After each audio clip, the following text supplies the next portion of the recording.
The girl holds a piece of paper. She pulls her suitcase along the road, searching. Looking at the location on the paper, she thinks it should be around here. Her name is Dichir. She's now looking for her new home for the coming year. Looking at the magnificent community before her, her eyes are full of curiosity. Her mother, due to work and study abroad, has temporarily arranged for her to stay at her good friend Aunt Chen's house. At this moment, she notices something and immediately breaks into a smile. Looking at the sea before her, she can't help but feel excited. She's about to start a new life in this beautiful coastal city. She notices the sound of a child crying. Turning her head, she sees a little boy with a backpack sobbing loudly. She then approaches him, squats down, and gently comforts him. "What's wrong? Are you lost?" The little boy explains through his tears that his puppy has been pranked and is stuck up in a tree. He waves his arms and calls out the puppy's name. "Tuada, come down. I'll catch you." Dichir, hearing the puppy's name, is quite puzzled. The puppy in the tree barks fearfully, still not daring to move. She looks at the puppy in the tree, worried that falling from such a height would be dangerous. She then gently pats the little boy's head, promising to help him bring the puppy down. Meanwhile, a man asks the shop owner to borrow a ladder. The man wears a black hat and a black short-sleeved shirt. He carries the ladder forward. The scene changes. The little boy with the backpack looks at Dichir in the tree. He worriedly calls for her to come down and think of another way. But Dichir is already in the tree, close to the puppy. She reaches out her hand, calling its name. She calls the puppy over with anticipation, her eyes full of concern. The man carrying the ladder appears behind the little boy. He looks at the girl in the tree, shocked. The girl sits in the tree, holding the puppy. The next second, she accidentally slips. She falls from the tree, holding the puppy, screaming in panic. Feeling a slight pain afterwards, she looks at the unharmed puppy in front of her. She's relieved that it was just a close call. But a man's voice comes from beneath her. The man in black clothes is under Dichir, groaning in pain. Dichir quickly gets off him. The man sits up, looking annoyed. He complains, "What are you yelling about? I'm the one who's hurt." He then seriously scolds Dichir, "Climbing so high, without safety measures? If you fell, were you expecting the kid to take you to the hospital?" Dichir realizes that he had specially borrowed a ladder to rescue the puppy. The little boy quickly runs over crying. "Are you okay?" Looking at the boy holding the puppy, still shaken, Dichir gently comforts him that the puppy is fine. The little boy, holding the puppy, looks worriedly at the brother to see if he's injured anywhere. Fortunately, he caught the sister. Dichir looks guiltily at the man beside her. It's good that he appeared in time. The man gently pats the little boy's head, comforting him. "Don't cry. The puppy and I are both fine." The little boy notices something wrapped around Dichir's hand, wondering what it is. Dichir, also confused, unfolds the cloth. It turns out to be a sports bra. The next second, the man in black clothes calls the police. He wants to report a suspicious person stealing underwear. He then picks up the ladder and leaves with the little boy.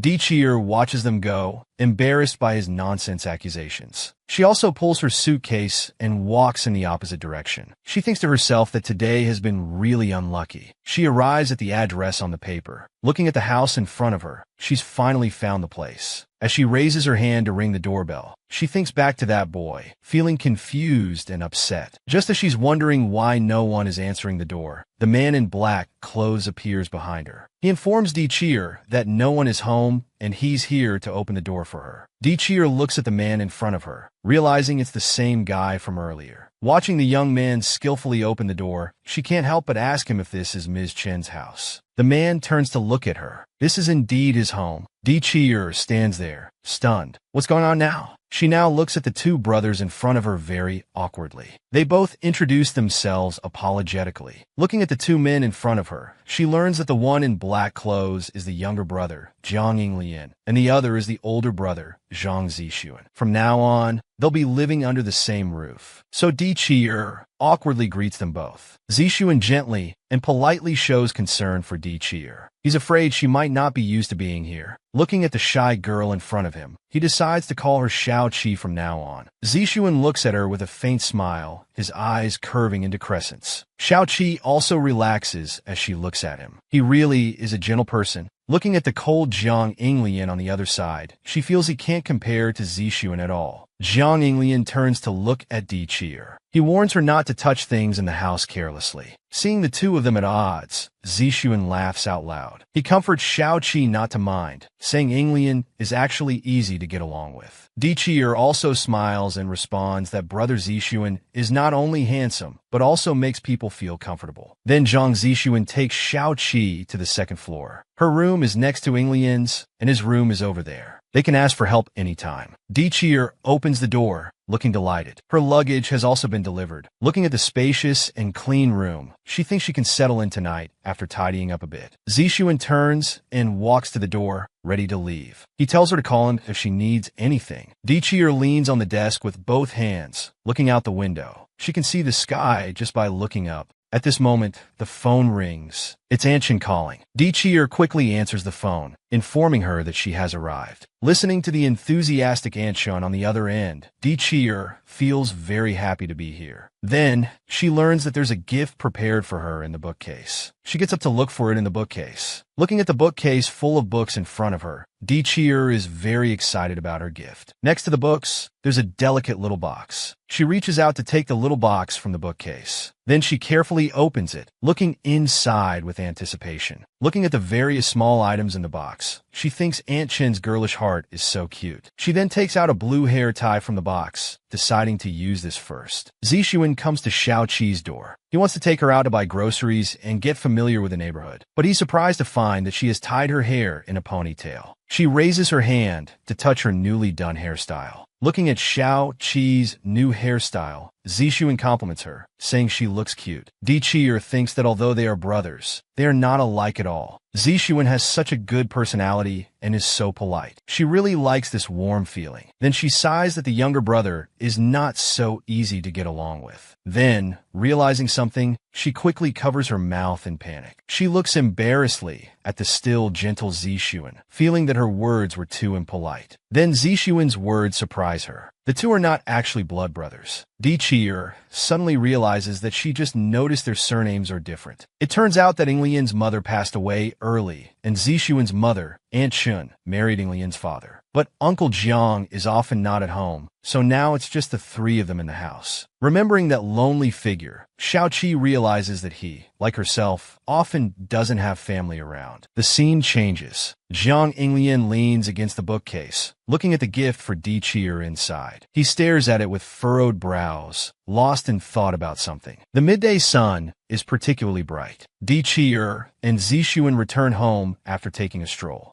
Zixuan, carrying the vegetables they bought, notices his brother's shoes are also there. He must have already returned. Di Qir wants to help make dinner, but is told to just go upstairs and tidy up her room. Zixuan is going to brew some black tea now. He tells Xiao Qi to remember to come down for tea later. Looking at the gentle, considerate, and caring Zixuan, Di Qir silently vows to become such a person. She realizes that moving here seems to be a good thing after all. She shyly covers her blushing face. Most importantly, he's very handsome. At this moment, Xiao Qi comes upstairs, only to find her room door open. She walks to the doorway and sees Jiang Yinglian standing in front of the bookcase. She takes the initiative to start a conversation, but he just stares at her intently. Di Qir comes to his side, explaining what happened in the morning and apologizing for her rudeness. As she's talking nonstop, Jiang Yinglian comes behind her, reaches out to pull off the blue hair tie from her head, and then coldly emphasizes what he said before. Di Qir feels very wronged at this moment. She thought it was a gift from Aunt Shun, but Jiang Yinglian clenches his fists, asking if it's fun to wear someone else's mother's hair tie. He looks at Di Qir coldly, saying it's not her thing. Di Qir stares with wide eyes, feeling wronged. He tells her this isn't her home either. The room is terrifyingly quiet. Di Qir lowers her head, thinks for a moment, then says she understands. She then apologizes and turns to run out of the room. Going downstairs, she meets Zixuan, who has brewed tea and is concerned about her. But tears are now uncontrollably falling from her eyes. Zhang Zixuan looks puzzled, holding the teapot as he watches her. She doesn't stop and continues running towards the door. Then comes a crisp sound of the door closing. Zixuan senses something is wrong. He quickly goes upstairs to her bedroom door. Seeing Jiang Yinglian still standing in front of the bookcase, he anxiously asks what he said to Xiao Qi. Jiang Yinglian takes off his hat now. The hair tie Xiao Qi was wearing belonged to his mother. Zixuan is confused. Didn't he pack everything away last night? Zixuan decides finding her is urgent and tells Inglian to wait at home. At this moment, Zhang Inglian recalls his cold words and her apology, feeling he might have been too harsh. He can't help but close his eyes and sigh.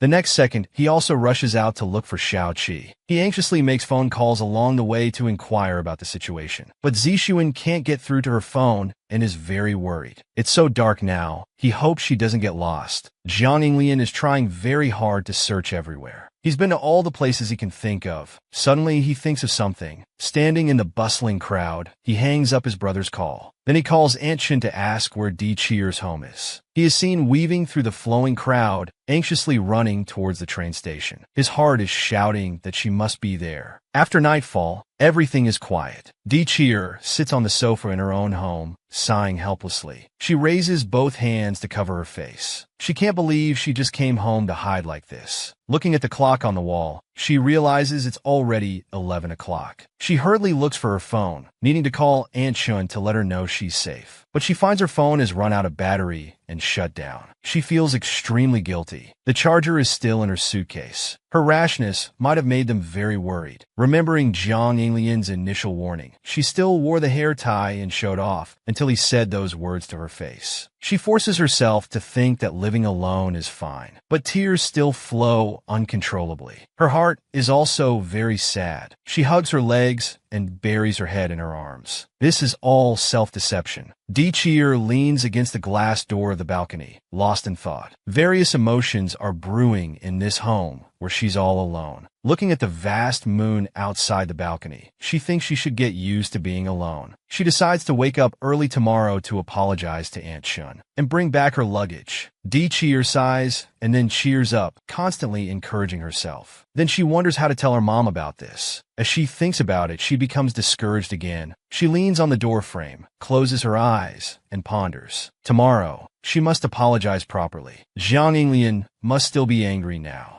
Suddenly, there's an urgent knocking at the door. Di Chier is confused. She goes to the living room, looking at the front door. It's impossible for anyone to come to her house at this hour. She carefully peeks through the peephole and is surprised to see a figure running away. Di Chier covers her mouth in fear. The person is running towards her yard. She's shocked, remembering she hasn't closed the floor-to-ceiling window. She immediately grabs the broom by the wall, carefully hides behind the wall, and looks along the corner. She finds the person has already appeared in front of the floor-to-ceiling window. She's terrified, her mind racing. Just as the person approaches the wall where she is, she closes her eyes, raises the broom, and swings it down. Then comes a muffled groan. Di Chier slowly opens her eyes to see Zhang Yinglian, whom she has hit. The next second, she loses strength and sits on the ground trembling. Zhang Yinglian looks at Di Chier, who hasn't recovered yet, and explains helplessly. He took the last train to come here, tired and in pain, and now he's been hit with a broom. Looking at Di Chier lowering her head on the ground, he sighs. He's finally found her. Then he criticizes her for being a bit too much, disappearing and turning off her phone. Seeing her still lowering her head, he asked what's wrong with her. Di Chier slowly raises her head. She thought it was a burglar breaking in. Then Zhang Yinglian tries to help her up, but Di Chier quickly stops his kindness. Her legs are weak now. She can't stand up. Although she's usually quite lively, she's a bit scared in emergencies. Regarding today's incident, she's really sorry. She didn't mean it. She didn't know the things in the box were so important to him. She looks at Zhang Yinglian with a troubled expression. She's decided to move back here. But Zhang Yinglian also lowers his eyes, feeling very guilty. The night is silent. Inside the house, Zhang Yinglian sincerely apologizes to Di Chier. Then he pulls her up. Let's go home together, okay? Then he puts his hands together, terrified. He's just been scolded by Aunt Shun. Next time he'll be beaten. Looking at the very cute Zhang Yinglian in front of her, Di Chier laughs. The bright moon illuminates the entire night. Di Chier suddenly remembers there are no more trains back. The next second she realizes Zhang Yinglian can only stay at her house tonight. Are they going to spend the night alone together? Di Chier points at the two bedrooms in front of her, turns her head, and tells him, one room each. Zhang Yinglian is under the shower, lost in thought. After showering and putting on the clothes Di Chier prepared for him, he shouts, asking what Di Cheer means by this outfit. The clothes clearly say, "I am a fairy," in big letters. Di Cheer thinks it looks quite cute on him. This middle school uniform of hers is a bit large, but Jiang Inglian firmly refuses to wear this outfit. Di Cheer has to look for suitable clothes for him again. The next second, Jiang Inglian appears in a white shirt with a cute little rabbit sewn on the left chest. Her own clothes also have a little rabbit sewn on the left side. The two look like they're wearing couple outfits. Then Di Cheer, blushing, says good night to Jiang Inglian, and they return to their respective bedrooms to rest. Jiang Inglian stares blankly at the door. He senses that she's avoiding him. On the other side, Di Cheer returns to her room and leans against the door. Remembering his wet hair and prominent chest muscles, her heart suddenly races and her face turns red. The clock on the bedside ticks minute by minute. Di Cheer lies in bed, unable to fall asleep. She gets up and goes to the living room to heat up some milk, but finds Jiang Inglian sitting outside the floor-to-ceiling window. So she brings 2 cups of hot milk to the balcony and hands one to him, but he politely refuses while reaching out to take it. Then Di Cheer looks at Jiang Inglian drinking milk and sarcastically remarks that he's not as tall as brother Zixuan. Hearing this, Jiang Inglian spits out the milk and looks at Di Cheer. She calmly smiles on the side. The next second, she watches awkwardly as he gulps down the milk in one go. Seeing him quickly finish the milk and put down the cup, Di Cheer thinks he seems to be drinking with difficulty. They sit outside on the balcony, looking up at the starry sky. Neither can sleep, so they're out getting some fresh air. Feeling the quiet summer night, Di Cheer finds tonight so comfortable. Jiang Inglian expresses his thoughts. Recalling Zixuan's description of little Jiang, he now truly feels that Jiang Inglian isn't as difficult to get along with as he appears. Thinking of that delicate little box, Di Cheer wonders why such a valuable item was placed so casually. Inglian recalls the items at home, explaining that many things and details are the same as when his mother was there. He thought Aunt Chin was worried he couldn't accept it at once, but didn't expect that she herself had such a girlish heart. Di Cheer thinks Inglian's mother must have been a very good person. She notices his expression becomes very gentle when talking about his mother. As the night deepens after drinking milk, they both start feeling sleepy. After locking the windows and teasing each other a bit, they return to their bedrooms to sleep. The alarm clock wakes up the sleeping Di Cheer. She struggles to reach out from under the covers to turn it off. Opening the door,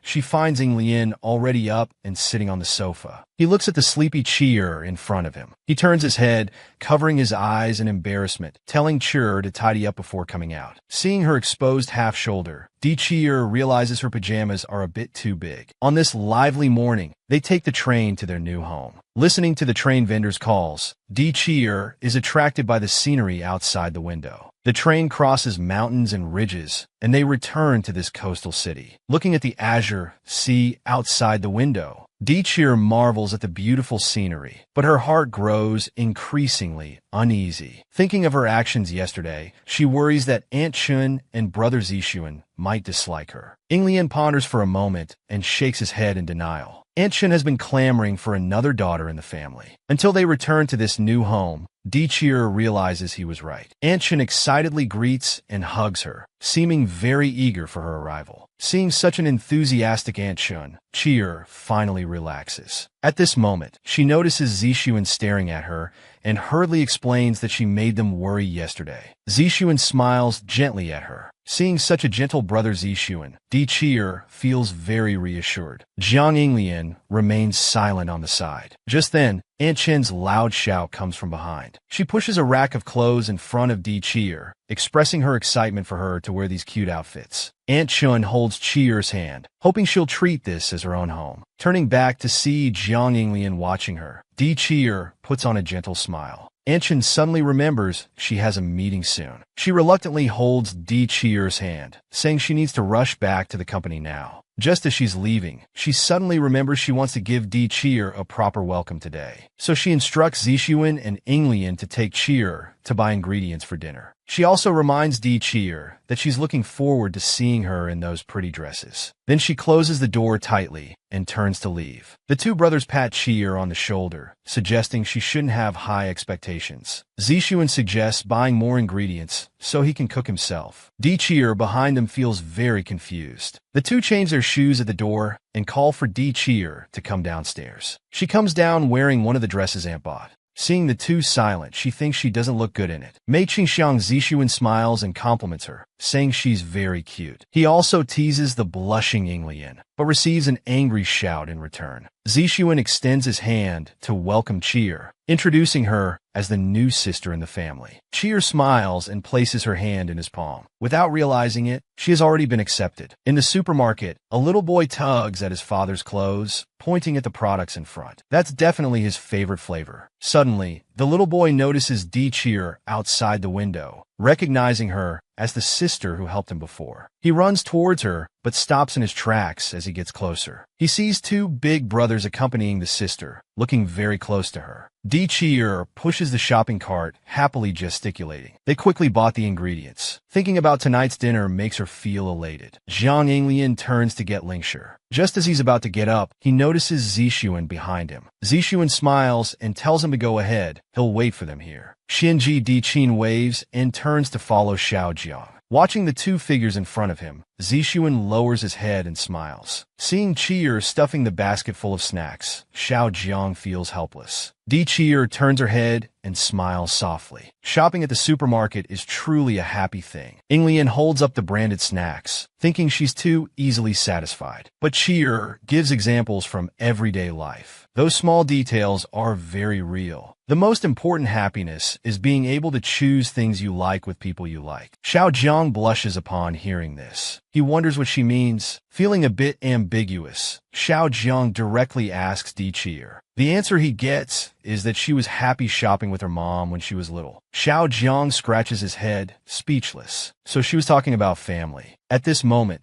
Cheer notices her favorite lollipops, but she can't reach them no matter how she tries. Xiao Jiang watches Cheer, trembling on tiptoes. He reaches out from behind and gets the snacks for her. Then he tosses the box into Cheer's hands. Cheer remembers the close proximity just now and can't help but hide her reddening face behind the box. Xiao Jiang looks at her seriously and teases her, saying she looks like a short-legged corgi when standing on tiptoes. Zixuan notices the two returning, but is surprised to see a bump on Xiao Jiang's head. They turn and leave the supermarket, getting on a bus. The three sit on the bus holding a bunch of things. Zixuan and Cheer chat happily in the back seat. Thinking about future schooling issues, Zixuan wants to know where Cheer will go to school. Hearing the school name she mentions, he's surprised to find they are in the same school. Cheer is overjoyed. Now she can go to school with him. But Zixuan says he arrives at school early and suggests she go with Yinglian instead. Remembering how he called her a short-legged corgi, Cheer feels annoyed. Zixuan can't help but ask if she wants to see the new school. Then the three of them arrive at the school gate, looking at the greenery and buildings inside. Xiao Cheer is overjoyed. Zixuan reminds her that she can often find them on the playground. Xiao Cheer imagines a different Zixuan during sports, blushing and laughing. Looking at the gentle Zixuan, she thinks it's really nice. There must be many interesting things here. She's already looking forward to it. Then they prepare to go home.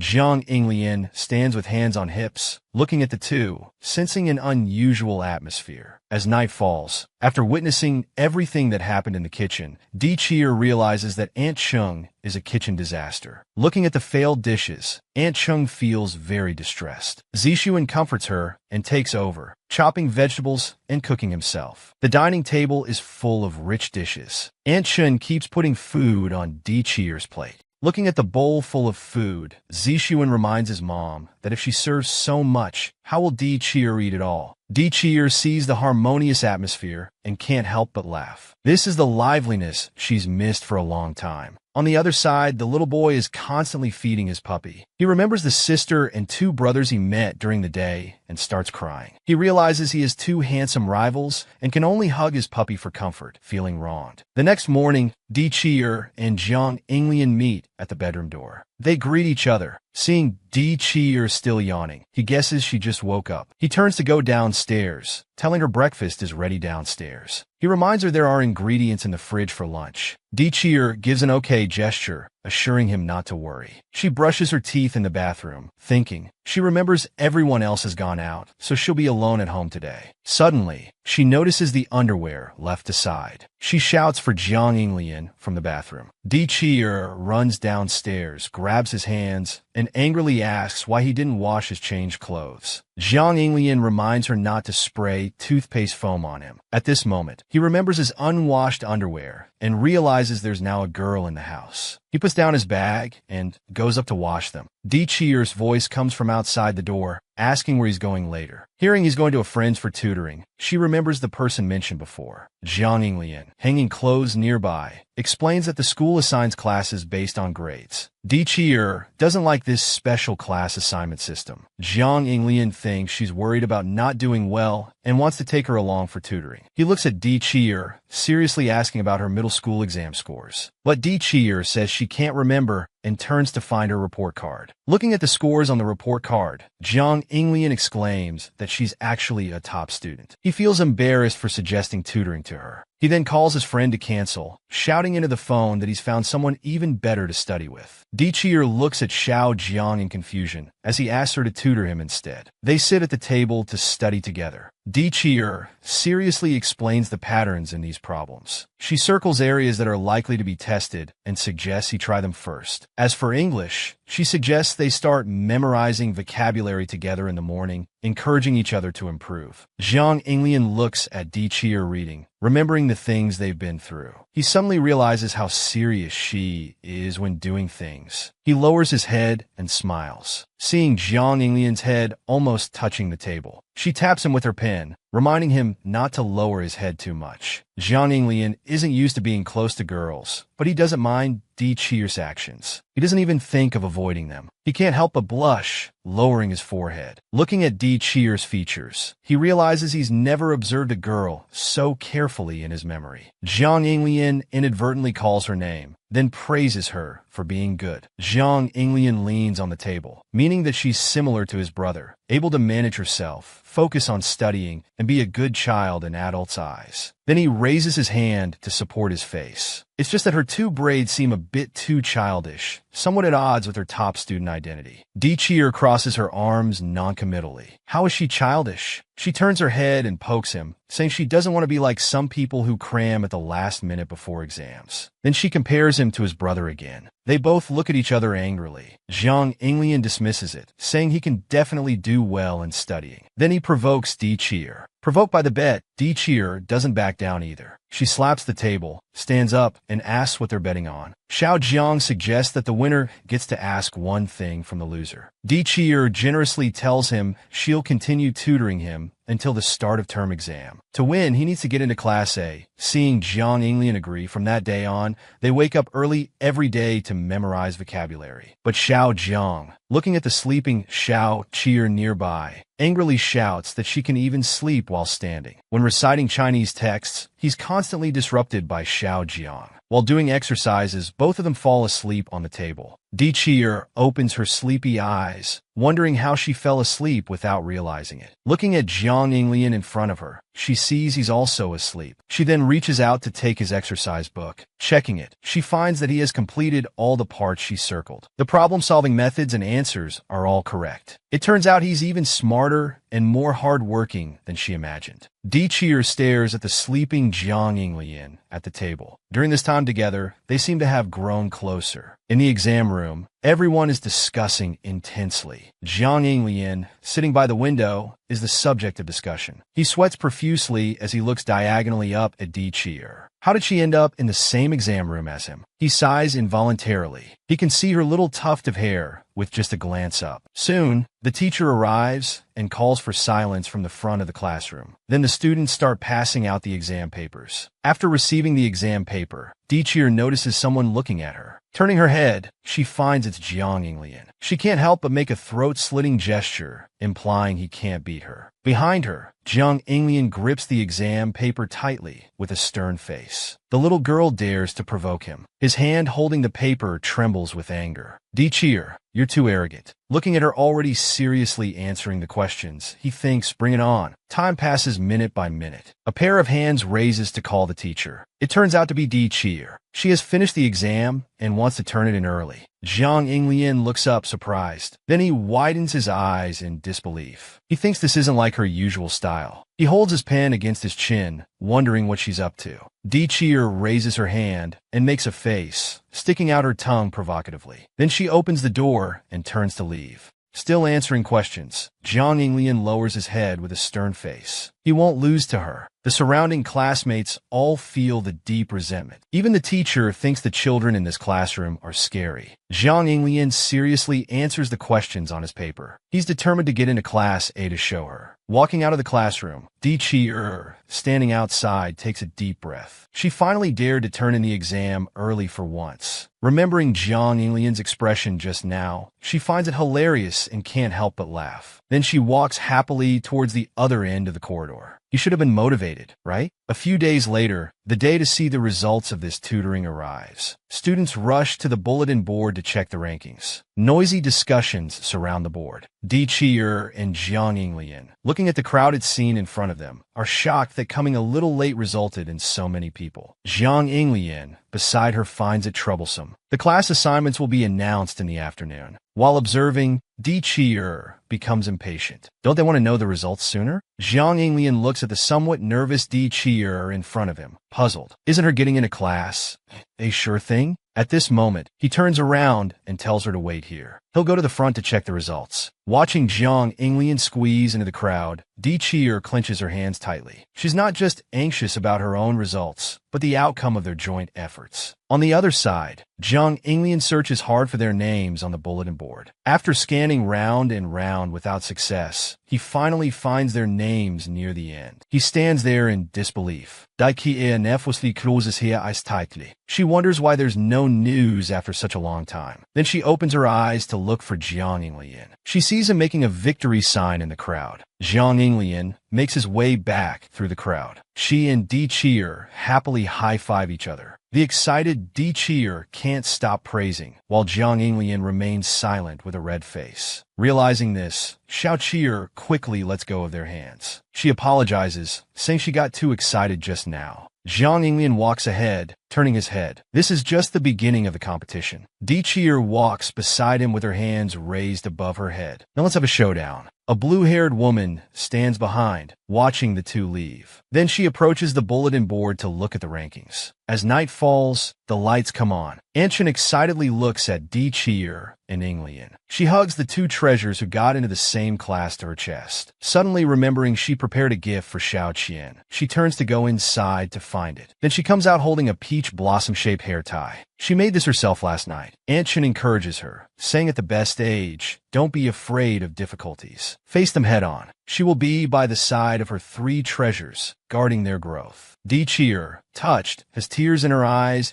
and opens her arms to hug Anshin in front of her. Zixuan complains from the side that mother is biased. The next second, Yinglian almost gets the hair tie. Di Cheer looks at this harmonious family. She's grateful that her mom let her come to this city and meet these wonderful people. She can't help but look forward to her high school life. In front of the mirror, Di Cheer carefully prepares herself. She ties the hairband on her braids. With this, her preparation is complete. It's a perfect match with the black and white school uniform. From today on, she's a high school student. Just thinking about it makes her very happy. Aunt Chun has also prepared breakfast by now. She invites Xiao Cheer to come and enjoy it. She's Xiao Cheer's mother's best friend and also the lady of this house. She's very kind-hearted. At this time, a boy greets Xiao Cheer. She looks over at him. It turns out to be Aunt Chen's son, Zhang Zixuan. He's smart and excellent. Almost nothing is too difficult for him. Xiao Cheer looks at him in surprise. She didn't expect the school time for senior year to be so early. Xiao Cheer likes him very much. Moreover, Zixuan is very handsome and good-looking. At this moment, a book suddenly hits Xiao Cheer's head. She can't react for a moment. Jiang Yinglian appears behind her with an expressionless face, accusing her of making a ruckus. He is Zixuan's younger brother, often at odds with Xiao Cheer. Recalling various past experiences they shared, many are quite memorable. However, he's not blood-related to Aunt Shun. This is very similar to Xiao Qiyer's situation. As for Jiang Yinglian's father, Xiao Qiyer hasn't met him yet. Presumably, this family must have gone through a lot as well. At this moment, Jiang Yinglian suddenly urges her to go to school quickly because they're about to be late. Xiao Qiyer follows closely behind him, wondering if he's going to take the bus, because she remembers his mountain bike is still in the warehouse. But Jiang Yinglian doesn't want to pay attention to her. He just wants Xiao Qiyer to shut up. After arriving at school, Xiao Qiyer listens attentively to the school leader's speech. In contrast, Jiang Yinglian beside her stares blankly at the audience. On the stage, the principal gives the opening speech. He hopes the students can maintain their individuality. As the lights dance, the principal's speech comes to an end. The students sitting below applaud enthusiastically. After class, students chat about what they did during the holidays. But Di Qier sits alone to the side, feeling gloomy. Jiang Yinglian, however, is surrounded by classmates, even though he's usually not very talkative. This makes Xiao Qier envious. She also wants to make some new friends, but she decides to greet the girls nearby first. At this moment, the teacher appears at the door, inviting Xiao Qier to help fetch some teaching materials. Although Xiao Qier is reluctant as she hasn't made any new friends yet, she can only agree. She quickly runs to the office as the teacher instructed. Afraid of missing something, she unexpectedly collides with a strange girl. This makes Xiao Qier feel guilty, and she hurriedly apologizes to the other person. The girl has silver hair and blue eyes, looking very beautiful. Seeing Xiao Qier out of breath, the silver-haired girl mistakenly thinks she has a stutter, so she smiles and forgives her.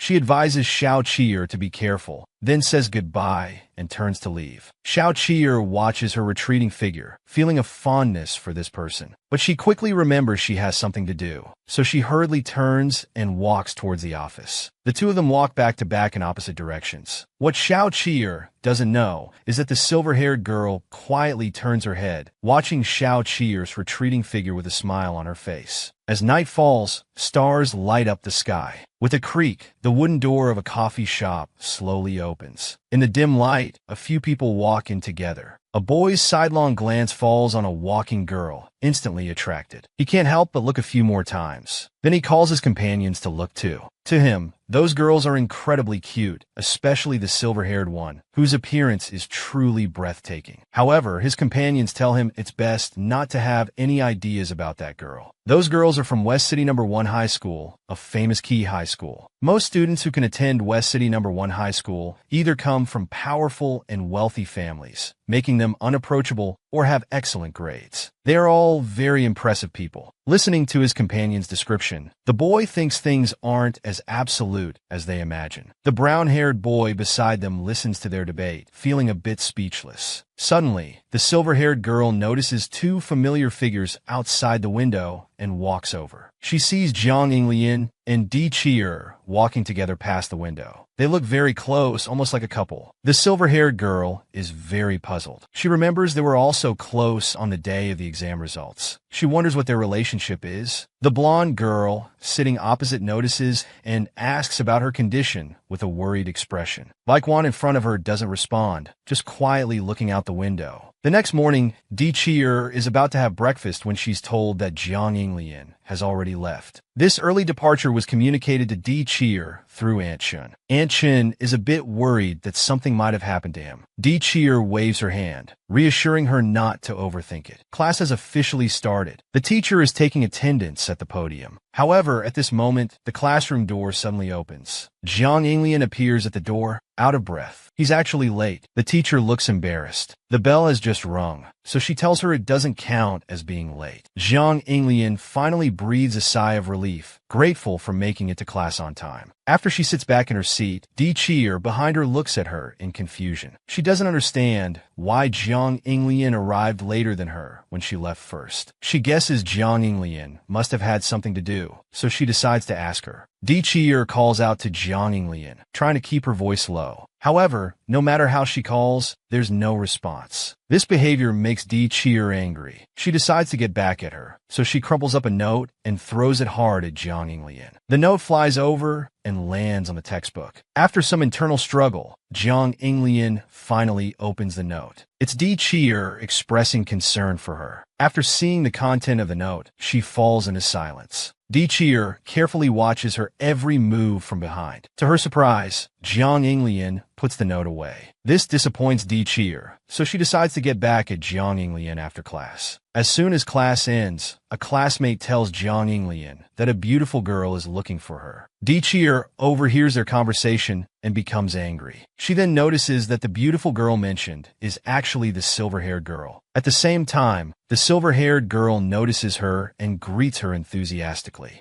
Cheer politely waves back. She's surprised that the girl remembers her, and even more surprised that she knows Jiang Yinglian. Cheer really wants to be friends with her. Seeing how well they're chatting, Cheer believes they must be close. If she were to stay by Jiang Yinglian's side like before, people might misunderstand their relationship. This must be why Jiang Yinglian is keeping her distance. Cheer can't help but think that since she met Jiang Yinglian, she has always taken care of her. After school, Cheer walks home alone. She doesn't want to continue bothering Jiang Yinglian. What she doesn't notice is a figure on a bicycle slowly approaching her. Cheer turns her head to look at the newcomer. She's instantly shocked by the scene before her. The person riding the bicycle is none other than Jiang Yinglian. Jiang Yinglian and Cheer look at each other. She suddenly calls her a stupid penguin. Hearing Jiang Yinglian call her that, Cheer becomes anxious and tries hard to stop her from using that name. She angrily looks at Jiang Yinglian, thinking she's deliberately trying to annoy her. Then she turns to leave. She decides to ignore Jiang Yinglian, refusing to turn back no matter how she calls out. Seeing that Cheer is really getting angry, Jiang Yinglian stops joking and tells her she's not here to annoy her. Then she rides her bike in front of Cheer, wanting to take her back together. Seeing that Cheer is unwilling to acknowledge her, Jiang Yinglian has to tell her that she was late this morning because she went to install a back seat for her. After hearing the truth, Cheer feels a bit embarrassed. She now realizes that Jiang Yinglian wasn't finding her annoying. Thinking about this, Cheer smiles happily. Actually, she could have waited until after school, and they could have gone to install the back seat together. Jiang Yinglian has a different perspective. This way, she can take Cheer directly after school. Cheer looks at her in surprise. She didn't expect Jiang Yinglian to care about her so much. Her actions have made her see her in a new light. But then, Jiang Yinglian suddenly blurts out that she just doesn't want to squeeze onto the public bus. Cheer is instantly speechless, but she's curious why Jiang Yinglian would need to squeeze onto a public bus. She clearly has a mountain bike. Cheer suddenly realizes that Jiang Yinglian had been enduring taking the bus for her sake all this time. Cheer feels touched by her honesty and can't help but smile. On the way, Cheer sits quietly on the bike without saying a word. Suddenly, Jiang Yinglian stops the bike. She advises Cheer in the back seat that it would be safer to hold on to her. This shocks Cheer. She's asking her to hold onto her waist. It's quite embarrassing, so she declines Jiang Yinglian's offer, saying she'll hold onto the seat instead. Unexpectedly, Jiang Yinglian suddenly accelerates. The sudden speed catches Cheer off guard, making her face distort from the wind. She has no choice but to reach out and tightly grab Jiang Yinglian's clothes, shouting for her to stop quickly. Jiang Yinglian immediately stops the bike. The sudden brake causes Cheer to press tightly against her back. Still shaken, she scolds Jiang Yinglian, demanding to know why she did that. She accuses her of deliberately trying to harm her. Cheer finally puts aside her prejudice and wraps her arms around Jiang Yinglian's waist. She wants to know if the fact that they're living together has been made public. Jiang Yinglian confidently answers that she has never hidden this fact. Cheer looks at Jiang Yinglian in disbelief. After all, she's very popular and easily attracts attention. If she's never avoided mentioning this, people will surely misunderstand.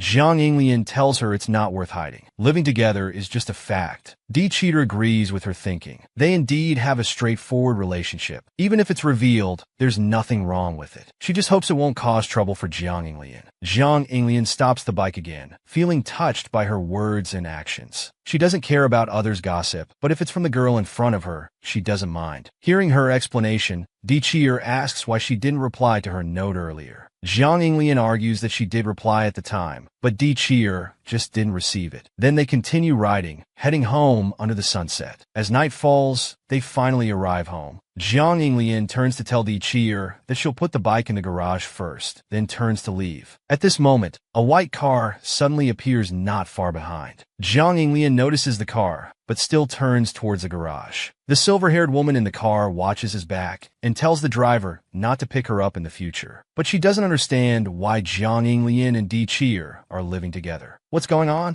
Meanwhile, a boy passing by also notices the parked car. He immediately recognizes it as the Baikuan family's car. In the kitchen, Zhang Zixuan is cooking. Di Qi'er stands happily nearby, feeling a bit sorry that Aunt Chung can't join them for dinner. Jiang Yinglian wants her to help, but Di Qi'er tells her that Zixuan doesn't allow her near the kitchen. This makes Jiang Yinglian feel a bit helpless, but she suddenly remembers something. She has something important to ask Di Qi'er. So she turns to Di Qi'er and asks if she knows Baikuan. She saw them greeting each other today. Di Qi'er realizes that's the girl's name and explains they've only met once. However, Baikuan seemed close to Jiang Yinglian, so she wants to know if they're old friends. Just as Jiang Yinglian is about to tell her the truth, Zhang Zixuan interrupts, announcing that dinner is ready. However, Di Qi'er doesn't intend to give up and continues to ask about their relationship. Seeing the two arguing, Zixuan has to explain that Jiang Yinglian saved that girl's life a few years ago when they were just children. Zhang Zixuan continues to explain that they were playmates as children. Baikuan accidentally fell into the water while playing, but luckily Jiang Yinglian rescued her in time. Just as Di Qi'er is about to ask for more details, Jiang Yinglian forcefully stuffs food in her mouth, accusing her of being nosy. Di Qi'er wants to argue back, but is deeply attracted by the food in her mouth. Seeing the sticky liquid on the chopsticks, Jiang Yinglian feels a bit disgusted. She gets up to get herself a new pair of chopsticks. This annoys Di Qi'er greatly. If she really finds her disgusting, she shouldn't have added food and stuffed it into her mouth. However, they don't seem to want to continue the previous topic. This makes Di Qi'er curious about what happened before she and Jiang Yinglian met. In the blink of an eye, it's class time again. A blond boy is seen standing in front of Jiang Yinglian with his arms crossed. Jiang Yinglian is already at the door, greeting him friendly. The blond boy suddenly grabs Jiang Yinglian's neck and shakes him furiously, accusing him of never looking for him. A moment later, Jiang Yinglian steps aside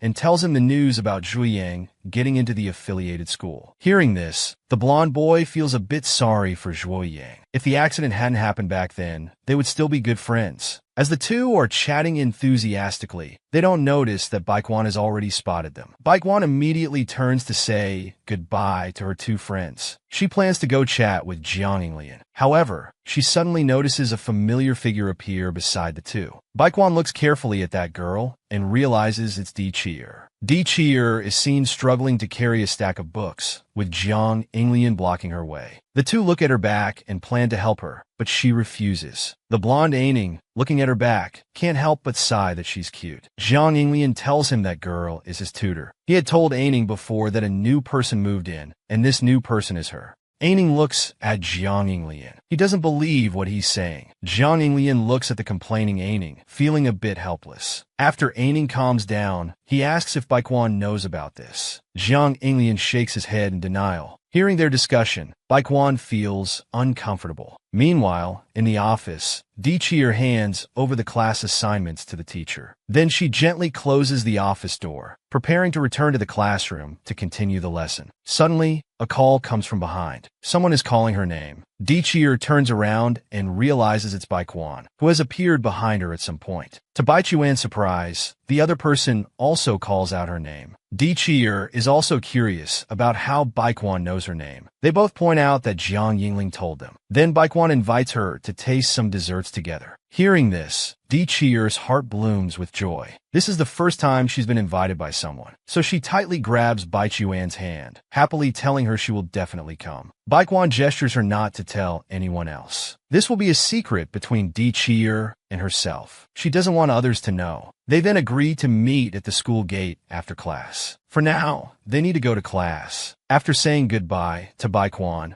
Di Qi'er happily walks towards the classroom. She doesn't want to be late. Baikuan watches her back from afar hesitating to speak. After school, Jiang Inglian invites Di Cheer to go home together, but she refuses. Di Cheer tells him she'll be home before dinner and not to worry. Just as Di Cheer is about to leave, Jiang Inglian suddenly grabs her hand, asking if she's avoiding him. Di Cheer shakes her head and denies it, telling him it's because she's been invited out, and it's her first time being invited by a girl. Jiang Inglian sighs and has no choice but to turn and leave alone. Seeing Di Cheer has walked far away, Jiang Inglian thinks she's too easily satisfied. However, he's also happy that she's made a new friend. At this moment, several girls walk by. All of this is observed by some nearby girls. They can't help but discuss the relationship between these two. The short-haired girl thinks they must be siblings, but the green-haired girl disagrees. She believes they look more like they're dating. They continue discussing Jiang Inglian all the way to the classroom. They don't notice that Bai Quan and her friend are right behind them, overhearing their conversation. The blonde girl stands up for Bai Quan. She sternly stops them from continuing the discussion. Then she turns to comfort Bai Quan, saying Jiang Inglian will only belong to her. Hearing her friend's comfort, Bai Quan herself thinks that Jiang Inglian and Di Cheer do indeed make a good match. So she turns to tell the blonde girl that she and Jiang Inglian are just ordinary friends. However, her two friends bluntly say they don't believe it's that simple. Hearing her friend's discussion, Bai Quan remains silent. To stop the two from further upsetting her, she offers to treat them to barbecue. Then she gets up and tells them she has an appointment with a friend and needs to leave first. In the restaurant, Di Cheer takes the menu wondering what to order. But seeing the prices of the dishes, her eyes widen. These prices could buy her several lunches in the cafeteria. Bai Quan, seeing Di Cheer's troubled expression, casually says she'll treat. Di Cheer looks at her helplessly, saying coming here is enough. She had planned to go grocery shopping, so she can only order something cheap. Bai Quan watches her, then calls the waiter to order. The two sit at the table, looking at each other. Bai Quan inadvertently smiles. Di Cheer smiles back, asking why she suddenly started smiling. Bai Quan lowers her head, blushing and thinking. Seeing Di Cheer and Jiang Inglian so close, she's quite surprised. She can't help but think that she's known Jiang Inglian longer. She knows his personality is slow to warm up, always giving a cold impression. He's never had many female friends around him. Di Cheer recalls her first impression of Jiang Inglian. He didn't talk much and was indeed quite cold. He even disliked her when she first moved in. She can't help but chuckle. Across from her, Bai Quan also recalls something. She knows that beneath the cold facade, Jiang Inglian's heart is softer than anyone's. Looking at Bai Quan, who also understands Inglian, Di Cheer smiles with narrowed eyes. She thinks this is really nice. Then she recalls that she also has a very good friend. Although they're temporarily separated because she's studying here now, they grew up together, accompanying each other. She looks at Bai Quan. Even if they meet more people now or in the future, they will always be the most special to each other. De Kier's a sporkle. They are irreplaceable in each other's hearts. Bai Quan must also be special to Jiang Inglian. Bai Quan shyly looks at Di Cheer. Will they become good friends? Di Cheer is very happy. She wants to become good friends with her. Bai Quan trusts Jiang Inglian very much. She thinks the people around him must all be great. Di Cheer ponders their conversation. It seems they always end up talking about Jiang Inglian. She then guesses that Bai Quan might like him. But looking at the naive person in front of her, it seems she doesn't know that she and Jiang Inglian live together. Di Cheer's hands twist together in distress. She's wondering whether she should tell her about this. At the same time, she's worried. Would telling her about this cause trouble for Jiang Inglian? She hesitates, afraid of causing misunderstandings. Then she makes up her mind and calls out to her. Di Cheer looks up at Bai Quan. She's currently living with Jiang Inglian. The other person's eyes widen in surprise. Di Cheer is now sweating profusely. She quickly explains that it's because there's no one at her home, so she was arranged to stay at their place temporarily. Bai Quan trembles slightly, thinking to herself, isn't this enough? But out loud, she says she understands. Di Cheer breathes a sigh of relief. She was afraid the other person might misunderstand her. She thought she had to tell her, feeling this wasn't something to keep secret. Bai Quan ponders what she's doing, feeling like a fool. The other person has already voluntarily informed her, and there's nothing between her and Jiang Inglian. Then, a sentence from Di Cheer catches her attention. Did Jiang Inglian tell her that that she was rescued from drowning? Di Cheer also lowers her head, recalling. She was startled when she first heard about it. Then she smiles and comforts the other, saying it's fortunate he's all right. She then explains that Jiang Inglian rarely speaks and often gives her a hard time. But seeing Baikuan lowering her head with a gloomy face, she feels like she might have said too much. Baikuan, also with her head down, speaks up. Jiang Inglian has also talked about her to Di Cheer. Di Cheer is confused at this point. What could he have said about her? The answer she gets is that Jiang Inglian told Baikuan to stay away from her. Die Kia es expression fritzes. Why is that? Baikuan raises her head and seriously tells her it's because he said stupidity is contagious. Di Cheer recalls Jiang Inglian sticking out his tongue to provoke her. This guy actually said such things about her in front of Baikuan. She clenches her fist, very angry. She'll definitely settle this score when she gets back. Zhang Zixuan stops his bike by the roadside. He turns his head to look diagonally behind him. Isn't that Baikuan and Xiao Qian? Why are they together? He watches Baikuan lowering her head in thought after Xiao Qier leaves. Zhang Zixuan senses something is off. As the two get up to go home, Di Cheer extends her hand to thank the other for inviting her today. She's also very happy to have made a friend like Baikuan and asks for her continued support in the future. The two shake hands and then say goodbye. Watching Di Cheer walking ahead, bouncing like a bird, she sighs that the other is like a scene from spring, joyful and lively, so different from herself. She's like a winter scene. Then she hears someone behind her calling out to Jiang Inglian. She turns to look. She sees Di Cheer talking with Jiang Inglian. Jiang Inglian invites the other to go to the supermarket together. Then he lets her sit on the back of his bike. Baikuan watches this scene. She feels something collapse inside her heart. The collapse is deafening. In the classroom, Di Cheer sits in her seat, waving at Baikuan. Jiang Inglian is puzzled that these two know each other. Then Baikuan speaks up, praising Di Cheer as cute. But Jiang Inglian laughs and tells her that getting too close will lead to infection. The idiot bell rings for class. Xiao Jiang tells Baikuan to quickly return to the classroom for lessons. Recalling these memories, tears involuntarily fall from Baichuan's eyes. Looking at the three intimate friends, Baikuan recalls deeper memories. At that time, she was the one standing in the middle. The past feels like yesterday. She looks at the three, tears streaming down. Now she feels they are so far away from her. Childhood memories flood before her eyes. She wants to stay by their side forever. But when she comes back to her senses, some things have already been settled. She bends over and cries hard. They're no longer waiting for her. The scene changes. A yellow-haired girl with buns looks at the incoming call from Baikuan. She takes the candy out of her mouth and speaks loudly. "What's up?" Baikuan immediately turns and hurries away. The purple-haired girl nearby worries about what's wrong with Baikuan. But the yellow-haired girl declares she doesn't know. It's precisely because she doesn't know that it's worrying. The two of them stop, panting and calling out to Baikuan sitting on the swing. At this moment, Baikuan also gets up and walks towards them. Then she lowers her head and buries herself in the yellow-haired girl's embrace. She can't help but shed tears in the other's arms, repeatedly asking what she should do.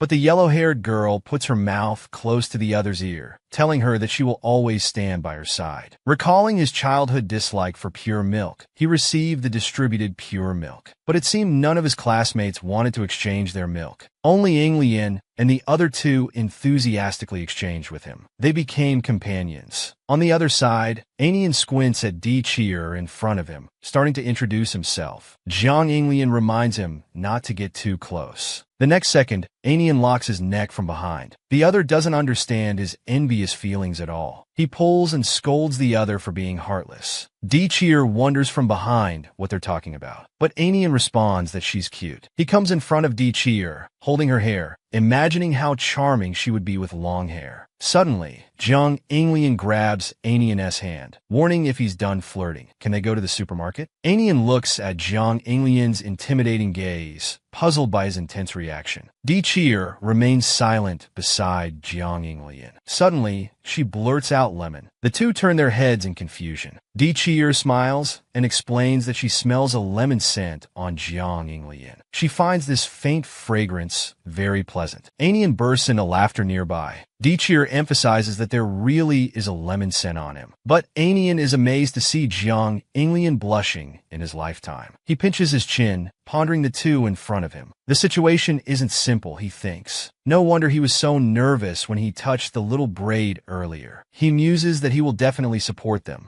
Dichir suggests Anian come over for dinner tonight. Hearing it's not Aunt Chung cooking, Anian quickly agrees to go. Dichir then remembers her new friend. She wants to invite her too, but almost mentions their previous dinner together. She thinks they haven't gathered together for a long time. Anian quickly responds that he'll call her. On the other side, Baikwan, still upset, doesn't answer their call. The yellow-haired girl sits on the floor sofa, looking at the messages on her phone. She decides to help Baikwan fulfill his wish. The next day at school, seeing Jiang Inglian sneezing, Dichir decides to get food for him. She suggests Jiang Inglian rest well. Thinking the cafeteria is too crowded at this time, they decide to try the same food. Holding a lemon juice, Dichir guesses he might like the lemon flavor. As she turns to leave, she hears two people behind her lamenting that the lemon juice they liked is sold out. Dichir takes out her drink, deciding to give it to them. Unexpectedly, this startles them.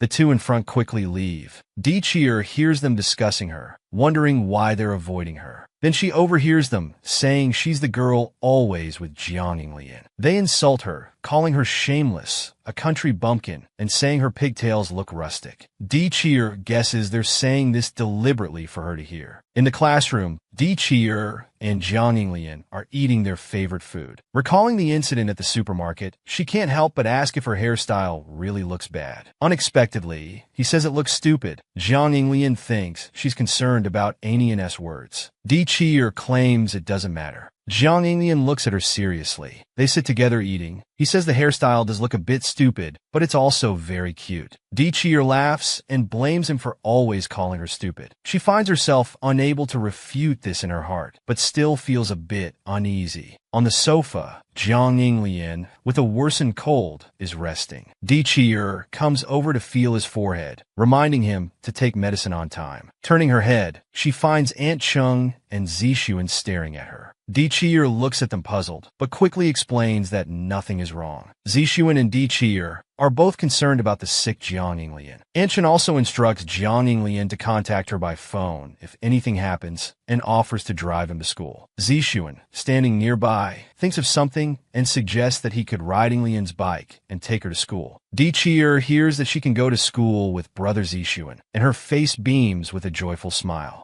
But Jiang Inglian beside her looks very impatient. He grabs her hand to prevent her from leaving and accuses her of abandoning him when he's sick. Dichir has no choice but to stay and wait to go to school with Jiang Inglian. Having gotten the answer he wanted, Jiang Inglian is satisfied. On the way to school, Dichir looks at Jiang Inglian, whose condition is worsening, and worriedly tells him not to push himself too hard. Suddenly, she notices that everyone is staring at them as they walk. When entering the school building, she feels something strange. Something must have happened. In the classroom, Dichir finds that no one is talking to her. She sits alone at her desk, looking at her book. When she arrives at the changing room, Dichir hears someone calling her name. Finally, someone is willing to talk to her. Just as she's feeling happy, they tell her that everyone is spreading rumors that she's living with Jiang Inglian. Dichir stands there stunned, looking at them. But the two are curious if this is true. She admits that she's temporarily staying at his house. After patiently explaining, they continue to tell her. Everyone is gossiping about her, saying that because Aunt Chung is kind, she forced her way into Jiang Inglian's home. And not long ago, she even slapped Baikwan at a coffee shop. Finally understanding the situation, Dichir is angry. This is clearly slander. She would never do such things. Fortunately, her friends believe her. But her friends warn her that this rumor has probably spread throughout the grade. Looking at her two good friends whose hands were just trembling, Dichir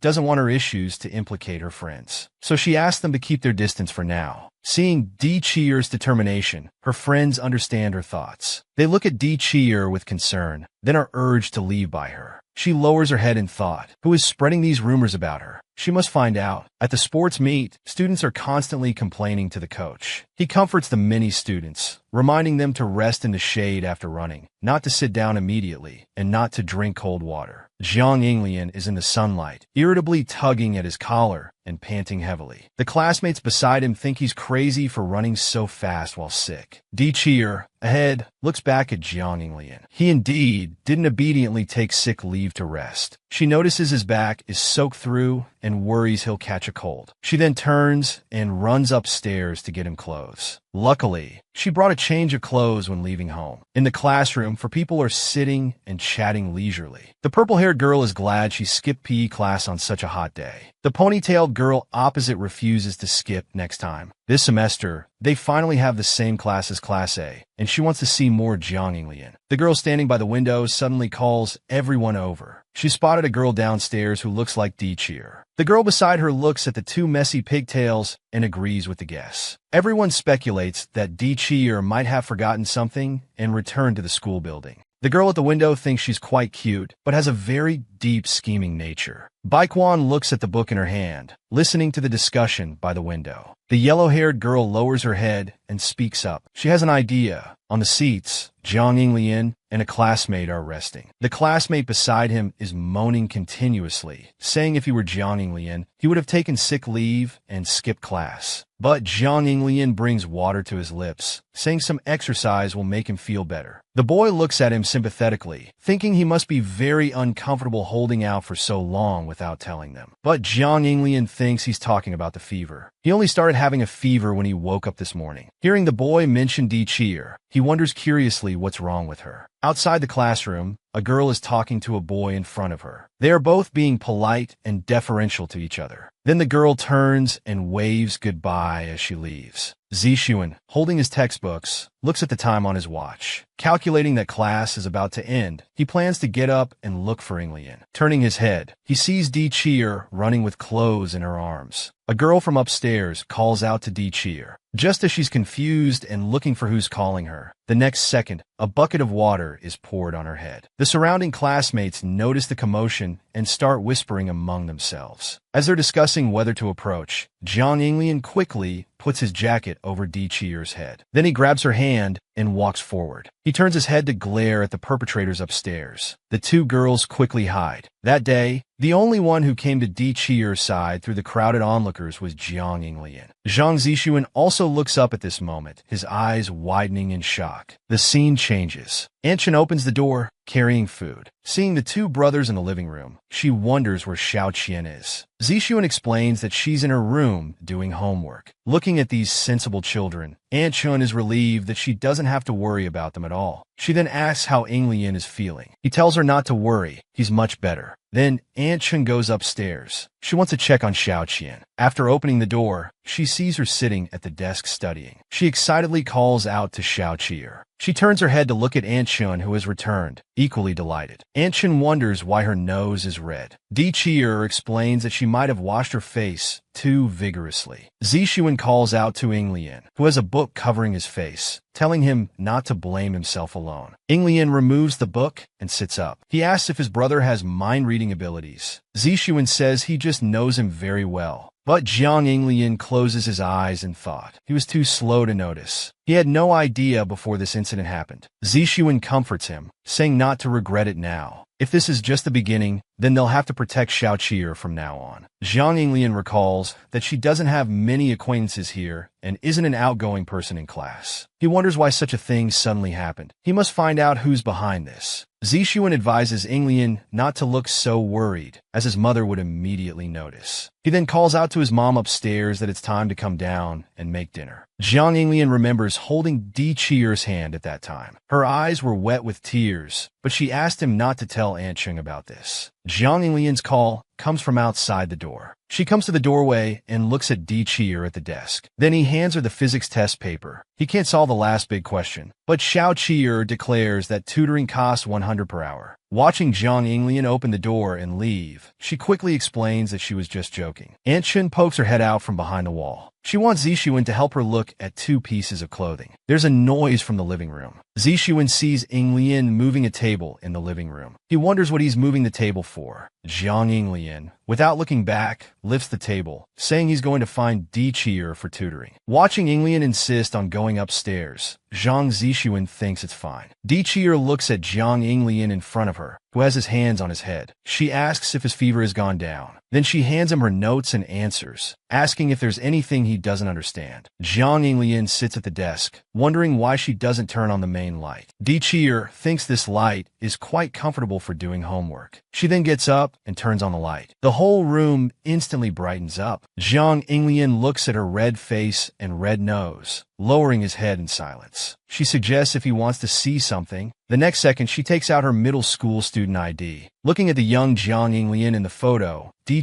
bursts into laughter. Recalling that time, Jiang Yinglian's hair had grown long enough to cover his eyes. And Yin warns her that there will be an appearance check later. He assures her that he can fix her bangs, patting his chest confidently. He also guarantees that he's always been in charge of Haojun from the next class. While Yin is trimming her bangs, a classmate nearby comes to borrow a comb. As he turns his head to hand over the comb, Yin accidentally cuts Jiang Yinglian's bangs badly. Looking at the now uneven bangs, Yin breaks into a cold sweat and looks at Jiang Yinglian awkwardly. He quickly comforts him, saying hair grows back fast. Jiang Yinglian is so handsome, people only need to look at his face anyway. At this moment, the homeroom teacher enters the classroom with books. He announces that they'll be taking student ID photos the day after tomorrow. Everyone should remember to wear their summer school uniforms. Jiang Yinglian grabs his collar with an expressionless face. After saying this, seeing Xiao Qian laughing to tears in front of him, he realizes it was Yin's handiwork. It's such a stark contrast to how he looks now. Jiang Yinglian sits cross-legged, resting his face on his hand, looking at Xiao Qian. He thinks she looks much better when she smiles, but Di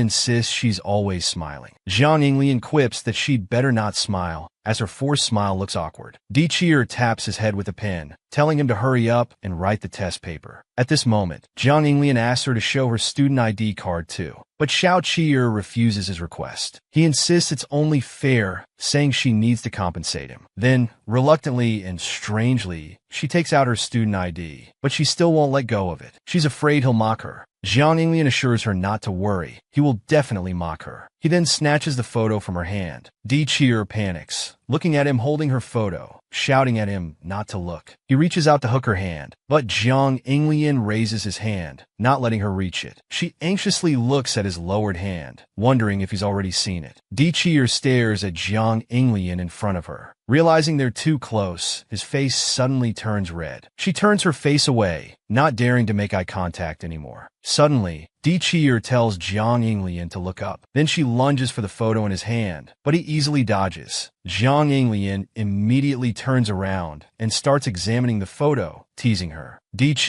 with a gloomy face, shouts that this is why she didn't want to show him. Jiang Yinglian looks at the photo in his hand, wondering who the girl in it is. Then he decides to keep the photo for himself. The sound of a door closing is heard behind him. Jiang Yinglian holds his head where it was hit. He doesn't care about this rude idiot. Looking down at the photo in his hand, he thinks it's quite pretty. At school, the teacher holds textbooks and looks at the students in front of her. She calls for the students from Class A to come over. Seeing Di and Jiang Yinglian in the stairwell, she wants them to go to the office to help her get some workbooks. Then she looks at the two helplessly, saying she's new and hasn't memorized the students' names yet. But she recognizes this boy at a glance. His striking appearance is impressive. Then she says goodbye to the two and leaves. Di praises the teacher as a great beauty. Jiang Yinglian tells her to go to class first. He'll go help get the workbooks. Seeing Jiang Yinglian's enthusiasm, she mocks him for only listening to beautiful women. Jiang Yinglian tugs at her hair, saying he just doesn't want her to do physical labor. Watching him turn and leave, Di offers to help, but he directly refuses. He reassures her that he'll be back soon. Di slows her pace, waiting. The surrounding classmates see her walking alone and whisper among themselves. Di is still wondering why he hasn't come back yet. Arriving at the classroom door, she hears classmates inside discussing her. Di stops at the doorway, thinking for a moment. Then she opens the door and shouts that things aren't like that. She explains to her classmates that she has never hurt anyone, and these are all rumors. A boy nearby had already warned others not to gossip. He didn't expect her to arrive so quickly. Jiang Yinglian's concerned voice comes from behind. He asks why she's standing there in a daze instead of going in. The classmates inside look at the two and comment that both protagonists have arrived. A girl in the class reminds Jiang Yinglian about the rumors outside. He turns his head and says he knows about these things. Didn't Di just clarify this matter? He looks at everyone and speaks. Although they haven't known each other for long, everyone should have interacted with her. He hopes everyone has a good understanding and doesn't listen to random fabrications from outside. There's no need to learn about a person from others' mouths. Everyone looks at Jiang Inglian approvingly. At this moment, she expresses her opinion, thinking that Di Qi'er is a very nice person. As for her bullying others, she doesn't have the guts to do that. A male classmate nearby chuckles softly. He thinks their auras are very compatible. At the same time, he waves at Di Qi'er, saying he believes in her character. He's known Jiang Inglian for a long time, and they'll trust whoever Jiang Inglian trusts. Di Qi'er then smiles shyly, quickly thanking him. Seeing how cute she is, others also choose to believe her. Everyone still has one doubt, which is whether the two of them really live together. But Jiang Inglian frankly admits it the next second. The others are collectively shocked. This is too explosive. They immediately grab Jiang Inglian. Di Qi'er covers her ears tightly as instructed. Then the boys in the class start questioning. Jiang Inglian sits on the chair with a very pained expression. He thinks these people have really gone crazy. Di Qi'er is still sitting nearby. A female classmate behind her pats her shoulder, sincerely apologizing for not asking about this matter before. Xiao Qi'er smiles in response. They're fine with it now. The female classmate in front strokes her chin, guessing who could be so mean-spirited to spread rumors behind their backs and do such excessive things. Looking at the chattering girls opposite, Di Qi'er asks curiously if Jiang Inglian's popularity is really that high. Then, she's startled by the high-pitched screams from the girls. It's really beyond imagination. To sum it up, Di Qi'er is the first person to cross Bai Quan and get close to Jiang Inglian. Looking at the classmates discussing playing together, she realizes that she's actually living with such an impressive person. Recalling her impression of Jiang Inglian, the him in her classmates' eyes seems quite different from the him in her eyes. The Jiang Inglian in her eyes cares about family and friends, isn't aloof at all, and often gets shy when he can't handle sudden compliments. Looking at Jiang Inglian in front of her, Di Qi'er feels that he does seem to have something different from others. He's an existence that can't be ignored. Di Qi'er looks at her watch. It's their class's turn for duty this week. She needs to finish her duties before morning reading. Her responsible area is the passage by the sports field. This area is easy to clean. At this time, the sound of boys playing on the field attracts her attention. Di Qi'er can't help but stop to watch, and she sees Jiang Inglian among the crowd. He looks a bit different. He smiles a lot when playing, but he's not like this when chatting with her normally. Di Qi'er watches Jiang Inglian from afar and feels happy for him. Just as she starts to clean seriously, she suddenly hears cat meows from a distance. This piques Di Qi'er's interest. She stops cleaning and follows the sound. She sees Bai Quan leisurely squatting nearby with a white cat at his feet. Di Qi'er finds the cat very cute. Bai Quan tells Di Qi'er that this might be a stray cat. They both look at the kitten, liking it very much. In Di Qi'er's eyes, this cat is as beautiful as Bai Quan. Hearing her evaluate him like this, Bai Quan looks at Di Qi'er. He tells her that he's heard those rumors and has been helping to clarify the facts for Di Qi'er. Dai Qia Laos. She's never taken these rumors seriously. Besides, she's already clarified the rumors herself. The school's preparatory bell interrupts their conversation. Di Qi'er has to go return the broom first.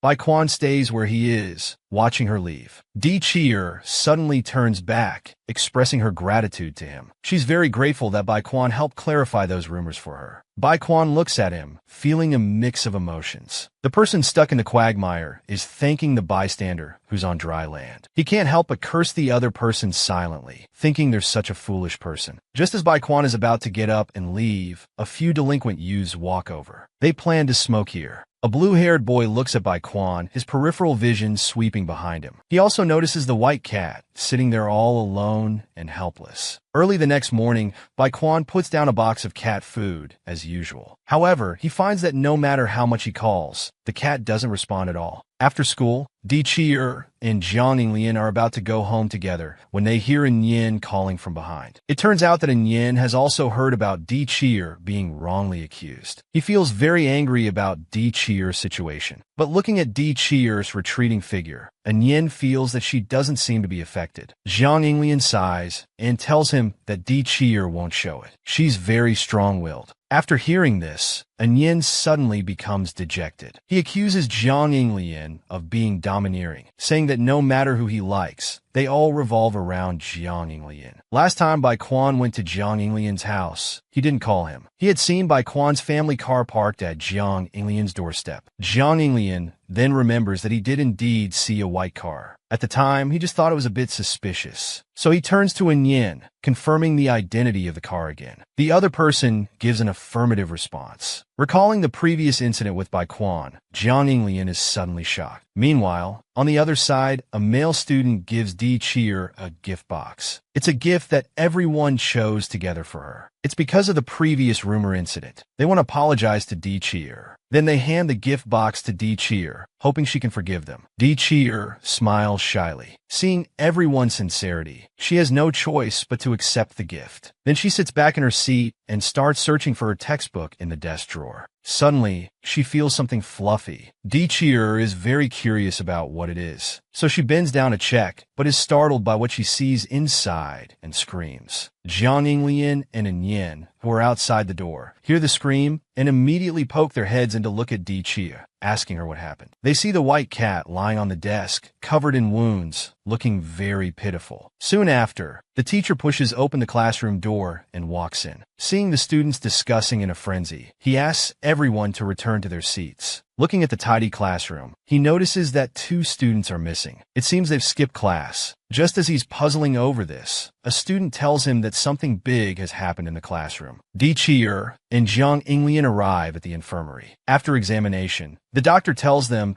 that the cat's superficial wounds are not serious. But looking at the cat lying there, Di Cheer knows it must have been thrown hard. So she goes to the bathroom, using the sound of the faucet to cover her crying. After composing herself and coming out, Jiang Yinglian tells her that the cat needs to stay here for further treatment. Di Cheer leans on his shoulder, saying directly that she doesn't want to go back to school today. Jiang Yinglian pulls her into an embrace, comforting her that everything will be all right. Meanwhile, Di Cheer's guardian also receives a phone call. Her pupils dilate as she learns about the situation. On the other side, Zhang Zixuan also receives a message from Jiang Yinglian, curious about why they're not in class. At this moment, Di Cheer is leaning on Jiang Yinglian's shoulder, falling into a deep sleep. In the blink of an eye, it's already night. Jiang Yinglian receives a call from the hospital, telling him that the cat has completed its treatment. So she gets up to look for Di Cheer, planning to accompany her to the hospital to pick up the cat. But no matter how much she knocks, there's no response. Jiang Yinglian worries that something might have happened to her, so she pushes the door open and enters. However, she finds that Di Cheer has already disappeared. At this moment, Di Cheer calls, telling her that she's already in the West City, wanting to go out for some fresh air, and asks if she can bring her something to eat. Jiang Yinglian tells her to wait where she is, saying she'll come find Di Cheer herself. Di Cheer doesn't understand why he insists on coming to find her. Jiang Yinglian scolds her for going out without her wallet. This makes Di Cheer very annoyed. She denies being that stupid. But when it's time to pay, she realizes she really didn't bring her wallet. Now she can't leave. The server notices Di Cheer's troubled expression and suggests she pay by scanning a QR code. Di Cheer breaks out in a cold sweat. She hasn't linked her bank card, so she can't pay that way either. There's a long queue behind her, with people constantly urging her to pay quickly. To avoid causing trouble for those behind her, Di Cheer can only push the items back to the server, intending to give up on the purchase. However, at this moment, a boy wearing a hat suddenly appears behind Di Cheer and pays for her. Di Cheer looks at his profile, wondering who this person is. Why is he helping her? After the young man's help, they finally walk out of the supermarket. The crowd outside is bustling. The young man adjusts his hat and looks at Di Cheer, asking if she's waiting for someone. Di Cheer tells him she is indeed waiting for a friend. She thanks him for what just happened. Then she happily looks at the young man, wanting him to leave his contact information so she can pay him back later. The young man smiles and declines Di Cheer's goodwill, saying it was just a small gesture and there's no need to make a big deal out of it. However, Di Cheer doesn't want to take advantage of him and insists on getting his contact information. The young man feels a bit helpless, thinking she's trying to hit on him. As they continue to argue, Jiang Yinglian arrives on his bicycle. He immediately recognizes the young man as his old friend Zhui Yang. Zhui Yang greets him with a smile when he sees him. It's been too long since they last met. Di Qi'er looks at the two of them in confusion, wondering when they got to know each other. After a brief exchange, Jiang Yinglian tells Zhui Yang that he's here to take Di Qi'er home. Zhui Yang is shocked upon hearing this. He looks at Di Qi'er curiously, thinking she's Jiang Yinglian's girlfriend. Di Qi'er immediately explains that they just live together. They haven't done anything inappropriate. Zhui Yang can't help but laugh, finding the girl in front of him quite interesting. So he asks for her name. Di Qi'er knows she can't refuse, so she tells him her name. At this point, Jiang Yinglian interrupts them, inviting Zhui Yang to meet up with them when he has time. Zhui Yang looks at Jiang Yinglian. He feels that his good friend has changed a lot, while he himself has remained stagnant. Because he never forces anything, Jiang Yinglian wants to advise him, but he doesn't want to continue the conversation. He turns to leave. As for the money he paid for Di Qi'er, if they have a chance to meet in the future, he hopes Di Qi'er can treat him to a milk tea. After saying goodbye to the two, Zhui Yang leans against the wall alone, lighting a cigarette with a heavy heart. He knows he's beyond help, and there's no chance to turn things around. Then he throws the cigarette but into the trash can and starts walking home. After returning home, his father smells the cigarette on him from afar and asks if something happened. After receiving a negative response, his father invites him to sit down and talk. He wants to discuss school matters. However, Zhui Yang declines. He's not interested in his father's school stories. Just as he's about to leave, he suddenly hears his father tell him that Di Qi'er is being bullied by classmates. Someone reported that Bai Quan is the mastermind behind it. Zhui Yang is shocked after hearing this. He never imagined such a thing could happen. Meanwhile, on the other side, Jiang Yinglian is riding a bicycle, taking Di Qi'er forward. Di Qi'er tells Jiang Yinglian that the atmosphere between him and Zhui Yang earlier scared her. Moreover, Jiang Yinglian's silence along the way makes her more certain that they must be hiding something from her. In no time, they arrive at the ice cream shop. Jiang Yinglian looks at Di Qi'er, thinking she's still too optimistic. However,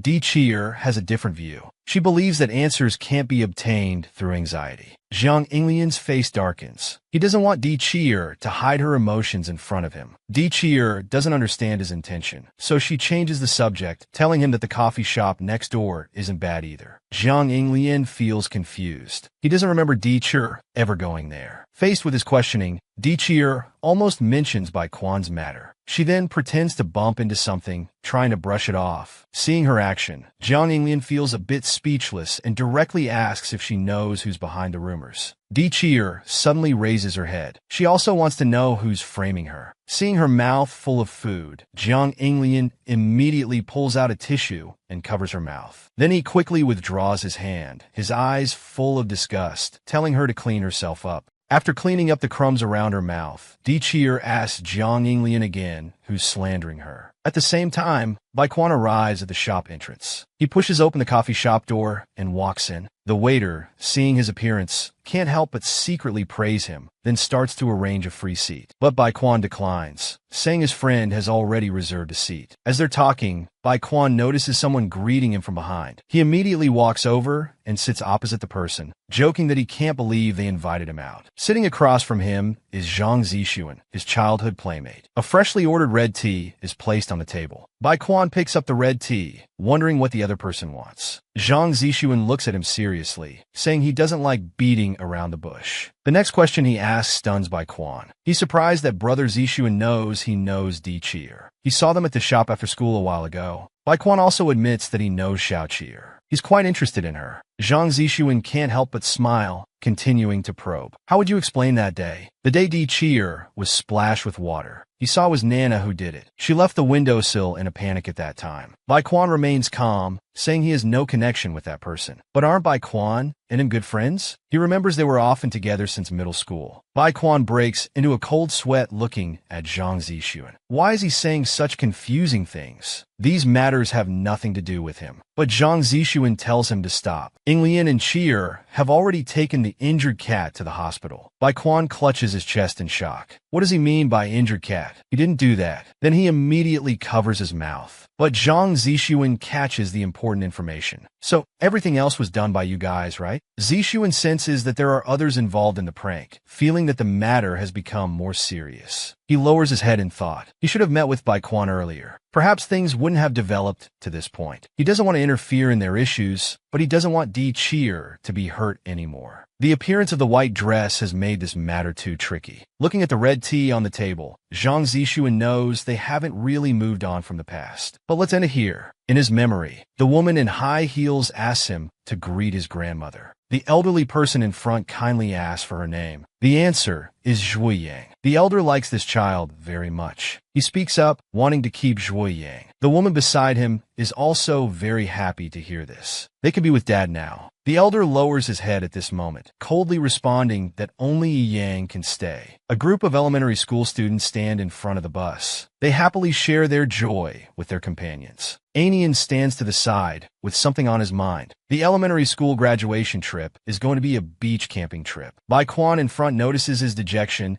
and quickly speaks up to comfort him, telling him to cheer up. They still need to encourage Yang together. At this moment, the teacher's call comes. It's time for them to gather and board the bus. He tells the children to get on the bus and not move around, as he still needs to count the number of people. The children lining up think Teacher Yi seems more like a mother than usual. Bai Quan and Anian, sitting in their seats, look up puzzled. They get up and go to Yang's side, asking if he's carsick. Didn't they agree to sit in the back row together? Anian gently explains to them that he stayed up too late reading comics and is still very sleepy. They can play games in a while. He can sleep here for a bit. Teacher Yi comes from behind to organize the aisle. He tells the two to move in quickly, as there are still many people who haven't boarded. Bai Quan can only wave goodbye, telling Yang to rest well before heading to the back of the bus. The children in the back seats happily play games together. The bus drives slowly on the road. After arriving at the rest stop, Teacher Yi instructs the students not to run around everywhere. They should finish their business quickly and come back. On the other side, Jiang Yinglian is filling hot water. Unexpectedly, she overhears two teachers gossiping. She lowers her head and listens to them discussing Yang's situation. It turns out his mother is not recognized. Jiang Yinglian turns her head and silently listens for more information. She hears that Yang's mother was the third party at the time, causing a scene at the Zhou family. The grandmother didn't want to make a big deal out of it and gave money for the mother to leave. Now his father is already Mr. Zhou, the head of the high school department. Just as the two are getting more and more excited in their conversation, Jiang Yinglian raises her hand and splashes water towards the complaining teacher. The teacher shouts in surprise and angrily asks which class she's from. Jiang Yinglian turns her head, not panicking at all. She says they can call her class 4's Wu Yanzu. Then, with a serious expression, she questions them,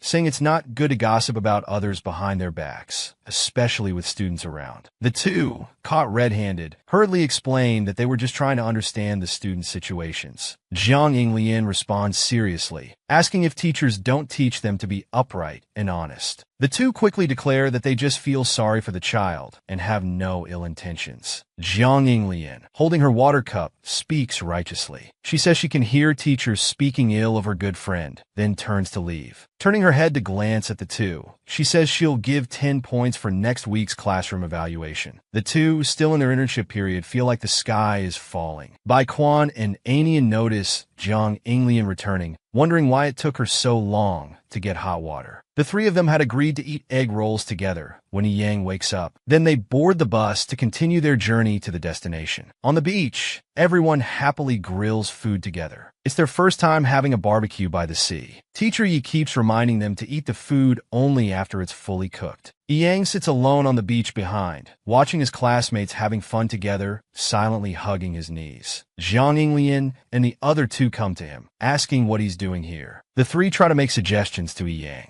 but he politely declines, explaining that he feels a bit carsick and wants to rest. Anian tells him to go inside and rest. Bai Quan also shows concern. He waves goodbye to everyone and walks towards the house for lunch. The three watch Yang's lonely figure. They know he just wants to be alone. Bai Quan ponders how to cheer him up. Jiang Yinglian suggests letting him be alone for a while. Upon hearing this, the two immediately criticize her for being cold-hearted. Keeping his troubles to himself will only make him feel worse. The two quickly think about things that could make Yang happy. Soon, they reach a consensus and excitedly decide on a plan of action. Children play happily on the beach. Yang lies on the bed in the house, lost in thought. At night, on the rocks by the sea, Bai Quan sits next to Yang, looking at the waves. Yinglian and the others will be here soon. Yang is confused, wondering why they brought him out here. here. Bai Quan stares at him and then lowers his head. Everyone is worried because he's been so listless lately. They look at the quiet sea. No matter what happens, they hope he can be happy. Yang thinks for a moment, then lowers his head and speaks. At the time, he thought it would be easier if his mom was with his dad. But his mom didn't even say goodbye before leaving him here. Perhaps to her, he was something that could be easily abandoned. Bai Quan looks at him with sympathy. No one will leave him. He's usually as bright as a little sun, and everyone likes Yang. He's important to all of them. Jiang Yinglian and Anian rush over carrying fireworks. They worry about getting punished if discovered. Anian feels that Bai Quan treats Yang differently from them. Jiang Yinglian thinks it's not strange, given how much he likes Yang.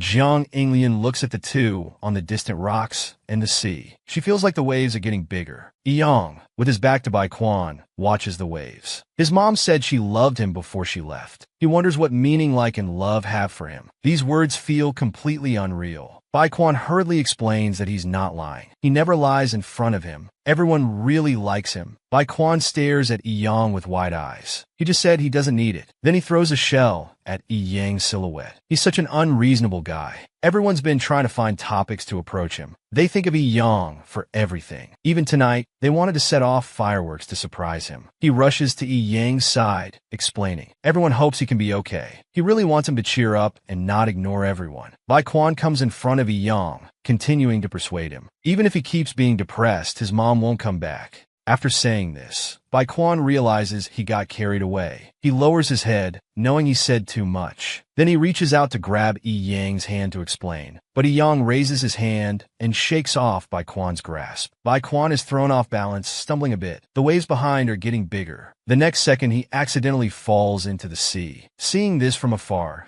Jiang Yinglian quickly gets up, jumps over the railing, and rushes towards the sea. She turns her head, telling Aning to go back quickly and call the teacher. In the water, Bai Quan sinks to the bottom, struggling to surface. He looks around, but can't find Yang. Bai Quan keeps sinking in the sea. Suddenly, a pair of hands grabs him. On the surface, Yang is still desperately calling out, unable to find Bai Quan. He's very anxious. Then he sees Jiang Yinglian dragging Bai Quan out of the sea. He tells Yang to hurry over and help carry him ashore. After reaching the shore, Jiang Yinglian collapses on the beach, exhausted. Yang anxiously asks about the situation nearby. Seeing Bai Quan unresponsive in front of her, Jiang Yinglian decides to perform first aid. She tells Yang to lay Bai Quan face down on his knees, with his head lower than his chest. Yang looks at the still unconscious Bai Quan, tears falling uncontrollably. The panic he felt when his mother died resurfaces. The two little kids were too young and were extremely scared at the time. After finding them, everyone rushes over in a panic. The teacher's scolding voice is continuous. At this moment, Bai Quan finally wakes up. Tears flow from the corners of his eyes. He looks with blurry vision at Jiang Yinglian, who is holding him. The teacher behind them continues to reprimand them. After daybreak, the school calls their parents. But Bai Quan still hasn't shown up. The adults harshly criticize them. Yang remains silent except for apologizing. He keeps his head down, his face full of guilt and determination. Looking at Jiang Yinglian in front of him, he quietly says thank you and doesn't say another word to them. The elementary school graduation trip ends like this. That was also the last time they saw Yang. Thoughts return to the present. Jiang Yinglian raises her hand to put the yogurt in the fridge. Daikier suggests drinking it now. She puts down her bag and asks if they ever tried to find Zhua Yang afterwards. Jiang Yinglian recalls. They even tried to wait at his doorstep, but he still wouldn't come out. Near the end of summer vacation, they heard he had transferred to a school in another city. Jiang Yinglian closes the fridge door. She and Aning were thinking of going to find him. Handing the yogurt to Daikier, she says she didn't expect to run into Yang first. Little Cheer inserts the straw into the yogurt. She thinks Yang is so heartless. Jiang Yinglian nods in agreement, head lowered. He left suddenly without saying anything, gone for 3 years. Daikier looks down at the yogurt in her hand, pondering how cruel he was to himself. Settled in a new environment by his mom, and accidentally pushing his good friend into the sea. It was a time when he needed comfort and forgiveness. But out of fear, he took all the responsibility and hid away. The more they cared, the more you would blame yourselves. Daikier looks up at Jiang Yinglian. His situation was more difficult than they imagined. She guesses it must have taken a lot of courage for him to return to this place. place. But Daikir looks at her seriously, feeling that he truly cherishes them. The next second, she moves close to Jiang Yinglian, just like before. Let's make up quickly. Jiang Yinglian reaches out to ruffle her hair. The sudden approach startles her. She always cares more about others' affairs than her own.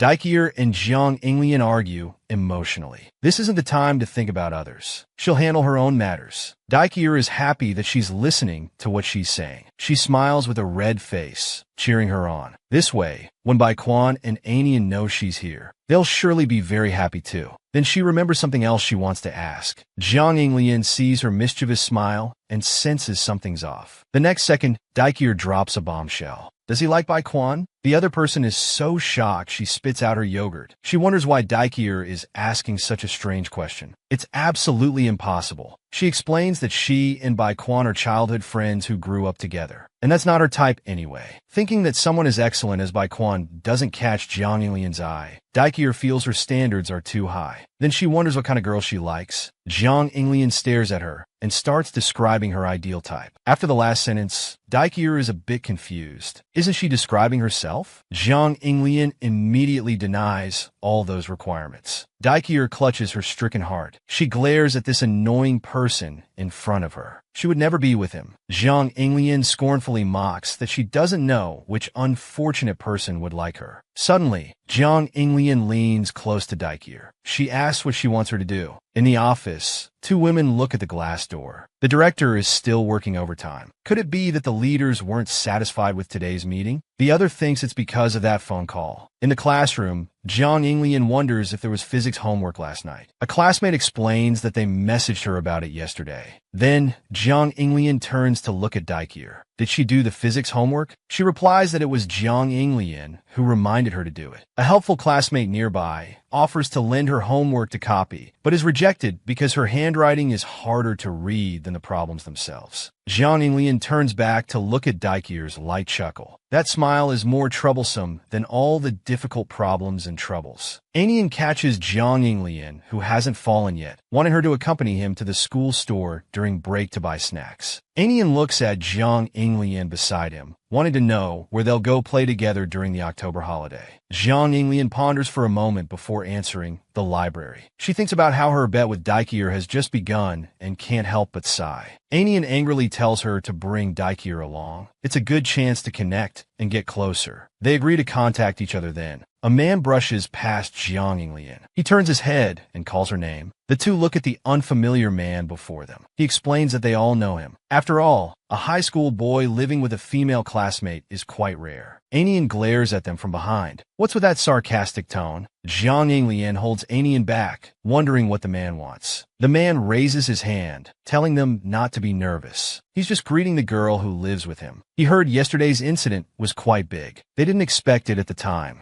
Jiang Yinglian glares at them with a stern face. So they were the ones who let the cat in. The man admits it, but before he can finish speaking, Jiang Yinglian punches him in the face. Two women upstairs notice the commotion. One pulls the other to look downstairs. Anshin walks towards the teaching building carrying a briefcase. The two wonder if the school has such a beautiful teacher. They feel like they've seen her somewhere before. Someone runs into the classroom shouting that something big has happened. Everyone looks at him puzzled. Unexpectedly, he says Jiang Yinglian got into a fight. Anian's voice comes from the teaching building. He tells the other person to hold back a bit, asking if they want to knock someone out. Jiang Yinglian sits opposite, looking at her phone. She says if she really wanted to knock someone out, she'd aim for the chin. Daikir holds the phone. She anxiously asks where Jiang Yinglian is. The answer is the equipment room on the first floor. She tells them to stop messing around and that they're heading back to the classroom. The next second, the door opens. Daikir appears at the doorway, holding the phone. Anian senses the atmosphere isn't good and quickly slips away. Then Daikir turns to glare at Jiang Yinglian. What fight? Her face is all bruised. She explains Jiang Yinglian struck first, but the other side might play the victim card. Jiang Yinglian recalls what happened earlier and the cat lying in the hospital. She can't help but get angry. She explains that by the time she realized it, her fist had already swung out. Daikir lowers her head, feeling guilty that she doesn't want the other person to get hurt because of her. She worries the wound is serious and suggests going to the infirmary to treat it. Jiang Yinglian looks at Daikir with tears in her eyes. She doesn't want her to have that expression. Then she pinches her face, saying she doesn't hurt anywhere now. Don't worry, it's fine. Besides, seeing her chubby face makes all the anger disappear. The next second, Daikir bites her arm, angrily calling her a big idiot. In the office, Aunt Shin sits on the sofa, speaking up for Daikir. Principal Zhua sits opposite, head lowered in shame. He asks for some time, assuring that the school won't ignore such matters. But what he didn't expect was that after the Yang incident, they would meet again in this way. Aunt Chun is very angry. This is a school. Children not only need to study here, but the school should also protect their physical and mental health. In her heart, she is Daikir's guardian and must protect her. When such serious incidents happen on campus, both parents and the school should reflect. The students who did bad things behind the scenes should face consequences for their actions. Aunt Shin angrily points out to the principal that the school must give her an explanation quickly. Just then, a student hurriedly pushes open the door and shouts that something has happened in the first-year high school again. There's a fight in the corridor. Seeing a parent in the office, the student apologizes embarrassedly for interrupting the principal's conversation with the parent. Aunt Shin responds that it's okay. The principal thinks to himself that this batch of students is really troublesome. The student asks who's fighting. The student scratches his head and tells the principal it's still those problematic students. But unlike before, someone from Class A is involved in the fight. His name is Jiang Inglian. Hearing this name, Aunt Shin recalls her child who learned Sanda since childhood. She anxiously asks the student if Jiang Inglian got physical and how those kids are doing. The student replies that those classmates are all in the infirmary. If needed, they'll be transferred to a big hospital. After reporting the situation of those involved in the fight, the student is about to leave. The principal instructs him to bring those people to the office when they come out of the infirmary. He wants to have a good talk with them. After the student leaves, the office falls into awkwardness. Aunt Shin believes Jiang Inglian did something wrong. Although they should treat everyone equally, she knows her child well. Inglian is definitely not someone who would cause trouble. This matter must be thoroughly investigated. The principal also believes in Jiang Inglian's character. She regretfully talks about her own child, who didn't play with Inglian for all 3 years of middle school. Hearing this, Aunt Shun is very concerned about Yi Yang's situation. The principal looks out the window. He mentions that his child has returned to school, guessing that the other party is determined to face past events. Yi Yang is a very smart child but never lets anyone into his heart. The principal self-mockingly points out that although he gets along well with Yi Yang as the school's guidance counselor, he can't handle his own child's affairs well. For Yi Yang, he might not be an excellent father. The principal falls into memories. The first person to rush up and hug Jiang Inglian back then was Aunt Shun. She hugged Jiang Inglian and kept talking nonstop. Aunt Shun also recalls this incident. She lowers her head and narrates that for her, Jiang Inglian is her child. She has never seen Jiang Inglian as an outsider, although Jiang Inglian has never called her mother from childhood to adulthood. The principal then brings up Daikir's matter. Some students have reported the instigators. The scene changes. At the classroom door, a student shouts Bai Quan's name. Jiang Inglian is looking for her. Bai Quan looks at Jiang Inglian in front of her, worried about why she's injured. But Jiang Inglian doesn't answer. She wants to talk further with Bai Quan. At this moment, behind the blonde girl, people in the classroom start to envy. Everyone wants to talk to Jiang Inglian too. People discuss that Bai Quan is Jiang Inglian's childhood friend, and they no longer have a chance. Daikir is also very cute and lives with Jiang Inglian. They really want to switch identities with her. The blonde girl finally can't bear it. She turns around and shouts that this is Jiang Inglian's business. Why are others gossiping? Unexpectedly, everyone turns to mock her instead. She only revolves around Bai Quan every day, really thinking she's something. The people mocking her gradually walk away. The blonde girl feels it's much quieter now. The scene changes. Bai Quan asks Jiang Inglian if it's about Daikir's matter. She's very surprised. Before she could say anything, the other party already knows. She can't help but feel puzzled. Bai Quan explains that Zhang Zixuan has looked for her. Then she mocks herself. She discovers that when Jiang Inglian calls her name, she can't control her trembling. Bai Quan is very scared. She doesn't know what to do. Sensing Bai Quan's confusion, Jiang Inglian looks up at her, encouraging her to be honest. Daikir is clearly a stranger who suddenly entered our lives. Bai Quan looks at the person in front of her, wondering why Daikir can make Jiang Inglian show such an expression towards her. Unexpectedly, Jiang Inglian directly asks about Daikir's matter, if it's really related to Bai Quan. Bai Quan calmly explains. That day she saw Jiang Inglian, Anian, and Daikir walking side by side together. She recalls her childhood. She thought the four of them would grow up together. As they walked, Yang disappeared. Baekwon thought the remaining three would never be apart again. She cherished every moment like grasping at a lifeline. But Daikir appeared. Without any warning, she easily stood beside her friend. For Baekwon, friends are irreplaceable treasures. Too important. But the more she wanted to cherish them, the more it became shackles binding her.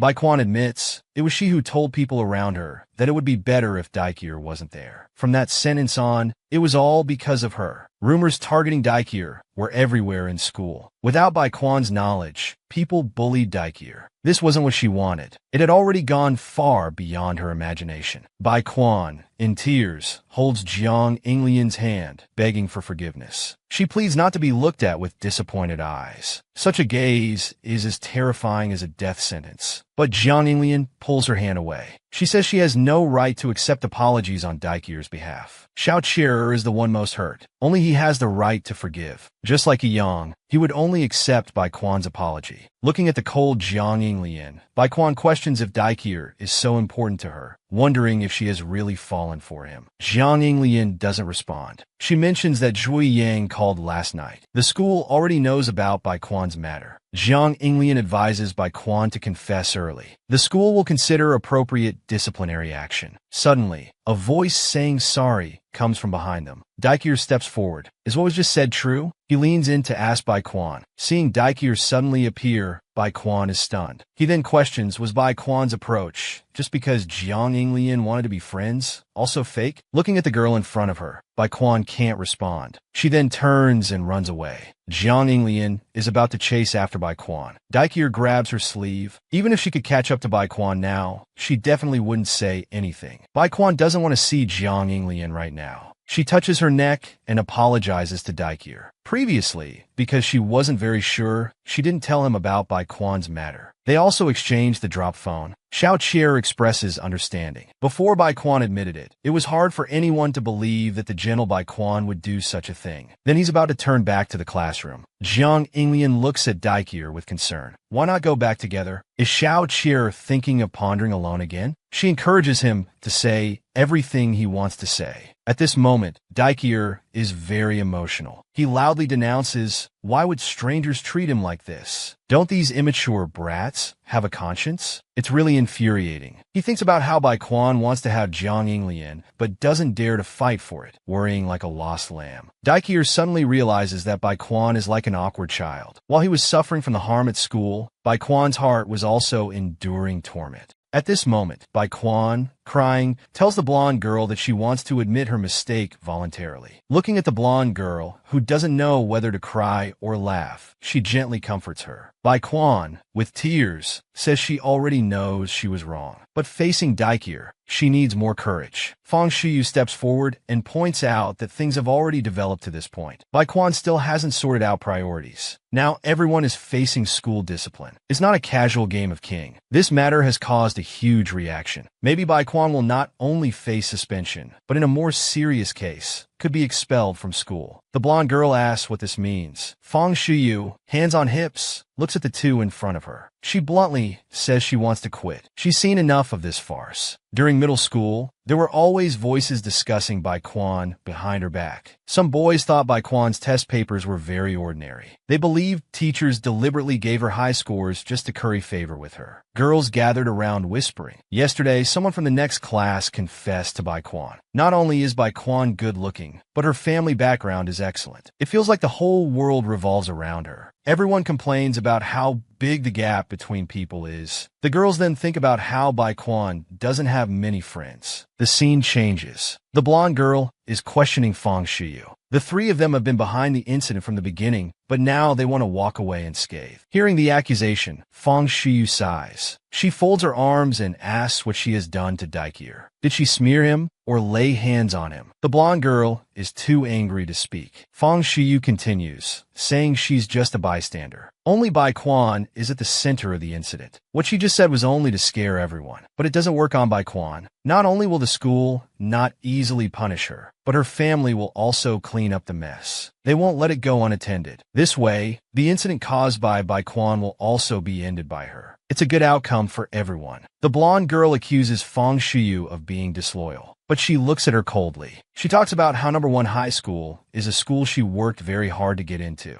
If Baekwon really saw everyone as friends, she should face the punishment alone, instead of letting everyone be expelled along with her. Fong Shiyu advises the blonde girl to wake up. Baekwon is different from them. If she really faces disciplinary action, none of them can bear such punishment. Unexpectedly, the blonde girl slaps away Fong Shiyu's hand. She'll bear her own responsibilities. She won't transfer her faults to others. The blonde girl turns to look at Baekwon. Don't listen to what others say. If Fong Shiyu wants to leave, let her go. The worst thing was done by herself, so she should bear the responsibility. As long as Baekwon follows behind her, it's fine. Baekwon lowers her head. Silence is complicity. This matter can't be separated from her. She tacitly allowed the incident to happen. This matter is definitely related to her. Fong Shiyu is not wrong. Baekwon touches her eyes and apologizes to the blonde girl. Sorry for involving everyone. She will go to the school herself to explain. The blonde girl interrupts Baekwon in time. She won't let Baekwon bear the mistake alone. Baekwon worries about implicating her friends. She tells the blonde girl that she will talk to her family. The blonde girl's family doesn't need to rush to repay the money. The blonde girl looks at the person in front of her in disbelief. She angrily accuses the other of looking down on her. She's not like others who think Baekwon's family is rich or because of family matters. Then she turns away angrily. Fong Shiyu looks at Baekwon. She knew long ago that this matter would have only two outcomes. Either Daikir would be forced to drop out, or Baekwon would lose to Daikir. Just like now. Then she turns to leave. In the memory, the blonde girl comforts Baekwon. She's not alone. She has always been with Baekwon. Besides, Yin and Jiang Yinglian will always be with Baekwon. Others simply don't understand how good Baekwon is. They don't understand how great a friend Baekwon can be. Fong Shiyu has known the blonde girl for so long, but this is the first time she's seen her argue with Baekwon. The other person asks puzzledly, seeing them argue, is Fong Shiyu happy? Fong Shiyu sighs. She's just very confused. Baekwon actually said such things to her friend, but Fong Shiyu won't tell anyone about what happened. The blonde girl is very strange. Baekwon is clearly not that kind of person. In the memory, the blonde girl pulls the injured Baekwon. You're the new student reporting today, right? The infirmary is just ahead. She says she'll take her there. The blonde girl introduces herself as Nana. From then on, Baekwon and Nana became desk mates. One day, Baekwon overheard classmates discussing Nana's family situation. Her family's business was unable to turn around funds and owed a large debt. And Nana, surprisingly, had become friends with the richest kid in the class. At lunch, Baekwon sees Nana's abundant lunch and compliments how cute her lunch is. Nana explains that except for the fried egg, everything else is leftover from last night. Baekwon is puzzled, thinking the food might be cold. Nana smiles and says it's fine as long as it fills her stomach. When leaving, Baekwon offers to bring lunch for Nana. She waves her hand, refusing. When she returns, Baekwon, panting, stuffs milk into Nana's hand. She happily says these are the last two boxes. Nana drinks the beverage, worrying that if Baekwon keeps staying with her, she'll be gossiped about by classmates. Everyone has already started talking about them, but Baekwon doesn't know. She doesn't care what others say. The Nana she knows, although they were strangers, would still lend a helping hand. Baekwon is glad to be her friend. Nana suddenly realizes Baekwon is not that kind of person at all. Fong Shiyu tilts her head and says, timid, willful, and indecisive people are not suitable to be villains. Baekwon's harsh words must not have come from her heart. She just wanted to stimulate Nana to leave. Baekwon has achieved her goal. Nana finally realizes how slow she has been. She immediately turns and runs back to where she came from. Fong Shiyu watches Nana run away, curious about where she's going. She firmly responds that she's going to find Baekwon. Fong Shiyu anxiously points out that Baekwon is different from everyone else. Even if she goes back, things won't change. Nana turns back to look at Fong Shiyu. She can't abandon a friend who has helped her. Baekwon is her friend.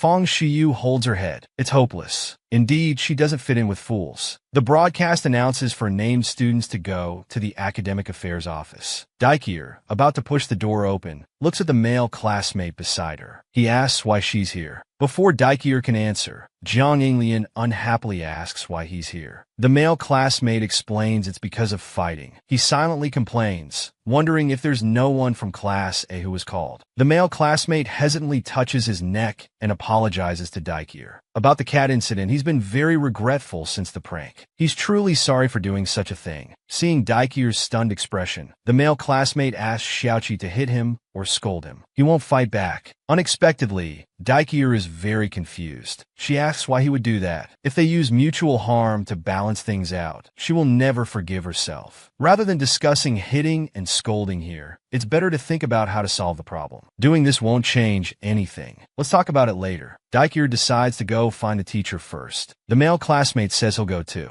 He quietly asks Jiang Yinglian what mistake Daikir made and why she's here. Jiang Yinglian raises her leg to kick the male classmate, urging him to hurry inside. And he shouldn't casually call Daikir by name. Jiang Yinglian looks at everyone in the office, thinking Daikir is here to lead everyone out. At this moment, someone taps her shoulder. Jiang Yinglian turns to find it's Aunt Shun. Just as she's about to call out her name, Aunt Shun quickly gestures for her to be quiet. Jiang Yinglian wonders why she's at school. Aunt Shun questions why she's fighting at school. Are they the ones bullying Daikir? Seeing Jiang Yinglian's confirmation, Aunt Shun gives her a thumbs up. In the office, the teacher angrily crosses his arms, looking at the students before him. He shouts angrily, not only fighting at school, not studying properly, causing trouble all day. The students feel embarrassed inside. In the office, there's also a girl begging the teacher to give some face. In the office, the teacher is still angrily scolding the students. Baikwan and Nana, walking out of the office, see Daikir passing by. The scene changes. The principal turns to look at the people before him. Today, they need to investigate Daikir's matter. Fortunately, all parties involved are now present. This isn't a small matter. Is it really worth settling privately? Outside the office, Jiang Yinglian and Aunt Shun are also silently listening to the office conversation. Daikir is very determined. She wants to settle this privately. Not long ago, Daikir was curious. If she decided to settle privately, would Jiang Yinglian think she's stupid? The other replied, if she had anything to say, she would have said it already. Daikir decides to take a gamble. The principal points out to everyone in the office that whether to reduce the punishment still needs to be discussed by the school. Everyone shouldn't hold on a false hope. Nana raises her hand. She admits that the rumors and water splashing were all her doing. It has absolutely nothing to do with Baikwan. Lon classmate also says he fought and intimidated Daikir. The principal lowers his head. It's too late now. You should have thought about the consequences when you did these things. There's no need to speak for each other. Those who deserve punishment won't escape it. Then the principal sits at the desk. Since Daikir has made up her mind, she should follow her own thoughts.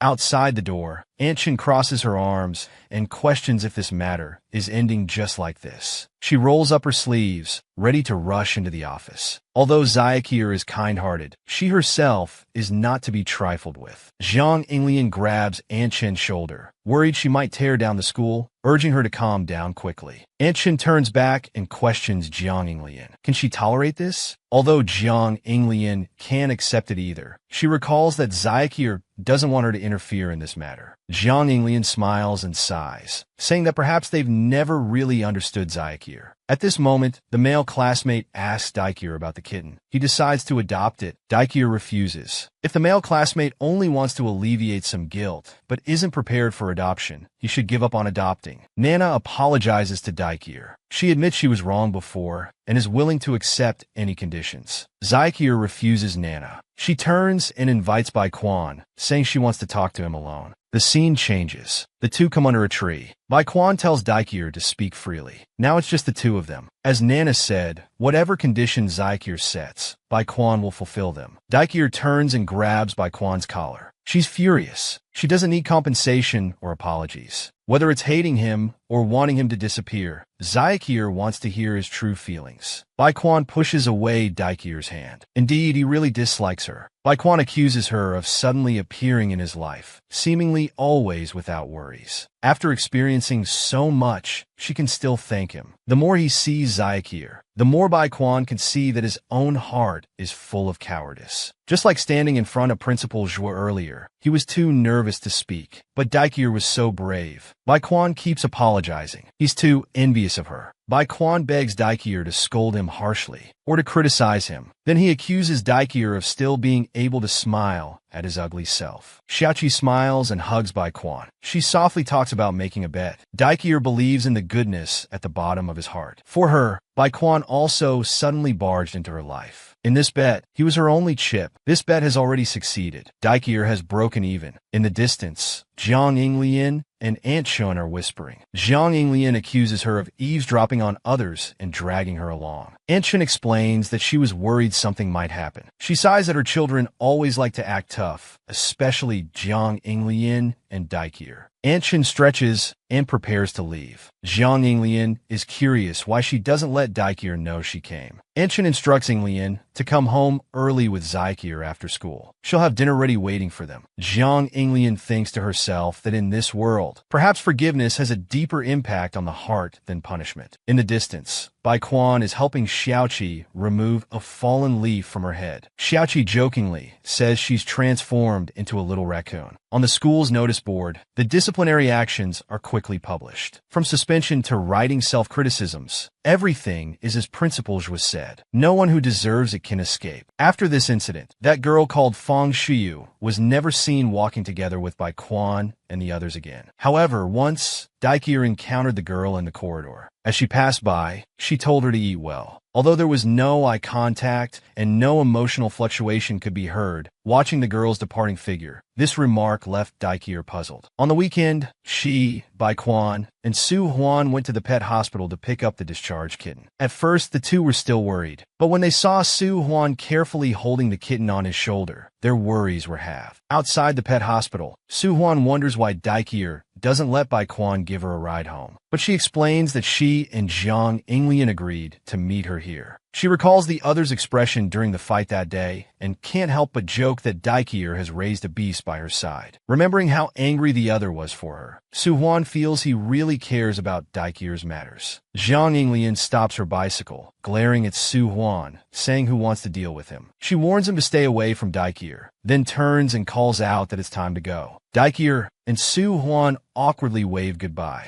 Looking at the cute white kitten in the bag, they should head home too. However, what's worth celebrating is that Zhang Yinglian and the other three have finally reconciled. Although they don't know what happened on the day of the reunion. Since then, Zhang Yinglian has been in a good mood. Daikier is genuinely happy to see her cheerful. She's also sincerely happy for her. The second thing worth celebrating is that she and Zhang Yinglian have reached an agreement to get along better in the future. They've agreed that whoever encounters a problem shouldn't bear it alone. Daikier clenches her fist and angrily looks at Zhang Yinglian on the sofa. It's her turn to clean the kitchen today, but the other reluctantly agrees to clean it in a while. Zhang Zixuan looks at Zhang Yinglian lying nearby and reminds her that Daikier is looking for her everywhere. Zhang Yinglian tells Zixuan to let it go. It's Saturday after all. Since they're living together, they don't treat each other as outsiders anymore. This applies to Aunt Shun as well. Although she hasn't said it explicitly, from Zhang Yinglian and Zhang Zixuan's eyes, she feels they seem to have noticed what she hasn't said. Remembering what Aunt Shun said when she first moved in, she can't help but feel guilty. So she's determined not to make Aunt Shun worry about her anymore. Seeing Aunt Chen's failed attempt at cooking, they decide to go upstairs to change clothes and eat out. Back to Daikier's situation. The previous events have put some pressure on her. Not eating well, she suffered from her old stomach problem. While taking medicine, she was caught by Zhang Yinglian. She worries why Daikier didn't tell them about this. But Daikier claims she'll be fine if she takes the medicine on time. Zhang Yinglian helplessly ruffles her hair, telling her to call if she needs anything. Seeing Zhang Yinglian's anxious concern, she finds her so cute. Then she suddenly remembers something. She forgot to tell them that the issue has been resolved. Zhang Yinglian is confused about who they are. Hearing the explanation that it's her mom and good friend, Zhang Yinglian realizes they've been in contact all along. Daikier suddenly suggests taking a selfie with her. She wants to send the photo to her friend, who still doesn't know what Zhang Yinglian looks like. With that, she takes out her phone and starts taking selfies. Looking at the photos in the album, Daikier compliments her photogenic nature, but Zhang Yinglian criticizes her shaky hand while taking photos. The next second, she grabs the phone, pulls Daikier close, and takes a nice photo together. Daikier then recalls meeting Zhuo Yiyang after school once. They exchange greetings for a while. The next moment, she asked if he likes matcha. After getting an affirmative answer, she wondered if he prefers ice blended or milk cap. Zhuo Yang guesses if she wants to treat him. The next second, a matcha ice blended appears in his hand. Daikier smiles and thanks him for the yogurt last time, saying this is a return gift. Then she waves goodbye and leaves. Zhuo Yang is stunned for a moment before smiling. Everything seems to be slowly changing in the direction they hoped for. Principal Zhuo sees his son return and tells him to go to his room to do homework first. But Zhuo Yang calls out to his father, saying he has a request to tell him. On the other side, the pink-haired girl looks at the photo of Daikier and Jiang Yinglian on her phone. She wants to transfer schools. Because her mother works abroad, the main character Daikier has to stay at her mother's good friend Aunt Cheng's house. Although she's not good at cooking, she prepares breakfast for her and thoughtfully asks whether she prefers cereal or plain milk. Daikier chooses plain milk. Zhang Zixuan nearby suddenly teases her, saying her energetic look is nice. She smiles and says good morning. As a senior high school student, he needs to go to school earlier. Aunt Chen needs to hang clothes, so she asked her to call her son down for breakfast. At this moment, Daikier's face is suddenly pinched by a hand. This person is the bad-tempered big devil who always likes to oppose her. Jiang Yinglian covers her pinched cheek, complaining that the other's hand is too heavy. She was even planning to call someone to wake up. Jiang Yinglian, however, unhappily asks if there's any need to call. Every time she wakes up, she gets disturbed. Daikier is very dissatisfied with this and questions what she means. Aunt Chun, passing by, can only helplessly ask why they're arguing again. She also said that arguing is okay, but they must make up afterward. That's proof of a good relationship. Both of them strongly objected to this, shouting in unison, "Who has a good relationship with this guy?" Aunt Chin cupped her face and sighed. It's just like this now. They're even in sync when arguing. After the truce, Jiang Yinglian sat down at the table to eat breakfast. Dicky tilted his head, looking at the other person. Although he didn't want to admit it internally, this boy who always seemed to be against him was indeed the one who had always stood by his side in various past events. Coming back to his senses, Dicky called out to Jiang Yinglian, then said, "Brother Zixuan has grown taller recently." The other person, who had just gulped down his drink, was completely out of comebacks. He looked at this trick, feeling a sense of déjà vu. He glanced over pointedly. This move still worked well on Jiang Yinglian. After they both finished eating, they said goodbye to Aunt Chun and went to school together. As soon as Jiang Yinglian arrived at school and walked down the hallway, the surrounding girls started fawning over him. Walking beside him, Dicky also heard about the transfer student. Just as he was about to invite his companion to join the commotion, he was immediately rejected. He wouldn't give up, looking at Jiang Yinglian and constantly whining. "We're almost at the teacher's office. Let's just peek through the window." The other person suddenly warned him to watch where he was going, but it was too late. Dicky had already bumped into someone. He quickly apologized, explaining that he was running too fast. Unexpectedly, as soon as the boy saw Dicky, he called out his name. He took a closer look. Only then did he realize that the person he bumped into was actually Zhuo Yang. He had transferred schools without telling his friends. While being questioned by his good friend who had his arm around his neck, he was actually quite happy because the four of them could be together again. He turned his head to look at Bai Quan. The two exchanged smiles, then turned to look at Dicky. He stated directly that with him added, it would be 5 people. Jiang Yinglian and Zhuo Yang, along with the other two, were childhood friends. Although some accidents had separated them for a long time, when Jiang Yinglian lost his most important family member as a child, it was this group of people who stayed by his side. This friendship was a treasure for all 4 of them. Dicky thought to himself that Jiang Yinglian, who had been through so much with him, was also a very important friend. Realizing this, he couldn't help but smile. The other person was very confused by this. He refused to share his thoughts. At this moment, they overheard classmates chatting. This morning in the office, they saw another female transfer student. Her hair was long and curly, very cute. The classmates said she was cute indeed, but her personality was a bit odd. Her name seemed to be Xiao something.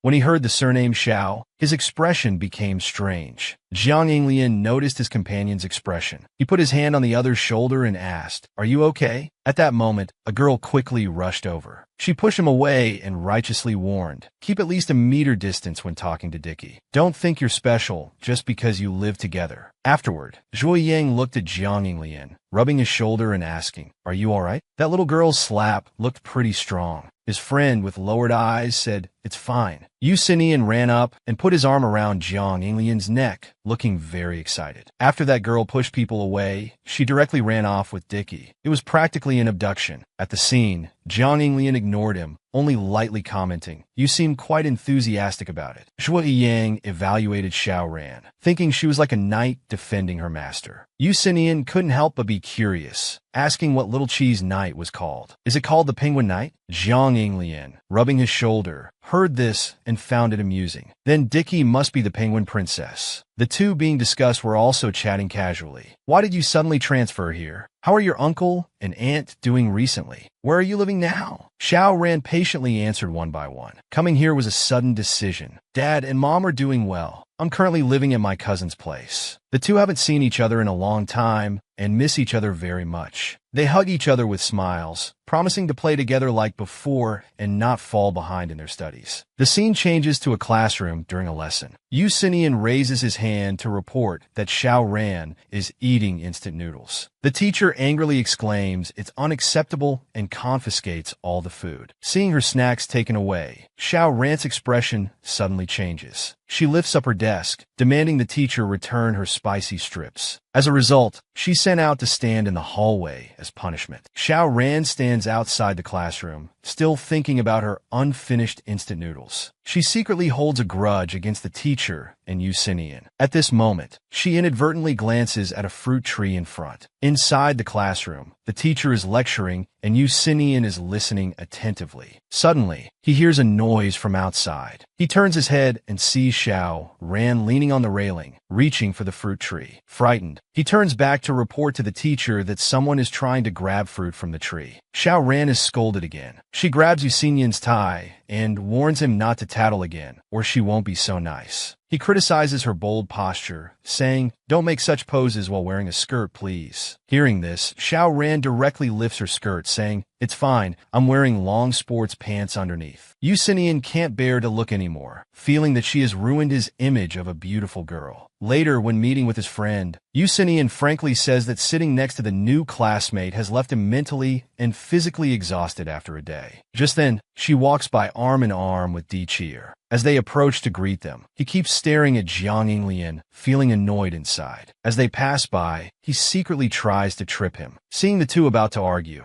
Di Chier quickly steps between them to mediate. She turns to her friend, telling her not to act like this and to apologize quickly. However, she says her foot moved on its own. Jiang Yinglian lowers his head and leaves with his friend. Xiao Ran also leaves with Di Chier. The two look back at each other, their eyes full of hostility. It's class time again at school. Xiao Ran uses the excuse of going to the bathroom to skip class. She goes to Di Chier's classroom and finds it empty. After sneaking in, she looks at the seating chart. She discovers that Jiang Yinglian's seat is very close to her friend's, which greatly annoys her. She walks to his seat and kicks it, causing books to fall out of the drawer. In an open book, Xiao Ran finds a photo. When she picks it up to look, her expression becomes very surprised. Meanwhile, on the playground, Jiang Yinglian, who just finished running, is suddenly grabbed around the neck by Zhui Yang. He looks up and scans around, noticing Di Chier is missing. After asking, he learns that she returned to the school building with Bai Quan. Zhui Yang doesn't understand why Xiao Ran is targeting his friend. He doesn't know either. Seeing his friend always mentioning Di Chier, Jiang Yinglian looks embarrassed and says that part of the reason for his transfer was for his friend. Another reason is that he's been thinking about Di Chier a lot lately. At the same time, Xiao Ran in the classroom is internally shocked. Why does the Jiang guy have a photo of her friend? Unaware that his secret has been discovered, Jiang Yinglian is still asking Zhui Yang when he started thinking about Di Chier all the time. He shyly confesses, "I remembered her from the first time we met. Short hair, watery eyes, and a serious face, saying she wanted to pay me back for the yogurt. She was especially cute." He also says he feels her smile is as warm as sunshine. After saying this, he turns to ask his friend if living together with her has led to any thoughts between them. Realizing that Zhui Yang wants to pursue Di Chier, his friend suddenly becomes serious. He He bluntly says they're not suitable because he won't approve. Zhuo Yang laughs and calls him a brat, asking why he needs his approval to like someone. Suspecting that Jiang Yinglian also likes Di Qi'er, he probes his friend, asking what Di Qi'er means to him. As they talk, the subject of their conversation walks over, smiling and greeting them. The scene changes. Xiao Ran finally hears the class dismissal bell ring. Holding the photo, she thinks coming here was the right choice. It's just as she thought. The Jiang guy likes her friend. On the other side, Jiang Yinglian meets up with Di Qi'er to go home together. He's still thinking about his friend's words. To him,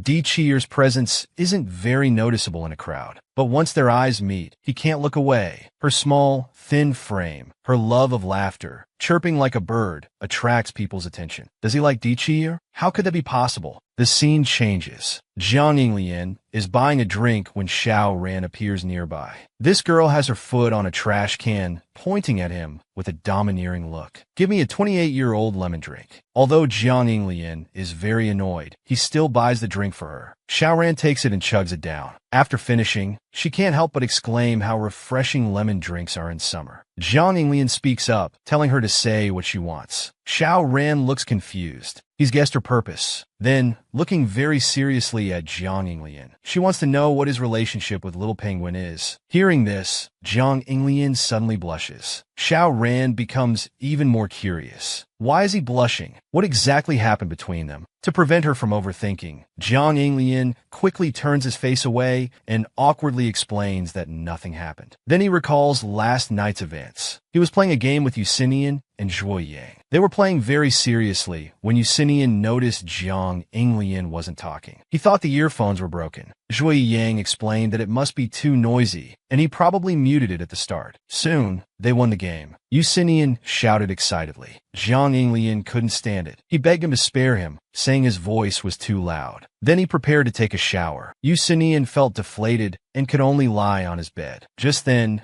he felt something was off about Jiang Yinglian that night, but wondered if it was just his imagination. The scene shifts to Jiang Yinglian. He comes out after showering and unexpectedly encounters Di Qi'er. He rubs his eyes. Looking at her, he asks why she's showering so late. She seriously replies that she was playing games with Yusinian and others, so she lost track of time. She then prepares to return to her room with a helpless expression. Seeing her expression, Di Qi'er becomes curious. Why did his face suddenly change? Jiang Yinglian sighs. He tells her not to be so unguarded. After all, they live together and he's a boy. Di Qi'er doesn't understand what he means and asks him to explain clearly. Jiang Yinglian is exasperated. He reminds her about her pajamas. The girl suddenly realizes. She quickly covers her chest with both hands, looking very embarrassed. She even thinks he saw something and keeps asking. Jiang Yinglian can only brush it off casually, then calls her an idiot. Angry, Di Qi'er chases him back to his room, not forgetting to give him a beating. Back in his room, Jiang Yinglian feels very innocent. It's not like he wanted to look on purpose. Back in her room, Di Qi'er hides under the covers, calling him a pervert. She feels it's inconvenient living with boys. After the flashback, Xiao Ran thinks the boy in front of her is acting strange. So she keeps following him, wanting to get to the bottom of it. He blushes at the slightest comment. What exactly did Jiang do to Di Qi'er? She grabs his clothes, refusing to let go. Jiang Yinglian gets angry. Stop asking these things. It's nonsense. Seeing herself being accused, Xiao Ran also gets furious. She takes out Di Qi'er's photo, asking Jiang Yinglian to explain. Normal people don't keep girls' photos in their books. Questioned by this girl, he suddenly has no words. Seeing no rebuttal, Xiao Ran takes it as an admission, so she loudly calls him a pervert. As she leaves, she doesn't forget to warn him. She tells him not to have any designs on Di Qi'er, or she won't forgive him. Jiang Yinglian gets angry too. He blocks Xiao Ran's path, then says seriously, "You dare to go through my things?" Hearing this, she suddenly feels guilty, so she awkwardly explains. She kicked over Jiang Yinglian's desk, then lost. Coming down, she found the photo on top. After hearing her explanation, Jiang Yinglian asks her to return the photo, but Xiao Ran refuses. It's Di Qi'er's photo. Jiang Yinglian doesn't want to waste words. It's impossible to reason with this girl. He still demands she return the photo. Seeing the boy's serious face, she feels the atmosphere is off. If she continues like this, she might get beaten up. So she comes up to him and surprisingly asks Jiang Yinglian to provide snacks for the entire semester, or else she'll report him. Left with no choice, he agrees to her demand. Then she returns the photo and leaves with big strides. Xiao Ren grumbles all the way. Passing classmates look at her, not understanding what happened. Jiang Yinglian looks at Di Chier's photo. He feels very guilty. He was careless. Last night, he was too busy playing games and didn't check his books. When he looks up, he sees Di Chier walking with Zhui Yang. Seeing them come to school side by side, he suddenly feels jealous. Di Chier also sees Jiang Yinglian at this time. She stops and stares blankly. Zhui Yang sees her distracted look and thinks something happened. So he takes out a bottle of lemon drink, wanting to cheer her up. Then he looks thoughtful. He seems to have seen Jiang Yinglian somewhere. This startles Di Chier, and she chokes on her drink. At this moment, Jiang Yinglian suddenly appears in front of them. Di Chier becomes very scared and wants to quickly escape. She then quickly leaves the scene. While running, she keeps thinking about what happened that night. She feels very embarrassed and can't even look at him directly. Jiang Yinglian and Zhui Yang think they had a fight. At this time, Jiang Yinglian speaks up. He wants to know why Di Chier came to school with Zhui Yang. Hearing his question, Zhui Yang can only cough helplessly. He thought his friend was angry, but Jiang Yinglian doesn't want to admit he's angry, though his facial expression betrays him. To avoid misunderstanding, Zhui Yang quickly explains. He just met Di Chier downstairs, so they came to school together. But strangely, why did she run away when she saw Jiang Yinglian? The other person feels both angry and helpless. Di Chier is upset because of last night's incident. He instantly feels girls are too troublesome. During the break, Jiang Yinglian calls out Di Chier's name. In a blink, they're in the corridor outside the classroom. She walks side by side with Zhui Yang. He seriously introduces a game to her. As they walk, he sees Di Chier, so he greets her, but she deliberately avoids him. Now he's at a loss. Then, no matter how he tries to find Di Chier, she intentionally ignores him. He feels very sad, so he confides in Zhui Yang. The other thinks he must have done something bad, so he decides to help pass on a message. However, Jiang Yinglian refuses. He has his own ideas. During class time, Di Chier has already packed her bag. To avoid meeting Jiang Yinglian, she plans to escape immediately when class ends. Soon, class is over. She shoulders her bag, ready to leave. Just as she's about to escape, Jiang Yinglian grabs her. She's instantly at a loss. Xiao Ren witnesses this scene. She starts accusing him. Seeing her friend arrive, Di Chier wants to quickly escape, but she's pulled back by him. Jiang Yinglian sees her unhappy face. Why is she avoiding him? Di Chier tells the truth. It's because of last night's incident. To prevent this girl from overthinking, Jiang Yinglian has to explain that he didn't see anything, but she doesn't believe him at all. Left with no choice, he can only harshly mock her. Di Chier suddenly becomes anxious. She covers Jiang Yinglian's mouth, stating she won't be angry anymore. The matter ends here. In the evening, Jiang Yinglian calls Bai Quan. He wants to find out the truth about Zhui Yang and Di Chier going to school together. The other casually brushes it off.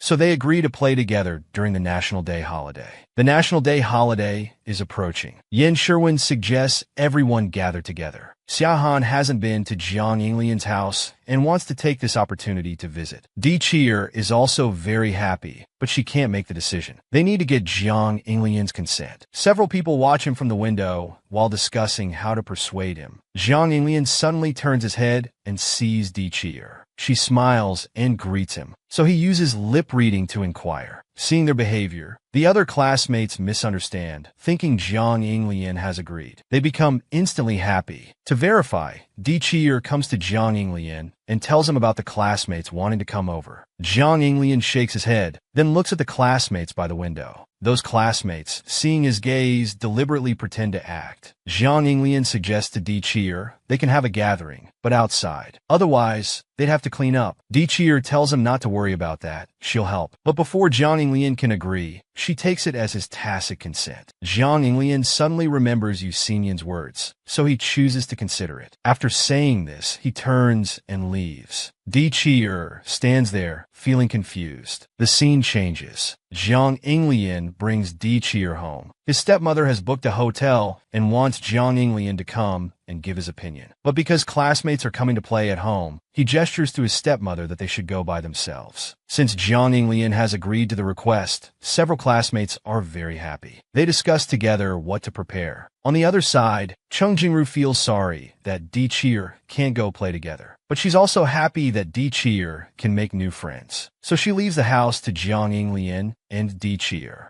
Di Qi'er has to face this boy alone, suddenly feeling very awkward. Her mind starts to wander. Before leaving, Cheng Jingru instructs Jiang Yinglian again, telling them to take care of each other. Soon, the classmates all come to Jiang Yinglian's house to play. They carry bags big and small. Seeing everyone's bags packed full, Di Qi'er feels very curious. What exactly are they preparing to do? At this moment, Huang Tianming suddenly sneaks away. Jiang Yinglian feels very strange. He's not from the same class. Why did he come too? Dai Qie quickly explains. Then, the commotion made by the classmates catches Jiang Yinglian's attention. When he turns his head to look over there, it turns out the furniture at home is too luxurious. So the classmates are both enjoying and envying it. Seeing everyone making a fuss, Jiang Yinglian angrily scolds them. Huang Tianming quickly puts his arm around his shoulder, promising that they will try to be quieter. He's also very touched. For everyone's sake, Jiang Yinglian even gave up the chance to travel abroad. Di Qi'er suddenly speaks up. She reminds her classmates that there's a mock exam after the holiday. Everyone is stunned after hearing this. When she wants to continue speaking, a classmate stops her. It's finally a holiday, so they shouldn't mention homework anymore. Yan Sherwin is sunbathing alone in the yard. He suddenly shouts Jiang Yinglian's name. People are attracted by his voice. Then he pulls back the curtain and asks everyone to come and see. It's Jiang Yinglian's height records from when he was young. The classmates all crowd around, discussing excitedly. Hearing these idle comments, Jiang Yinglian instantly gets angry. He wants to drive the classmates away. Seeing him so angry, everyone quickly apologizes. Xiao Ran suddenly calls Di Qi'er. He looks confused. When they entered earlier, he smelled a sweet aroma. Di Qi'er seems to remember something. Then she takes out muffins to share with everyone, introducing them as made by Zhang Zixuan. When Xiao Ran sees them, he's almost drooling. He immediately takes one and starts eating. Because it's so delicious, he excitedly pounds the table with his hand. Di Qi'er and others see this and are momentarily stunned. At this time, Huang Tianming also wants to try one, but he's stopped by Xiao Ran, who even locks his throat with his hand. He wants to enjoy those muffins alone. Di Qi'er comes to Jiang Yinglian's side. She feels very sorry because she brought everyone over to play, not expecting them to be so crazy. Jiang Yinglian teases her on purpose, even putting an iced drink on her face. Just as the two are chatting happily, the classmates suddenly start horsing around. Jiang Yinglian looks helpless. Seeing this, Di Qi'er quickly tries to calm him down, suggesting to take the drinks out first. At this moment, Jiang Yinglian asks her to take out the beef from the fridge. But an accident happens. Di Qi'er trips. She falls towards Jiang Yinglian. They both fall down instantly. Because the commotion is so loud, it catches Xiao Ran's attention. He curiously looks at Xiaohan, saying there seemed to be some noise in the room. But due to the noise from the classmates, she didn't hear anything. So he decides to go check for himself. After Di Qi'er and Jiang Yinglian fall, they find themselves in an awkward situation. She's lying on top of Jiang Yinglian very close. Her face turns red with embarrassment. Jiang Yinglian, seeing Di Qi'er's position, starts to daydream. Then he notices someone coming in. He uses his hand to press her face against his chest, signaling her not to make a sound. Then they hide. Xiao Ran checks at the door. Xiaohan suddenly comes over. He quickly tells her there's no one in the room. Although he says this, he still decides to go in and check carefully. The two still hiding feel very awkward. Di Qi'er is lying on top of Jiang Yinglian. She's worried it's too uncomfortable for him. Outside the door, as Xiao Ran is about to go in and check, a child carrying a puppy comes over. He's attracted by the smell of barbecue. Xiaohan finds the child very cute and instantly likes him. It turns out this child is Li Shiyu. At this moment, Xiao Ran has already entered the room. He carefully searches for the source of the noise, but finds nothing in the end.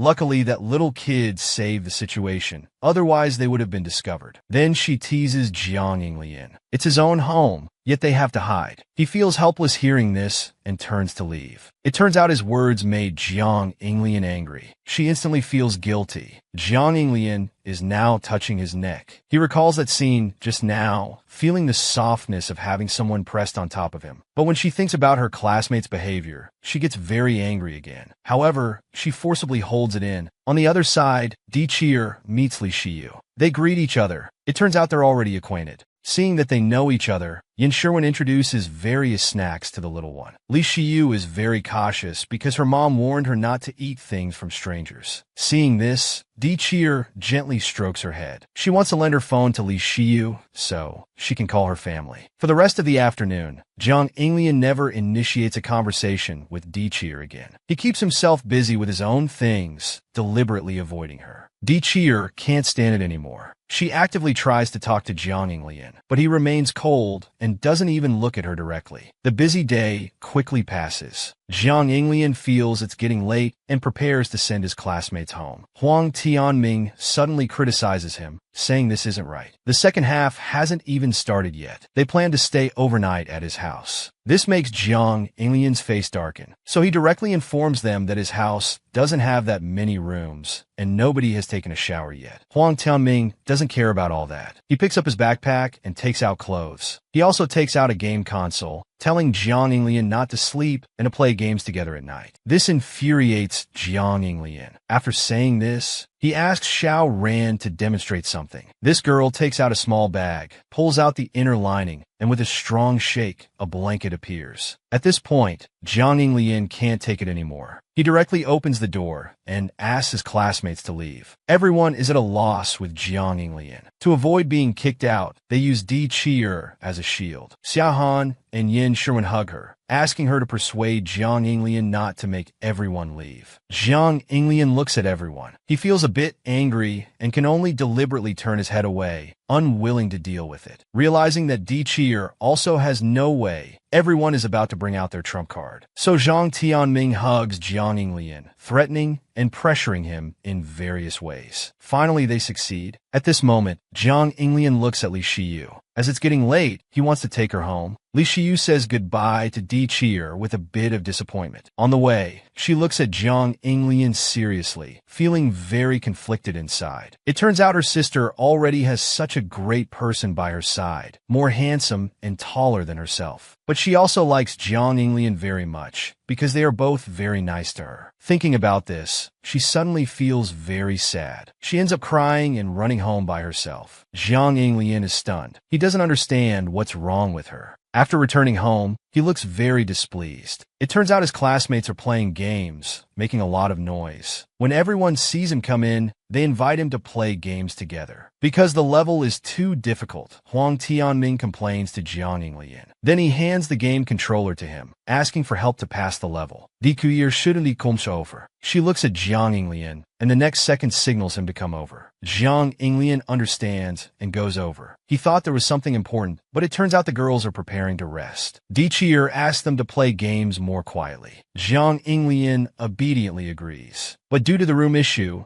Di Cheer decides to squeeze in with Xiao Ran. After hearing this, Jiang Inglian tells Di Cheer to sleep in his room. But this girl feels very shy. To reassure her, Jiang Inglian quickly explains. Anyway, those boys might stay up all night, so his room will be empty. Di Cheer looks embarrassed and quickly finds an excuse to refuse. But she's still very happy because Jiang Inglian is finally willing to talk to her. She thought he was angry and deliberately avoiding her, not knowing what to do. Understanding her concerns, Jiang Inglian patiently explains that he's not angry. But in his heart, he thinks about the real reason. He just wanted to calm down. After all, he hasn't recovered from the hug yet. As he thinks about it, his face turns red. Di Cheer notices his unusual expression and questions it. Jiang Inglian deliberately teases her, saying kids shouldn't ask so many questions. This upsets her. and she turns to leave. When Di Chi'er is halfway gone, she stops. She specifically shows concern for Jiang Yinglian, then informs him that she'll make breakfast tomorrow, reminding him to wake up and eat. After a while, Jiang Yinglian goes to find his classmates who are playing games, asking them to be quieter. Huang Tianming suddenly covers his mouth, which confuses him. It turns out they've discovered he likes Di Chi'er and want to know the truth. They think that living together, even if it's not love at first sight, feelings might develop over time. Seeing Jiang Yinglian reluctant to answer, Huang Tianming presses him to be honest. After all, it's normal to be attracted to such a cute girl. Jiang Yinglian feels annoyed by their persistence. He notices the situation and quickly interjects. He wants to play a game with Jiang Yinglian.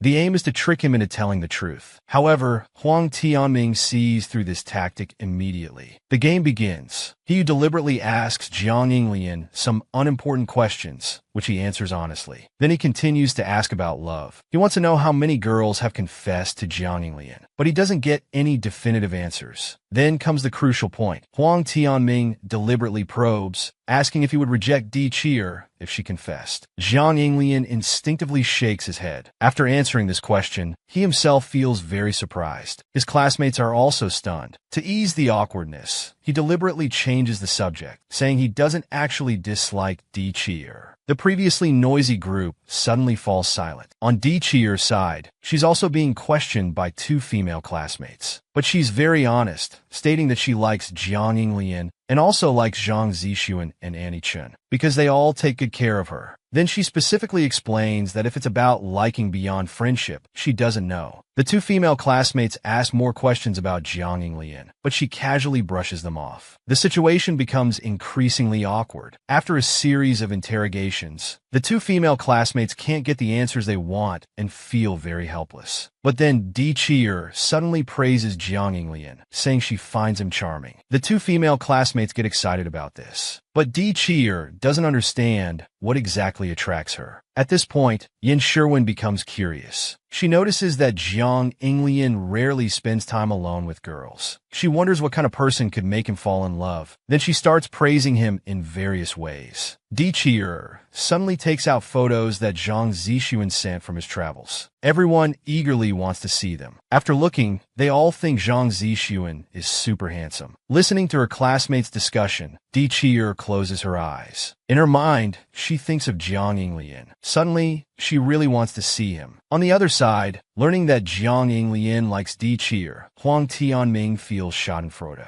But he also feels happy for him. So he specifically probes Jiang Yinglian, wanting to know when he plans to confess. But Jiang Yinglian suddenly denies it, saying he never said he liked Di Chi'er. To persuade Jiang Yinglian to confess, he starts patiently advising him and offers to support him. Jiang Yinglian's phone suddenly rings. It's a message from Zhuo Yang. He wants to go to an internet cafe during the holiday to play games together. But Jiang Yinglian declines. Zhuo Yang then brings up Di Chi'er. This makes Jiang Yinglian start overthinking. After chatting for a while, they decide to meet another time. Di Chi'er's phone also suddenly receives a message. She checks, and it's from Jiang Yinglian. He's planning to take her to an amusement park, just the two of them. Her heart suddenly skips a beat. The next day, Di Chi'er stands in front of the mirror, examining the new clothes she just changed into. She starts to fret because she's preparing to go out with Jiang Yinglian, so she wants to look nice. Then she picks out a dress, but thinks it might be inconvenient. After trying on several outfits, she feels unsatisfied with all of them. Finally, she changes into a simpler outfit. Then she applies lipstick, but finds it too dramatic. At this moment, she becomes frustrated. But since it's her first date with a boy, she decides to keep her appearance simple in the end. Meanwhile, Chung Jinru returns home. She feels sorry for her son because he lost his holiday due to her. But Zhang Zixuan is very understanding and doesn't blame his mother. Chung Jinru strokes Zhang Zixuan's head, looking sympathetic. Her son has always been considerate. Zhang Zixuan feels it's his duty as the older brother. Suddenly, Chung Jinru senses someone watching them. Zhang Zixuan prepares to go and ask that person. The person gets scared and tries to run away quickly, but Zhang Zixuan catches them.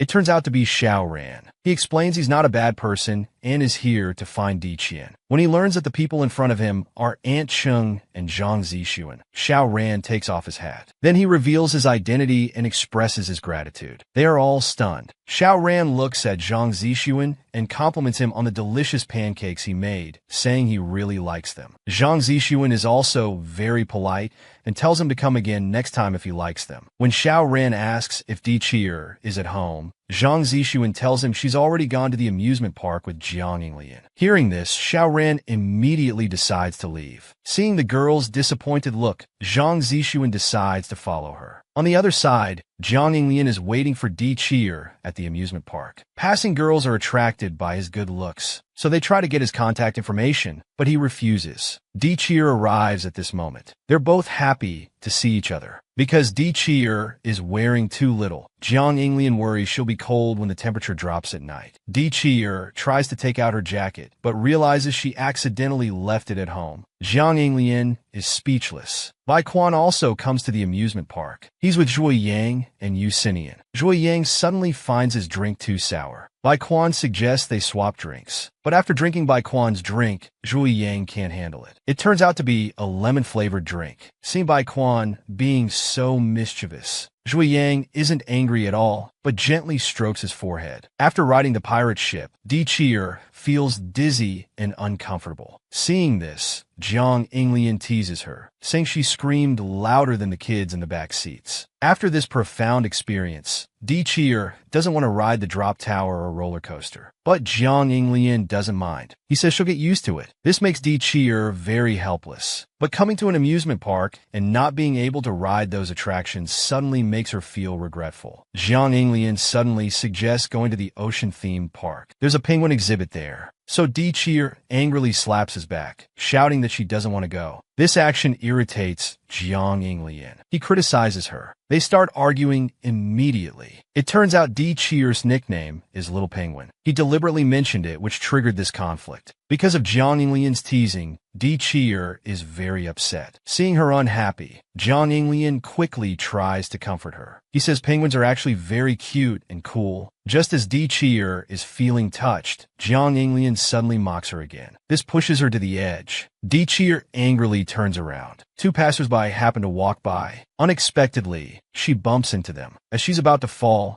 Jiang Yinglian quickly grabs her hand. But Di Qian is ungrateful and doesn't let him touch her. The passerby who bumped into Di Qian quickly apologizes. But Jiang Yinglian suddenly loses his temper. He shouts loudly. The two passersby are startled. After the incident, Jiang Yinglian apologizes for his attitude earlier. But as long as Di Qian isn't hurt, it's fine. Because of his concern, Di Qian suddenly feels very shy. Her mind starts to wander. To ease the atmosphere, Jiang Yinglian suggests they go eat something together. Xiao Ran is secretly observing the two of them at this moment. He wants to separate Jiang Yinglian and Di Qian, but he's also having some trouble on his end. Zhang Zixuan has been following him. Xiao Ran angrily questions why he's following him. Zhang Zixuan is suddenly at a loss for words. It's clearly Xiao Ran who's secretly following his brother and Di Qian. Just then, Xiao Ran tells Zhang Zixuan not to meddle. But Zhang Zixuan suddenly thinks this girl might like Jiang Yinglian. Being told this, Xiao Ran also feels embarrassed. To avoid misunderstanding, she quickly clarifies that it's because Jiang Yinglian stole her treasure, so that's why she's doing this.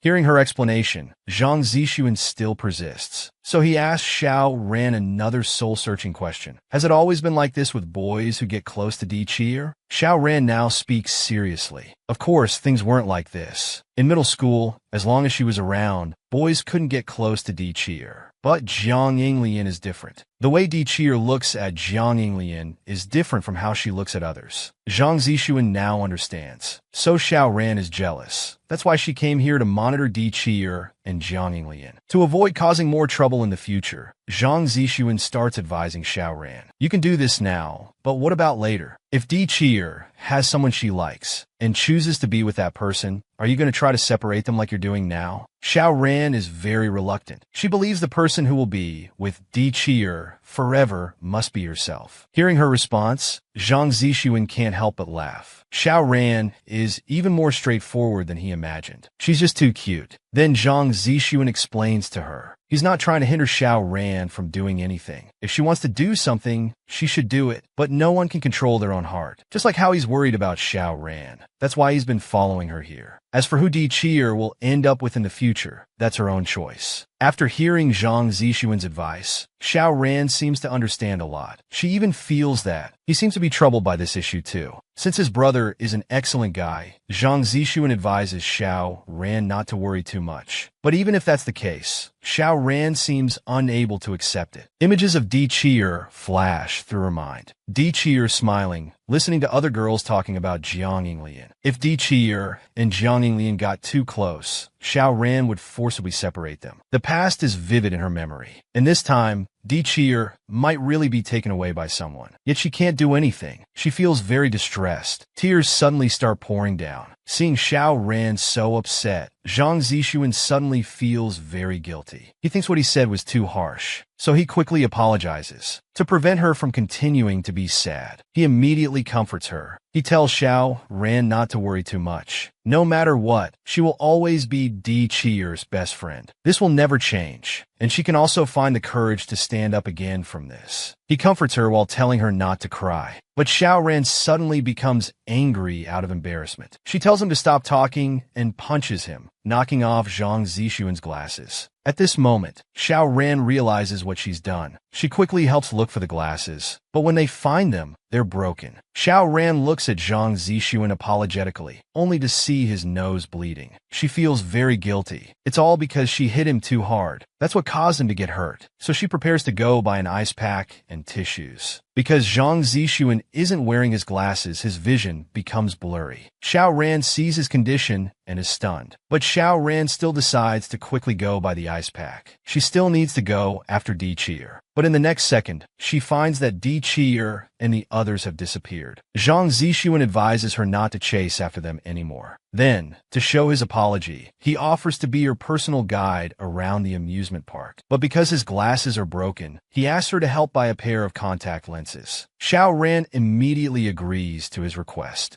and gestures for him to hold onto her shoulder to prevent falling. Zhang Zixuan suddenly feels very happy, thinking Xiao Ran is quite reasonable. The scene shifts to Di Qi'er's side. Jiang Yinglian takes her to the penguin exhibit. Not only does Di Qi'er not reject it, but she actually really likes seeing those cute penguins. Seeing this, Jiang Yinglian is momentarily speechless. Actually, Di Qi'er doesn't dislike penguins. She was upset earlier because Jiang Yinglian was deliberately teasing her. Looking at those cute penguins, Di Qi'er thinks they look like they're wearing formal suits. Jiang Yinglian suddenly discovers that the fun activity is actually a shooting game, and the prize is a penguin plush toy. He immediately decides to win the toy. Di Qi'er is afraid it might be hard to hit the target, and the same toy is available in the gift shop anyway, so she thinks it's not necessary to go through the trouble. But Jiang Yinglian is persistent. He thinks winning it with his own hands will be more meaningful, so they go to the shooting game booth. Because Jiang Yinglian is handsome, passing girls instantly become infatuated. The game looks simple. Just knock down 3 cans on the top level to win the prize. But due to the distance, it still has some difficulty. Jiang Yinglian prepares to shoot. Di Qi'er cheers for him on the side. When Jiang Yinglian pulls the trigger to shoot, the result isn't as he wished. He missed by just a little bit. He carefully examines the gun in his hand and finds that the sight is crooked. After adjusting it, he decides to try again, but this time, the result is the same. He misses by just a little.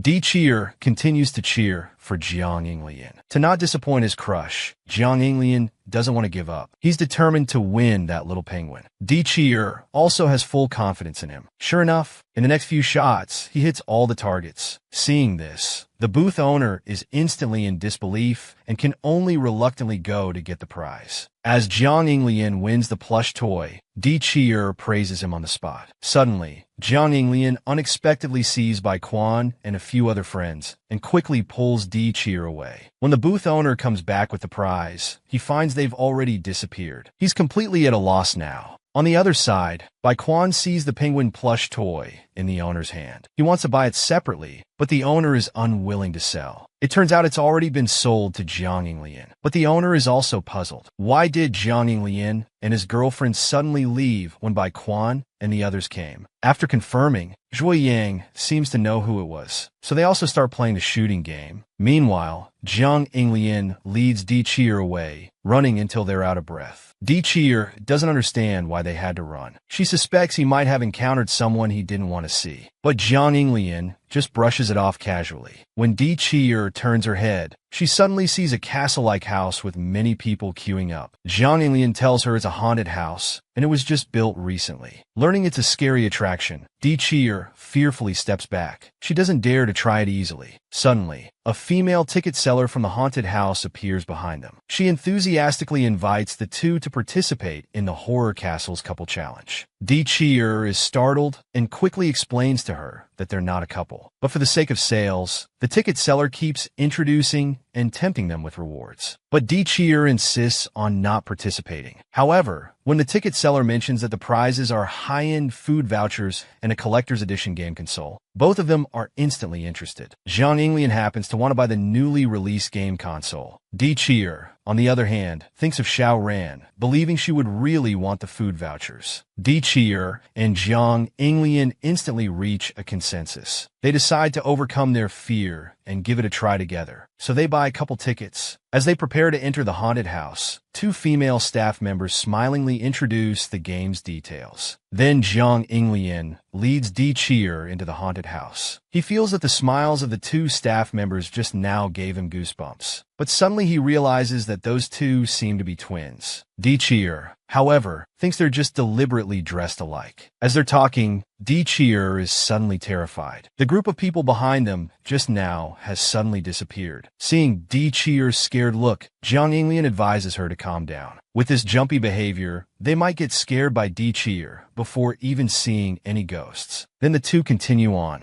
Di Qi'er's phone suddenly vibrates, startling her again and making her shake all over. Seeing how scared she is, Jiang Yinglian gestures for Di Qi'er to hold on to him as they continue. Di Qi'er cautiously grabs Jiang Yinglian's clothes. Watching this, Jiang Yinglian is visibly a bit annoyed. Every time she grabs him, she only knows to pull his clothes. But to give Di Qi'er a sense of security, Jiang Yinglian wants to hold her hand. Di Qi'er instantly feels embarrassed and angrily refuses. Jiang Yinglian looks helpless. He can only explain that it's just to complete the task. With Di Qi'er this scared, forget finding the exit. Even walking 50 meters might be a problem. Then Jiang Yinglian tells her to follow behind him and not look around. When Di Qi'er wants to hold Jiang Yinglian's hand, his heart instantly races. Jiang Yinglian also feels very nervous. After all, this is their first time holding hands. The next second, their hands are joined. Jiang Yinglian leads the way holding her hand. He suddenly remarks that Di Qi'er's hand is too small and soft, very comfortable to hold. But it's also like holding a dog's paw. This comment greatly annoys Di Qi'er. She wants to let go of Jiang Yinglian's hand immediately. But his warm side also makes her feel particularly safe. Actually, the moment Di Qi'er's hand was placed in Jiang Yinglian's palm, Jiang Yinglian was already so nervous his heart was about to jump out. Today they really look like a couple. Meanwhile, Xiao Ran and Zhang Zixuan also arrive at the haunted house. They pretend to be a couple to get the food vouchers. As it's their first time doing this, Zhang Zixuan feels very awkward. Xiao Ran, however, keeps sniffing with his nose. Zhang Zixuan is very curious about what he's smelling, but Xiao Ran remains silent. It turns out he smells Di Qi'er's scent. Xiao Ran suddenly has a feeling that Di Qi'er might be just ahead, but Zhang Zixuan doesn't think so. He thinks it might be the same perfume worn by other girls. But then he thinks it shouldn't be such a coincidence that Jiang Yinglian and Di Qi'er would also come to this haunted house. If Xiao Ran sees them, it would be trouble. To be safe, he decides to put on an act, so he pretends to be very uncomfortable. Seeing this, Xiao Ran quickly shows concern. Zhang Zixuan then slowly speaks up. He tells Xiao Ran to walk slower because he was punched earlier and now feels a bit dizzy. Xiao Ran instantly becomes worried. He tells him not to have any problems. After all, the food vouchers are still waiting for him.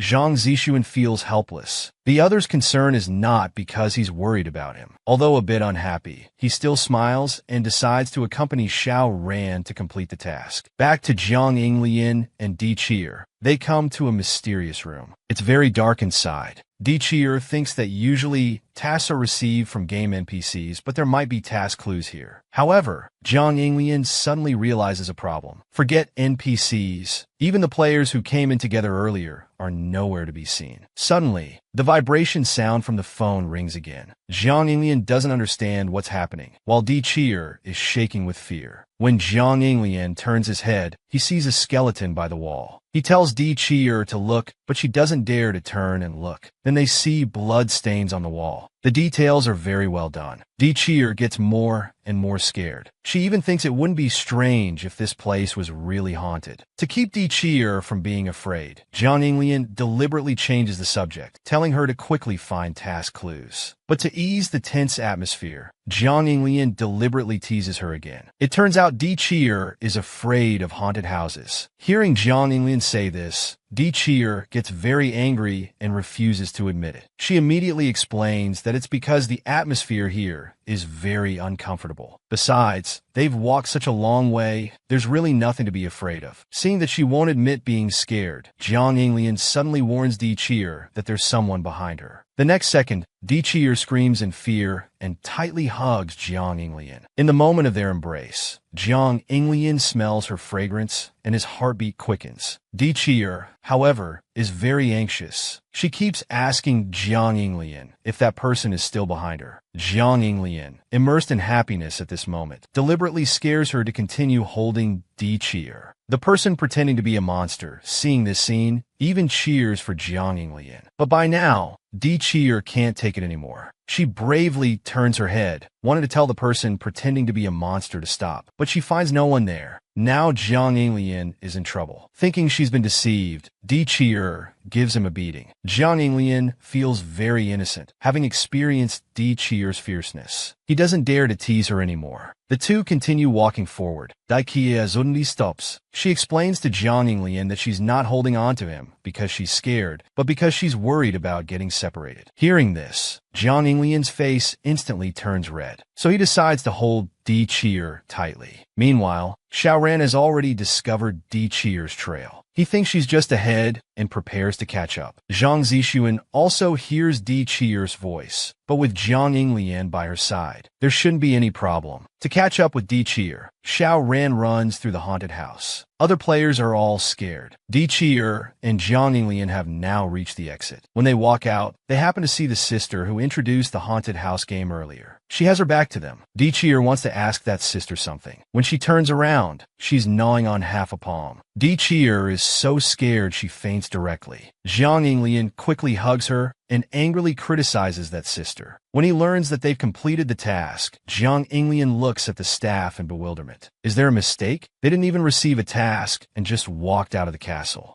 The staff patiently explains that from the moment they stepped into the underground passage, the task had already begun. As long as they held hands and didn't let go at any time, and hugged for more than 30 seconds. Because the task was too simple, many people didn't guess it. After all, most people were focused on finding clues and inadvertently ignored their partner. Then, the reason Jiang Yinglian and Dichier completed the task was just a coincidence. Even that prank was caused by what Jiang Yinglian did. Since they completed the task, the staff instructs Jiang Yinglian to fill out the prize information. The prize will be delivered within a week. When Jiang Yinglian prepares to fill out the information, he reluctantly lets go of Dichier's hand. Dichier stands still. She recalls the moment they hugged earlier, thinking that Jiang Yinglian didn't reject her, probably out of comfort. When she looks at his back, she feels like everything is still in a dream. So she stares at her own hand, which still has Jiang Yinglian's lingering warmth. This makes her unable to forget for a while. Just as she's lost in thought, the female staff suddenly calls her. It turns out she wants to know if Dichier and Jiang Yinglian are real couples. Seeing her confusion, Dichier explains that they're just classmates, just out playing together during the holiday. Learning the truth, the female staff smiles happily. She thinks Dichier might have been too scared at the time, so she didn't notice Jiang Yinglian's care. At that time, Dichier was walking very slowly, and Jiang Yinglian deliberately slowed down to wait. And every time Dichier panicked and wanted to run away, Jiang Yinglian firmly grasped her hand and pulled Dichier back to his side. Jiang Yinglian's eyes were full of her. The female staff tells Di-cheer everything she saw in the video, even feeling envious. Then she advises Di-cheer to cherish it well. Out of shyness, Di-cheer quickly denies any relationship. At this moment, Jiang Yinglian suddenly comes over. He gestures for Di-cheer to leave. They're very close. Jiang Yinglian looks down into her eyes. Di-cheer feels very shy, her heart racing. Being stared at, Di-cheer teasingly asks if there's something on her face. Jiang Yinglian suddenly feels awkward. He just feels she's different from usual. They start discussing their next activity. Just as Jiang Yinglian turns his head, he sees Xiao Ran and Zhang Zixuan together. He can't help but feel confused. Why is his brother with that foodie? And how do they know each other? Just as he's puzzled, Di-cheer beside him calls out. Di-cheer is curious if he saw something, but Jiang Yinglian keeps it to himself. Then he tells Di-cheer to walk in another direction. But unfortunately, he sees Bai Quan and several other friends. This makes him even more uneasy. On the other side, Xiao Ran and Zhang Zixuan unexpectedly meet Bai Quan and others. They greet each other. Yusinian is very surprised. He points at Xiao Ran. He's very confused about Zhang Zixuan and Xiao Ran being together, but they don't directly answer him. When he learns that Xiao Ran broke Zhang Zixuan's glasses, Yusinian is unhappy. He calls Xiao Ran a stinking hooligan for being so harsh to Zhang Zixuan. Xiao Ran is speechless and can only angrily turn his head away, telling Yusinian not to pick a fight with him. Zhui Yang is also very curious about Zhang Zixuan and Xiao Ran being together. So Zhang Zixuan reluctantly explains that they just met today. At this time, Bai Quan is hiding behind Zhui Yang. Because of the previous incident with Di-cheer, he doesn't dare to greet Zhang Zixuan. Seeing this situation,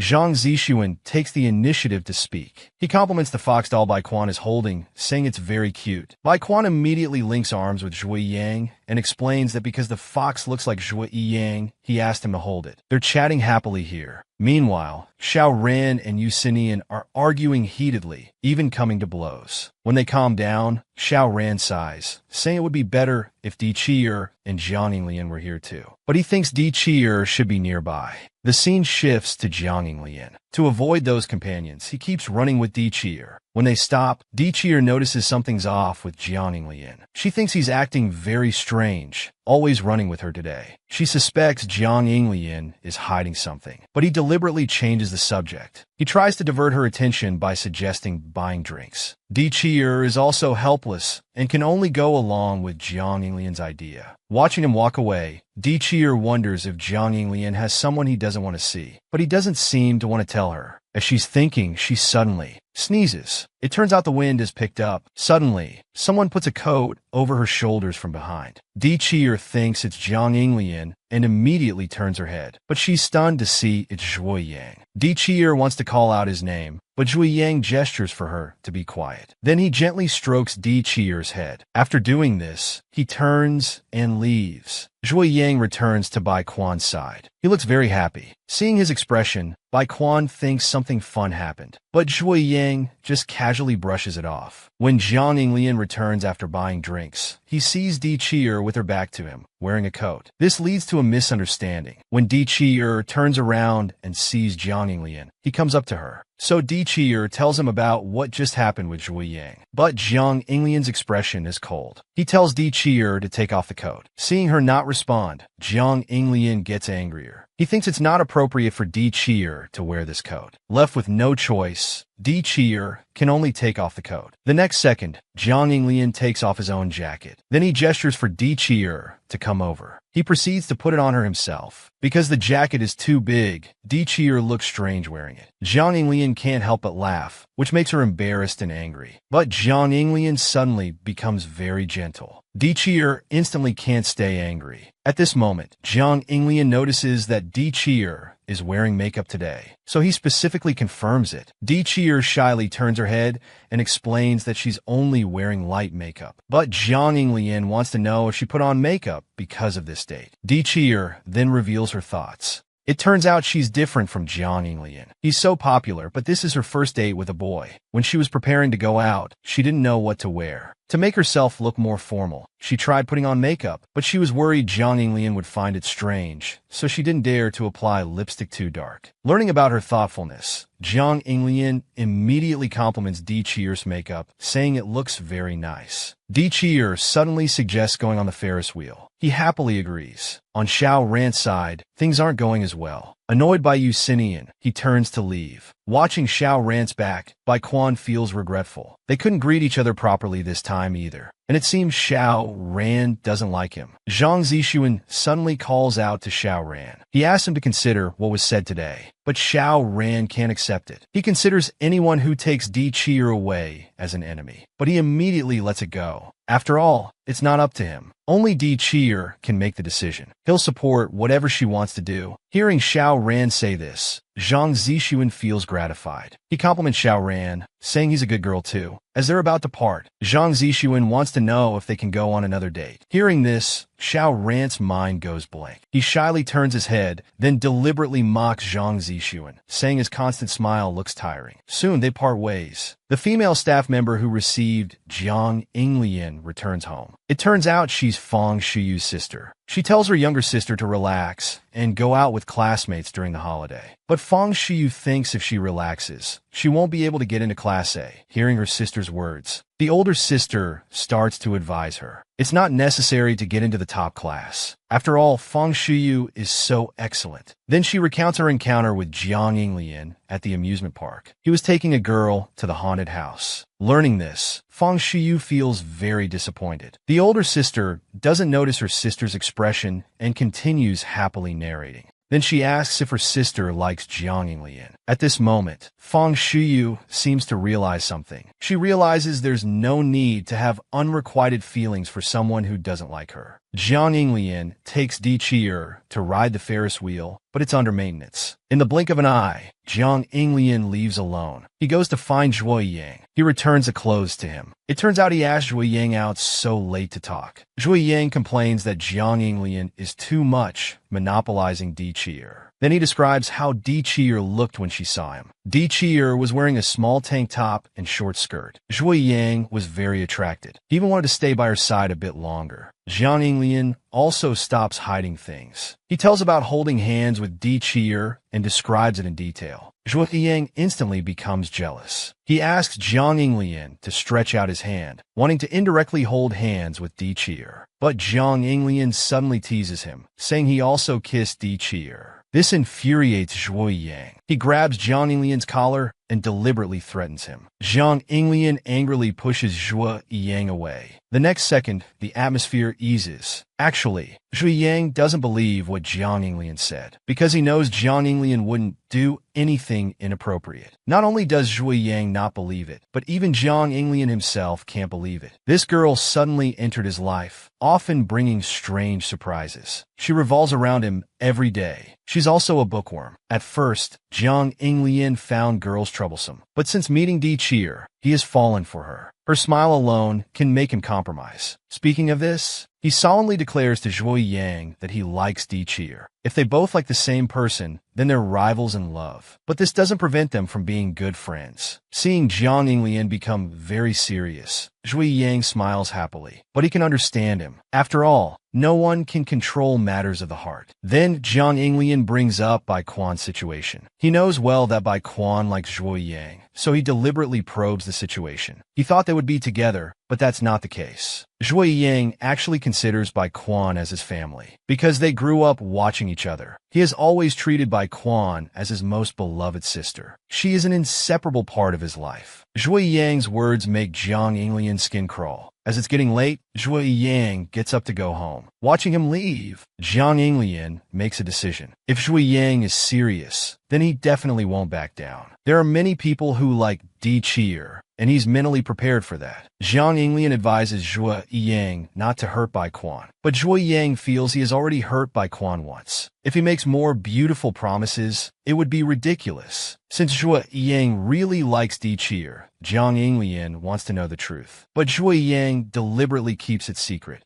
On the way back, Zhuo Yang feels very irritated. He listlessly scrolls through his phone. Suddenly, he sees that Bai Quan's post has a very high like rate, so he also prepares to comment. But he suddenly abandons the idea. He becomes very conflicted. At this time, Bai Quan is at home. Her phone keeps beeping with message notifications. It turns out to be from classmates, all about the results of a small test. Bai Quan quickly picks up her phone to check. The score displayed makes her feel uneasy. The next second, Uncle Kai is at Bai Quan's school. Seeing the young lady become cheerful, he feels relieved. After Bai Quan says goodbye to Uncle Kai, she turns and meets Shui Yang and Yusinian. They greet each other. Yusinian sees Bai Quan carrying a big bag and offers to help her carry it. But Bai Quan refuses. There are only some snacks inside, and she wants to carry it herself. Yusinian then notices Bai Quan is dressed formally and wants to know why. But he gets tricked. After a while, Jiang Yinglian, Di Chier, and others arrive. Di Chier greets Yusinian and the others. But Xiao Ran seems very scared. He holds Di Chier's hand tightly. Jiang Yinglian sees Zhui Yang and turns his head away irritably. After all, they're now rivals in love. Zhui Yang suddenly walks up to Di Chier, feeling they look similar today. Both have center-parted bangs. The two chat happily. Jiang Yinglian sulks on the side. He tells Di Chier to change back to full bangs. Seeing this, Zhui Yang puts his hand on Jiang Yinglian's shoulder. He advises him not to tease Di Chier like this, or she might dislike him. But Jiang Yinglian looks indifferent. After all, he's the one living with Di Chier. Seeing this tactic doesn't work, Zhui Yang turns to Xiao Ran. He tells him about Jiang Yinglian and Di Chier holding hands. Bai Quan also walks up to Xiao Ran. She gives him the snacks she brought. Inside are cookies she baked herself, intentionally made in different flavors. Then she introduces herself. She hopes to become friends with Xiao Ran. But Xiao Ran looks unhappy. He accuses her of trying to bribe him with a bag of snacks. To write off what happened before, Bai Quan is left speechless. But Xiao Ran suddenly changes his tone. He shouts that at least 2 bags are needed, otherwise it's not sincere enough. The friends watching on the side are instantly dumbfounded. The group arrives at the library.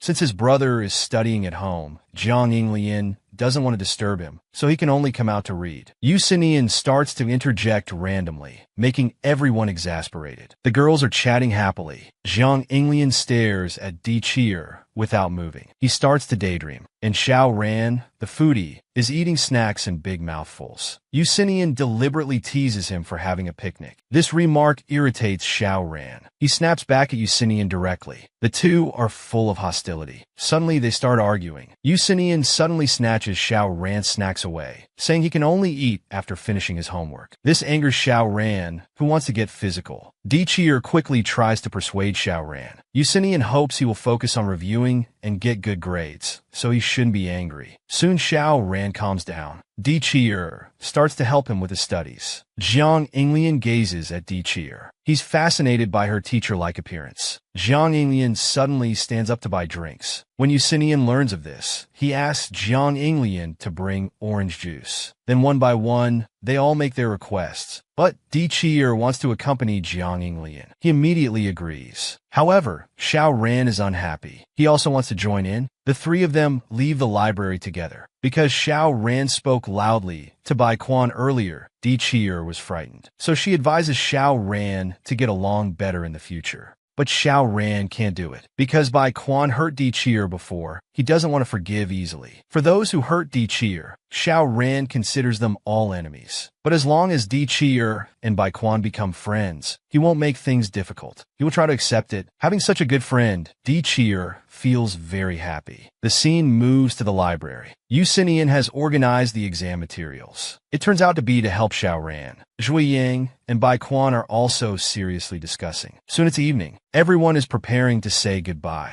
Xiao Ran and Yusinian start to make a fuss again. On the way home, Bai Quan feels her foot hurting a bit. Zhui Yang wants to carry her back. Bai Quan is startled. She quickly refuses. But she suddenly realizes that today was the first time she talked to Xiao Ran. He must have a very bad impression of her. So she plans to let everyone get to know her again. Soon they reach the front door. She waves goodbye to Zhui Yang and Yusinian. At this moment, Zhui Yang remembers Bai Quan's childhood. Whenever she was wronged, she would run to him. Now Bai Quan is taking the initiative to make friends. It shows she has taken the first step. Yusinian suddenly stops. He suddenly thinks of something. He immediately says goodbye to Zhui Yang. It turns out he wants to find his crush. Yu Xinian, out of breath, comes to Bai Quan. He wants to know if Bai Quan still likes Zhui Yang. Yu Sihua hears the sound of the door opening. He finds that Yu Xinian has returned. He lazily orders his brother, asking him to get beer for himself. But surprisingly, Yu Xinian chooses to ignore it. He walks straight back to his room. The sound of the door closing is heard. Faced with his brother's impolite behavior, Yu Sihua is surprised. He grits his teeth and calls his brother's name, ready to explode. He angrily pushes open the door. After scolding Yu Xinian twice, he finds no reaction. Yu Sihua starts to guess the reason. It seems that Yu Xinian was rejected when confessing to Bai Quan. Yu Xinian denies it. He believes that if he really confessed to Bai Quan, he would definitely fail. They might not even be friends anymore. After hearing this, Yu Sihua gloats on the side, but Yu Xinian is in no mood to deal with him and asks him to leave his room. This time Yu Sihua is angry. He hears his brother dare to call him by name. He grabs a pillow and while angrily beating Yu Xinian, he advises him to snatch Bai Quan away. Yu Xinian's tone is dejected. He believes that even if he really did that, it wouldn't succeed. Yu Sihua scoffs at this statement. He throws a pillow at Yu Xinian's face, then changes the subject and leaves the room. He can't help but sigh, thinking his younger brother is really an idiot. On the other side, Yu Xinian is recalling his conversation with Bai Quan. He only remembers that his mind went blank at that moment, and he asked Bai Quan about her feelings for Zhui Yang. When he learned that Bai Quan had liked Zhui Yang for 9 years, Yu Xinian felt heartbroken. But he quickly composed himself, pretending to be nonchalant on the surface, saying it was something he expected. Bai Quan then realized that her feelings for Zhui Yang were so obvious. After the conversation, Yu Xinian silently lowered his head. Early in the morning, Yu Xinian greets 2 classmates. They notice that Yu Xinian's eyes are swollen. They laugh and tease him. Xiaoren also happens to see Yu Xinian. He's about to return the notebook to him, but Yu Xinian turns around and calls him in a sickeningly sweet way. This disgusts Xiaoren. He slaps the notebook onto Yu Xinian's face. Yu Xinian is very angry. His good mood is ruined by Xiaoren. Then the two start to bicker. Xiaoren feels this is normal,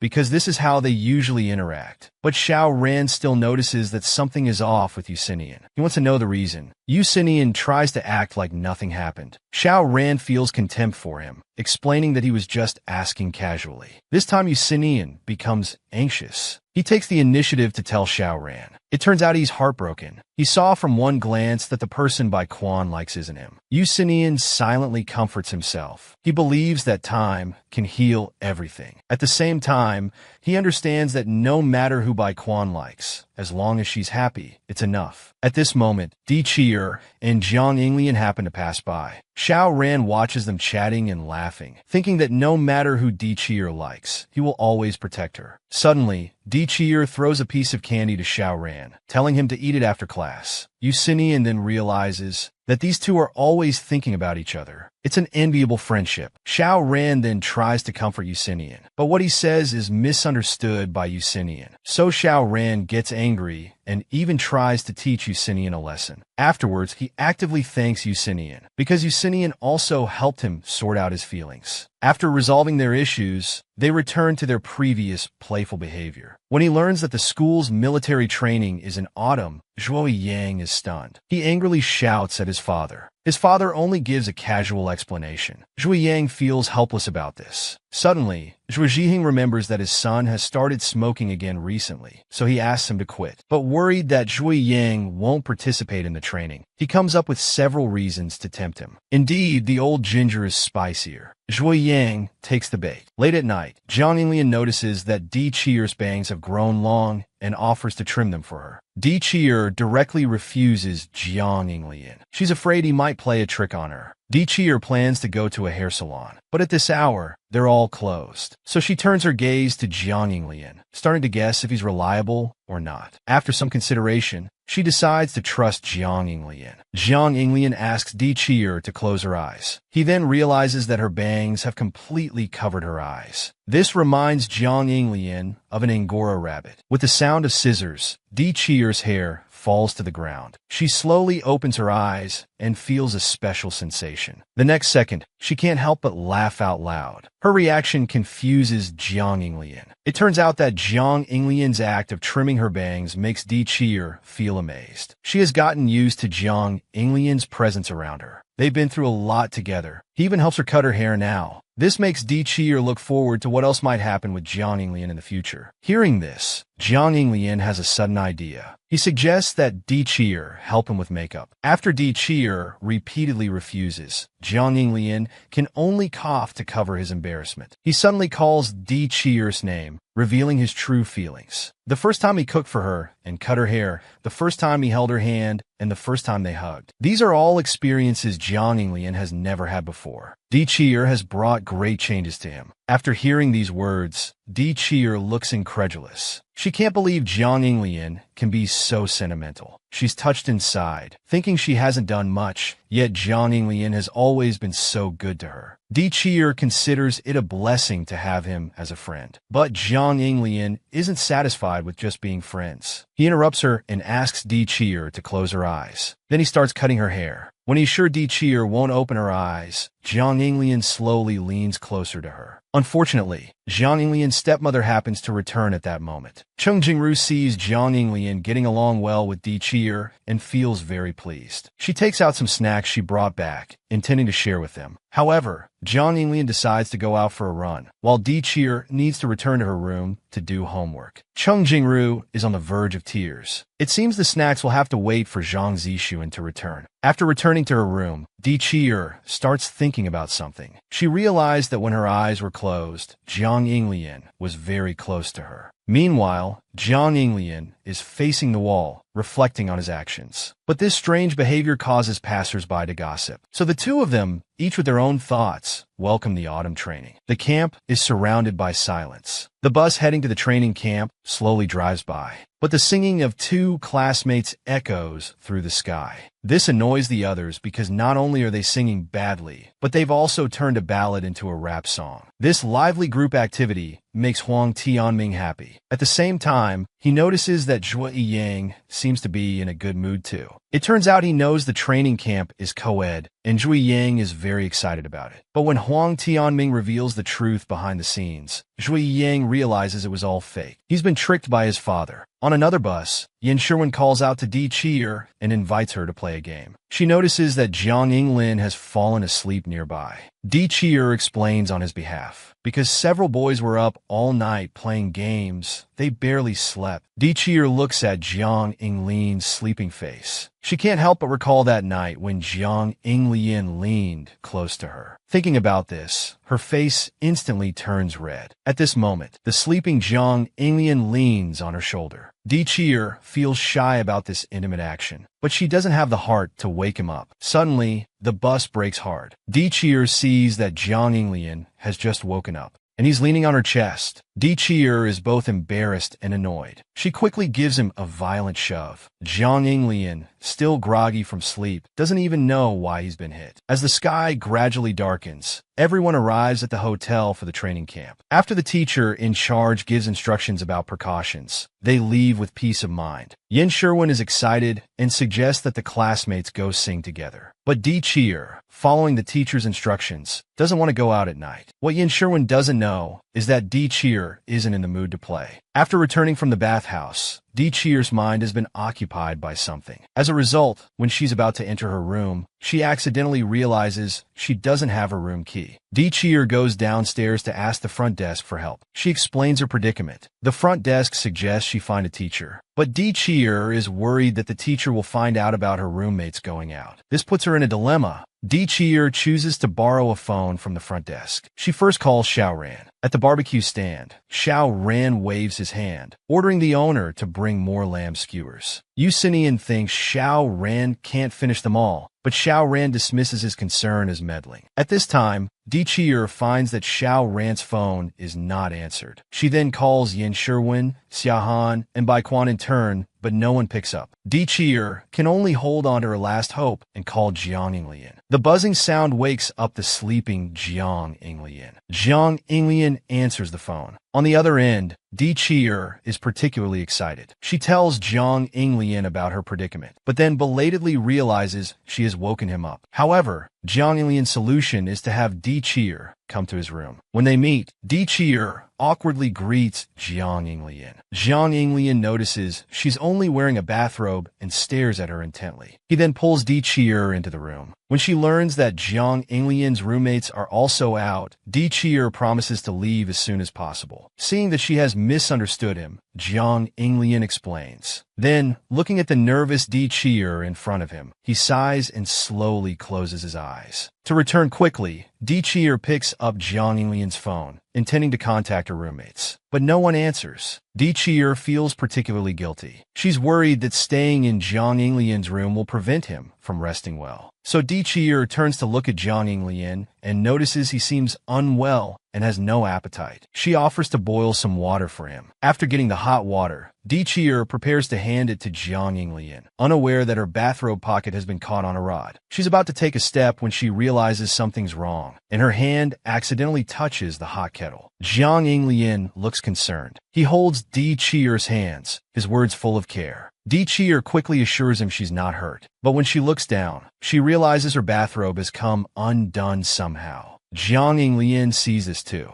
Both of their faces turn red. Di Chi'er is about to cry out, but Jiang Yinglian covers her mouth. He advises her to fix her clothes, warning that if someone sees, they won't be able to explain. Di Chi'er pitifully clutches her clothes to her chest. Then Jiang Yinglian starts rummaging through his suitcase. He takes out a jacket to cover Di Chi'er's exposed skin and tells her to stay in the room. Watching Jiang Yinglian's retreating figure, Di Chi'er feels incredibly shy. Outside the door, Jiang Yinglian punches the wall, telling himself to stay calm. Because when he's facing Di Chi'er, he always wants to do something bad. He silently complains, thinking Di Chi'er has no sense of caution at all. He must protect her well. Little does he know, at this moment, Di Chi'er in the room is criticizing him. The clothes Jiang Yinglian helped her put on are inside out. The next morning, Jiang Yinglian slowly opens his eyes and finds Di Chi'er in front of him. He's curious. Then Di Chi'er actually initiates a kiss. Just as they're about to kiss, Jiang Yinglian is woken up by Huang Tianming. It turns out it was all just a dream. His sweet dream was ruined by Huang Tianming. Jiang Yinglian, embarrassed and angry, gives Huang Tianming a shoulder throw. Meanwhile, Di Chi'er puts on her training clothes. Yin Sherwin sees Di Chi'er's handsome appearance and starts to swoon, her words full of praise. Suddenly, the crowd starts to stir. Di Chi'er, curious, looks back. It's Jiang Yinglian. He's wearing training clothes, looking dashing. At this moment, Jiang Yinglian shifts his gaze towards Di Chi'er. Their eyes meet. The next second, they both look away and sink. Di Chi'er curses at him in her heart and angrily pulls Yin Sherwin away. The onlookers notice the awkward atmosphere and start gossiping about Jiang Yinglian. It seems he can't clear his name now, even if he jumps into the Yellow River. The training officially begins. Huang Tianming happens to be standing between Di Chi'er and Jiang Yinglian. The frozen atmosphere between the two makes him extremely uncomfortable. In another class, the girls are paired up, counting each other's sit-ups. Zhou Nana notices that Fang Shuyu is slacking off. She decisively reports to the teacher and even mocks Fang Shuyu for not being able to find a partner. Bai Quan, unwilling to see Zhou Nana and Fang Shuyu argue, not only mediates, but also volunteers to help Fang Shuyu stretch. However, Fang Shuyu refuses the help, and Zhou Nana directly throws the mat at her, urging her to complete the task. While helping Fang Shuyu stretch, Zhou Nana cautiously probes her. But when she hears an unsatisfactory answer, she instantly becomes furious. Fang Shuyu doesn't care about her reaction at all and walks away with a wave. This behavior makes Zhou Nana feel like Fang Shuyu has completely changed. Bai Quan, however, believes this is Fang Shuyu's true self. The next event is about to begin. The instructor announces the competition rules. Team members must complete the task while holding hands. Di Chi'er happens to be paired with Jiang Yinglian. She's afraid the atmosphere will become awkward. Jiang Yinglian notices her discomfort and offers to hold her sleeve instead. Di Chi'er hesitates for a few seconds before bravely taking his hand. Although Jiang Yinglian's face turns red, he's incredibly happy. He smiles at Huang Tianming and even leans on his shoulder. He thinks Di Chi'er is really cute. The break time has ended. Xiao Ran hears the assembly call, but remains rooted to the spot. He sees that the neighboring class seems lively, so he observes and discusses with Yusinian. After Yusinian leaves, Xiaoran sees Di Qi'er and Jiang Yinglian playing games hand in hand. He feels envious of this. It's now his turn to do sit-ups. Xiaoran feels resentful, thinking that a good catch has been snatched away. He channels all his frustration towards Jiang Yinglian into his training. The competitions in other classes are also heating up. The coach introduces the rules for the quick answer game. 2 teammates are responsible for answering questions, while the other 2 stand on paper sheets. If they answer correctly, the other teams fold their paper in half. But if the team members standing on the paper exceed the boundaries, the whole team is eliminated. The 4 team members start discussing strategies, but they talk too loudly, so the coach decides that Di Qi'er and Jiang Yinglian will be responsible for standing on the paper. Seeing these 2 unfortunate ones, Huang Tianming secretly turns away and laughs. The quick answer competition officially begins. In the first round, Huang Tianming answers too quickly and unfortunately misses the correct answer. Jiang Yinglian is furious. It was such a simple question, yet he got it wrong. The instructor starts asking the next question. Huang Tianming raises his hand to answer again, but he's wrong once more. Jiang Yinglian even thinks Huang Tianming is deliberately throwing the game. As the area on the paper gets smaller and smaller, to avoid stepping out, Jiang Yinglian asks Di Qi'er to step on him, but Di Qi'er refuses, worried about hurting Jiang Yinglian. Di Qi'er stands shakily. Realizing she can't stand steady, she holds on to Jiang Yinglian's shoulders. Huang Tianming prepares to answer the third question. Surprisingly, he gets it wrong again. To avoid losing the competition, Jiang Yinglian bends down. He decides to carry Di Qi'er on his back. Huang Tianming watches enviously as Jiang Yinglian carries Di Qi'er. At this moment, he also wants to experience the taste of love. Di Qi'er, being carried by Jiang Yinglian, feels very shy. After all, it's her first time. Worried about being too heavy, Di Qi'er expresses concern for Jiang Yinglian. She tells him to let her know if he feels tired. But Jiang Yinglian suddenly wants to know Di Qi'er's height and weight. She honestly answers, 165 centimeters tall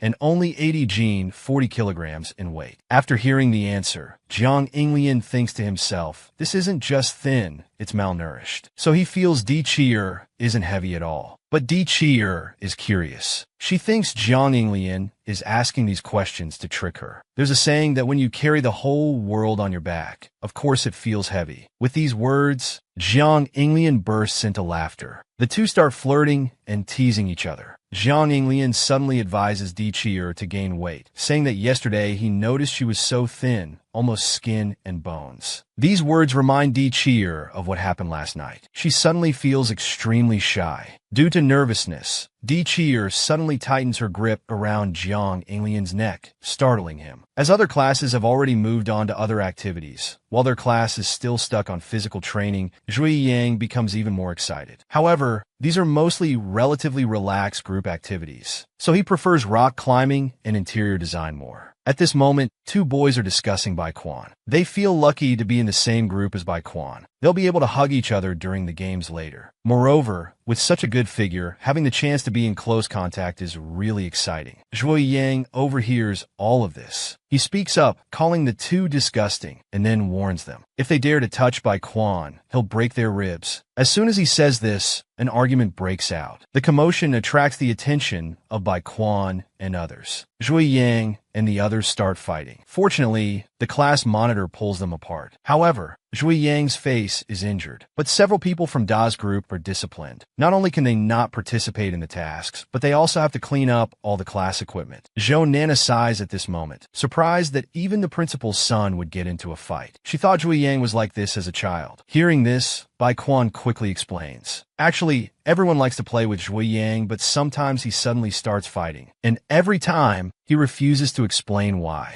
Because they lost to other groups in the quick answer game. Jiang Yinglian's entire team is eliminated. As a result, they are punished with push-ups. Hiyu is very upset and starts complaining about various things. Jiang Yinglian suddenly sees Di Qi'er. He wonders why she's still standing there. It turns out Di Qi'er hasn't done her sit-ups yet. She wants to wait for other teams to finish. Then she'll find a classmate to help hold her legs. Jiang Yinglian suddenly feels sorry for her, so he decides to help. But Di Qi'er gestures for Jiang Yinglian to leave first. However, Jiang Yinglian is persistent. He sees that Di Qi'er is unwilling to ask for his help and feels a bit upset. Seeing Jiang Yinglian's expression, Di Qi'er finally agrees. When he realizes he's helping Di Qi'er with leg presses, he instantly regrets it. Even while helping her, he keeps his head down the entire time, not daring to look elsewhere, afraid of being recognized. So Jiang Yinglian helps with the leg presses while Di Qi'er does sit-ups. When she reaches 34, Di Qi'er suddenly gets stuck. No matter how hard she tries, she can't complete it. Seeing this, Jiang Yinglian patiently teaches her the method. Seeing his beloved struggle so much, Jiang Yinglian advises her that it's good enough since the teacher won't check anyway. But Di Qi'er is very persistent. She doesn't plan to give up. Di Qi'er struggles to do the sit-ups. Jiang Yinglian enjoys the scent of her fragrance. He can't help but get closer to her. However, Di Qi'er has just finished her sit-ups at this moment. Now their faces are very close. Jiang Yinglian's face turns red, his heart suddenly racing. He awkwardly leaves immediately, leaving behind a curious Di Qi'er. The scene shifts to Zhuo Yang. Because of the fight, he's being criticized by the teacher. Bai Quan is worried about Zhuo Yang, so he's peeking and eavesdropping at the door. When Zhuo Yang comes out, he quickly goes to meet him. Seeing Bai Quan running to check on him, Zhuo Yang actually blames Huang Tianming nearby. This is the boys' dormitory. How could he bring Bai Quan here? Huang Tianming feels very innocent. It was clearly Bai Quan who insisted on coming, and he couldn't stop him. Out of concern, Bai Quan quickly checks Zhuo Yang's injuries. After a while, he takes out a first aid kit, preparing to treat Zhuo Yang's wounds. Because the wound is on his face, Bai Quan is very careful. He dabs some medicine on a cotton swab. Just as Bai Quan is about to treat the wound, Zhuo Yang grabs his hand. He wants to treat it himself. Seeing Zhuo Yang not letting him help, Bai Quan looks disappointed. Tears well up in his eyes. He suddenly can't understand why Zhuo Yang fought with his classmates and is now rejecting his help. Huang Tianming senses the awkward atmosphere and quickly tries to smooth things over. At this moment, Zhuo Yang suddenly has something to discuss with Bai Quan, so he deliberately pulls him aside to whisper. Huang Tianming is completely confused. He can't hear clearly what the two are saying. He only sees Bai Quan looking very happy and excited. Not wanting to dwell on it further, he prepares to sneak away quietly. However, Bai Quan catches him. Zhuo Yang doesn't understand what's happening, so he simply leaves first. Walking alone in the hallway, he suddenly worries about his wound. If it doesn't fully heal before the training camp ends, he'll definitely get scolded by his grandfather when he returns home. At this moment, the two boys he fought with are speaking ill of him. Zhuo Yang happens to overhear as he passes by. Just as they're happily talking, Zhuo Yang suddenly appears, giving them a big scare. One of them, afraid of getting hit, quickly covers his head with his hands. But Zhuo Yang completely ignores them, silently walking past them. Meanwhile, Bai Quan returns to the dorm with a beaming face. Zhou Nana sees his good mood and thinks something good must have happened. It turns out that while chatting with Huang Tianming, he told Bai Quan a secret. The reason Zhuo Yang got into a fight was because those two boys had spoken disrespectfully about Bai Quan behind his back, which angered Zhuo Yang. Knowing that his crush fought for him, Bai Quan feels very happy. He realizes that Zhuo Yang actually cares a lot about him. Yin Sherwin and Di Qi'er, passing by after buying drinks, see their classmates playing ball. Zhuo Yang comes to greet them. Di Qi'er notices his facial injury. To hide the truth, Zhuo Yang can only deceive her. Then he prepares to have a private chat with Di Qi'er. Yin Sherwin, seeing the situation between the two, tactfully leaves. At the same time, Jiang Yinglian is playing ball with his classmates. Unexpectedly, this attracts the attention of other girls. One girl takes a liking to him. A classmate next to her encourages her to confess. However, this girl is hesitant because she knows that Jiang Yinglian is living with a female classmate. She thinks they might be dating. At this point, the classmate next to her continues to persuade her. Actually, they're just living under the same roof, not dating. Encouraged by her classmates, the girl takes the initiative to greet Jiang Yinglian. As he doesn't respond, the girl can only hurriedly leave. Jiang Yinglian prepares to return to the dorm. Unexpectedly, he sees Zhuo Yang and Di Qi'er talking. They seem to be chatting very happily. Di Qi'er is laughing in front of another boy. Jiang Yinglian becomes extremely jealous. He's so distracted that he doesn't even notice a basketball flying towards him until it hits him. Huang Tianming suddenly comes over, telling Jiang Yinglian not to space out on the basketball court. Jiang Yinglian angrily looks at him, then turns and leaves. Zhuo Yang and Di Qiyer's conversation also ends. They seem to have made some kind of agreement. As Zhuo Yang leaves, Di Qiyer stands there grinning foolishly. Jiang Yinglian appears silently from behind, startling her. Out of curiosity, Jiang Yinglian wants to know what Di Qiyer and Zhuo Yang talked about, but she becomes very flustered and quickly shakes her head vigorously. Jiang Yinglian is still not at ease, but there's nothing he can do. To avoid him, Di Qiyer wants to quickly return to the dorm. Jiang Yinglian also happens to be heading back, so they walk together. When Di Qiyer returns to the dorm, she witnesses an unpleasant scene. Yin Sherwin and a female classmate are horsing around. They accidentally spill their drinks, and it gets on Di Qiyer's clothes. Yin Sherwin quickly apologizes. She offers her own nightgown to Di Qiyer. Wearing Yin Sherwin's nightgown, Di Qiyer stands in front of the mirror. She marvels at how daring the other girl is to wear such a backless nightgown. After a while, Di Qiyer passes through the hallway and suddenly hears a familiar voice. She can't help but take a look. To her surprise, it's Jiang Yinglian. He's handing over a form to the teacher.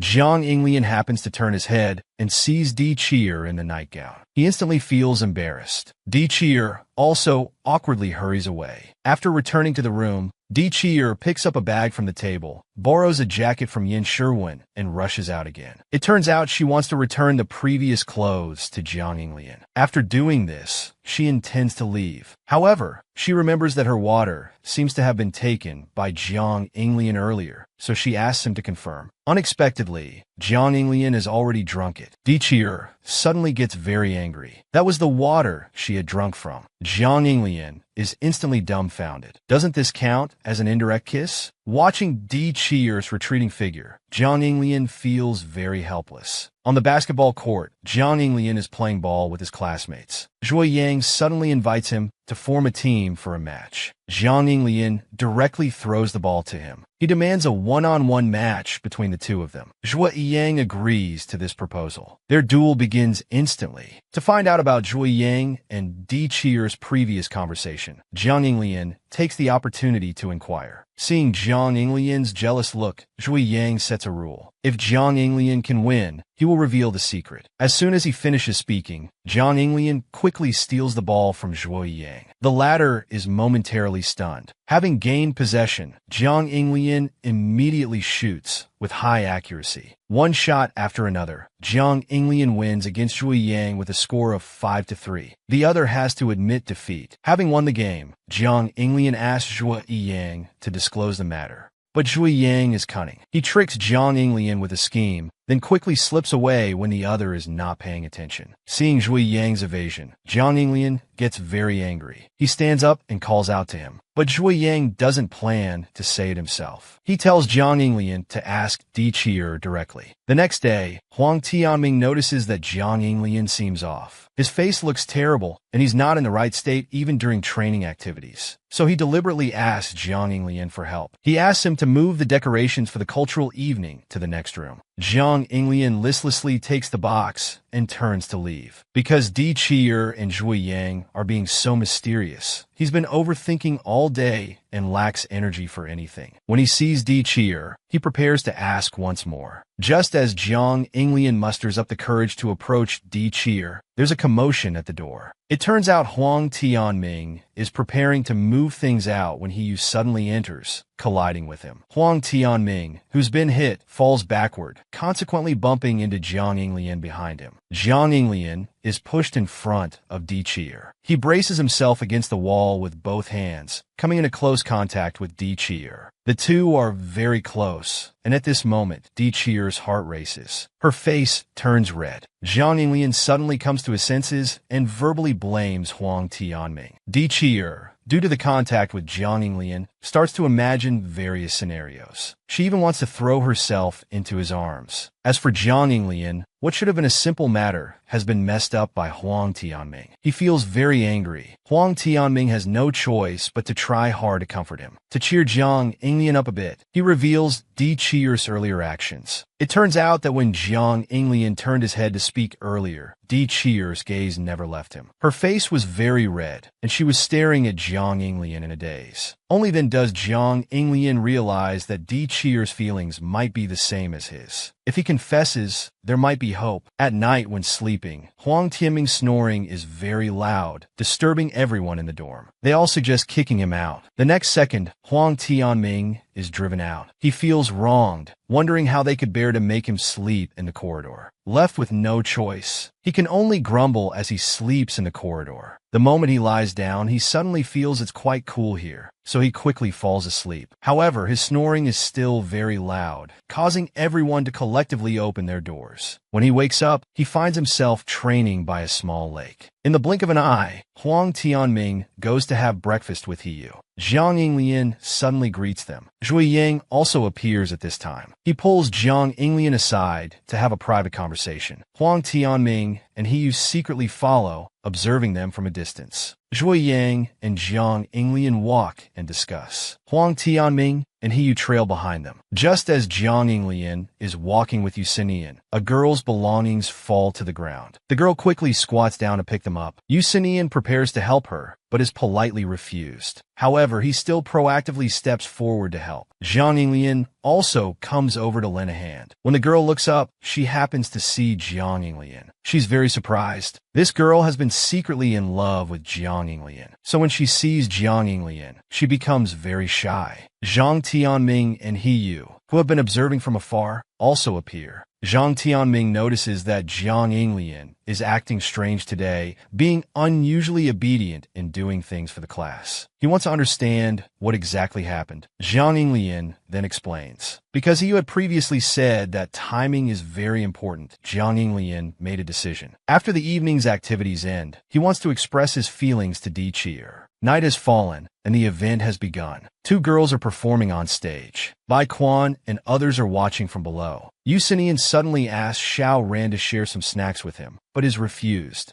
Di Qiyer is chatting happily with her classmates. Jiang Yinglian's gaze turns towards her, silently planning. He's going to confess to Di Qiyer soon. At this moment, Di Qiyer also looks over at Jiang Yinglian. They communicate using lip reading. Surprisingly, they understand each other completely. Perhaps this is what they call being in sync. Seeing their sweet interaction, Jiang Tianming can't help but tease Jiang Yinglian. The girls on stage are performing a wonderful show. The audience applauds enthusiastically. Bai Quan notices the lead dancer. It turns out he's seen her before, and her skills are quite impressive. Jiang Yinglian suddenly comes to Di Qiyer's side. He wants to ask her out after the event ends. Di Qiyer doesn't understand what he wants to do, just as Jiang Yinglian is about to state his purpose. The girl on stage suddenly calls out his name using the microphone. This girl is called Jasmine. She has always admired Jiang Yinglian. Now she finally musters up the courage. She boldly confesses in front of everyone. Everyone is stunned. Many audience members suddenly start teasing. Jiang Tianming also urges Jiang Yinglian to quickly go on stage to respond to her feelings. And so, Jiang Yinglian is pushed onto the stage by his classmates. He anxiously turns his head to look at Di Qiyer, fearing she might misunderstand. But Di Qiyer is now lost in the crowd. She even cheers Jiang Yinglian on. And so Jiang Yinglian is pushed onto the stage by his classmates. Facing this boy she has admired for so long, Jasmine finally can't help but speak up. She wants to be the one by Jiang Yinglian's side. This sudden turn of events leaves Jiang Yinglian at a loss. He coldly turns around and walks off the stage. The atmosphere instantly becomes very awkward. Jiang Yinglian's actions also invite various criticisms. Many people think he's too harsh, not even knowing how to comfort the girl. As people are discussing, Jiang Yinglian walks through the crowd with his head down. He comes to Di Chi'er.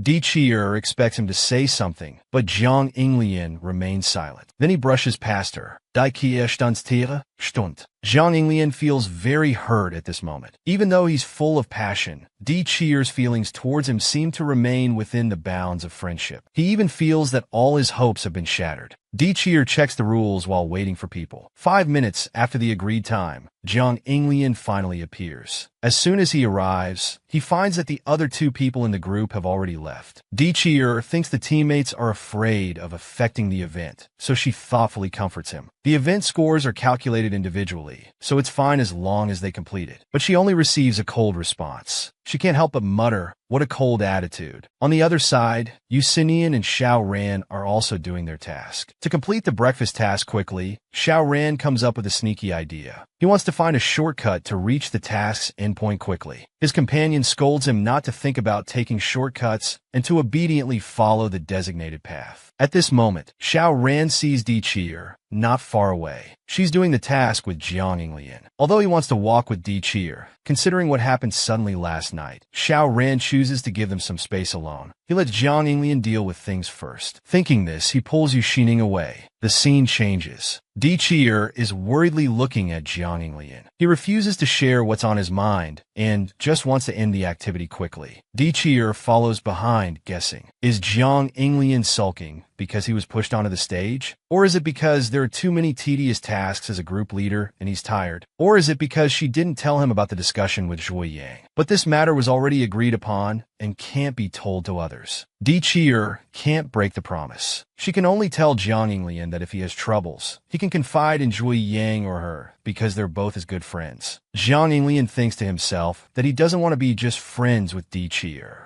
But discussing this now is meaningless. So Jiang Yinglian tells her not to worry, that he's not interested in their affairs. Di Chi'er is hurt by his cold gaze and looks very dejected. She suggests going back first. Jiang Yinglian watches her departing figure and can no longer pretend not to care. He shouts loudly for Di Chi'er to come back, but she doesn't hear. She thinks to herself that she's found the reason for Jiang Yinglian's bad temper earlier. Even though they live together and are classmates, he has never accepted her. She's just an outsider. Di Chi'er covers her face and cries. The spot where she bumped earlier is getting more painful. She looks too disheveled and can't let Jiang Yinglian see her like this. She leans on the railing to rest a bit, but the wooden pole behind her suddenly breaks. Meanwhile, Jiang Yinglian is searching everywhere for Di Chi'er, but can't find her. He sees Yuxining and Xiao ran ahead and hurriedly asks about Di Chi'er's whereabouts. He learns that Di Chi'er went towards the forest path. Xiao Ren only now realizes that Di Chi'er is missing. He starts arguing with Jiang Yinglian because of this. He throws the snacks in his hand at Jiang Yinglian's face, accusing him of losing Di Chi'er. Jiang Yinglian also feels very guilty at this moment. He decides to go into the woods to search. Bai Quan tells Jiang Yinglian to be careful. He then turns to comfort Xiao Ran, saying the teachers will be here soon and they'll surely find Di Chi'er quickly. Meanwhile, Bai Quan notices that Zhui Yang is also missing. The scene changes. Jiang Yinglian is shouting Di Chi'er's name, but he doesn't notice that she's lying at the bottom of the slope. They miss each other because of this. When Di Chi'er opens her eyes again, only Zhui Yang is standing in front of her. Zhui Yang carries Di Chi'er on his back and runs out of the forest. He tells people to quickly take Di Chi'er to the infirmary, then turns to instruct Bai Quan to notify Jiang Yinglian to come back. They finally arrive at the infirmary. Di Chi'er is sleeping on the bed. Jiang Yinglian keeps watch by the bedside. He recalls what the teacher said. It's quite lucky that Di Chi'er only suffered minor injuries from falling from such a height. For an ordinary person, it would definitely be more than just these injuries. Jiang Yinglian looks at Di Chi'er, his thoughts very complicated. After who knows how long, Di Chi'er finally wakes up. She feels dizzy. Groping around the bedside, she accidentally touches a hand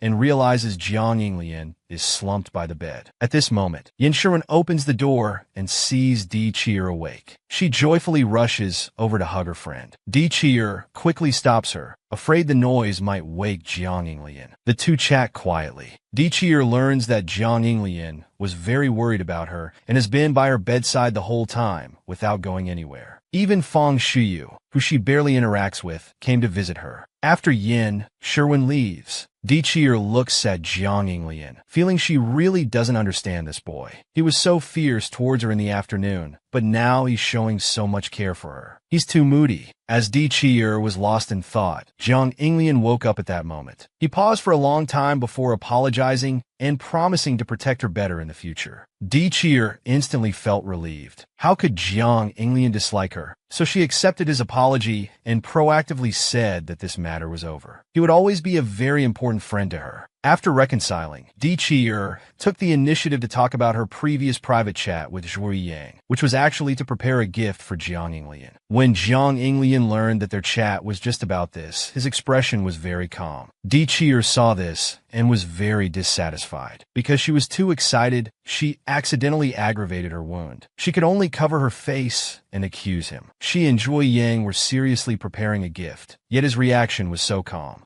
Although Jiang Yinglian was being accused, he was very happy inside and couldn't help but smile. The scene changes. Di-Cheer waves and calls out to Jiang Yinglian. Seeing her running around right after getting out of the hospital bed, he feels very helpless. But Di-Cheer doesn't care. She directly asks him to write his name on the nameplate. Turning around, she doesn't forget to explain that today is the last day of the training camp. Sherwin also hopes she'll join in the fun. Jiang Yinglian looks at Di-Cheer's slender neck, forgetting to listen to what she's saying. He feels a bit shy because of this. After quickly writing down his name, he returns the pen and asks Di-Cheer to write her name for him too. By the time they're both ready, the competition is about to begin. When the boys see that Di-Cheer is also participating in the competition, they all protest, shouting that the girls' team is cheating. Huang Tianming even directly accuses Di-Cheer. Participating in the competition while injured, with her as a shield, the girls' team would be invincible. Yin Sherwin, with a look of successful scheming, mocks Huang Tianming for not understanding. This is called strategy. The boys' team instantly feels the situation has become difficult. How are they supposed to tear now? Moreover, there's Jiang Yinglian, the traitor in their team. Huang Tianming looks very serious. Now, there's only one way. On the other side, realizing that her presence is causing trouble for the boys' team, Di-Cheer wants to withdraw from the competition. Yin Sherwin comforts her friend, saying it's okay. The boys say they dislike it, but they're actually happy she's participating. Besides, Di-Cheer is the girls' team's trump card. Yin Sherwin wants her to keep Jiang Yinglian in check during the competition. The boys' team has the same idea. They don't dare approach Di-Cheer, so they assign Jiang Yinglian to handle her. The rest will focus on tearing off the girls' nameplates. After the tactics are arranged, the competition officially begins. Di-Cheer always remembers her task and keeps chasing after Jiang Yinglian. He doesn't understand why she's still so dedicated to the task despite being injured. After running for a while, Jiang Yinglian suddenly stops. Di-Cheer, behind him, couldn't stop in time and bumps into his back. Her hand touches the nameplate on his back. She thinks it's a good opportunity and can take action now. Jiang Yinglian suddenly turns around. Di-Cheer is caught off guard and falls straight into his arms. Even at this moment, she doesn't forget to tear off the nameplate. After tearing off the nameplate, she finally notices that she has fallen into Jiang Yinglian's arms. After the game ends, Huang Tianming looks at Jiang Yinglian walking back with a face full of disappointment. His nameplate was torn off just 5 minutes into the game. This isn't just throwing the game, it's like throwing the entire ocean. In the evening, the students go wild. A girl even confesses publicly under the bonfire. Xiao Ran eats while watching, not forgetting to remind Di-Cheer beside him. Her body hasn't fully recovered, so she should go to sleep early. Di-Cheer assures her friend that she's really fine. Then she brings up she was really relieved when she learned that he didn't lay hands on Jiang Yinglian. However, Xiao Ran admits that he really wanted to, but he knew that although his friend didn't say it, she actually protects Jiang Yinglian quite a bit. That's why he gave up on taking action. Di-Cheer smiles at Xiao Ran, saying she likes both Jiang Yinglian and him, so she doesn't want them to fight. The hidden meaning in her words is discovered by Xiao Ran, who then questions her. She can only stutter and admit that she has feelings for Jiang Yinglian. At the same time, Jiang Yinglian finds Zhui Yang. They watch their classmates play together. Jiang Yinglian looks at his friend beside him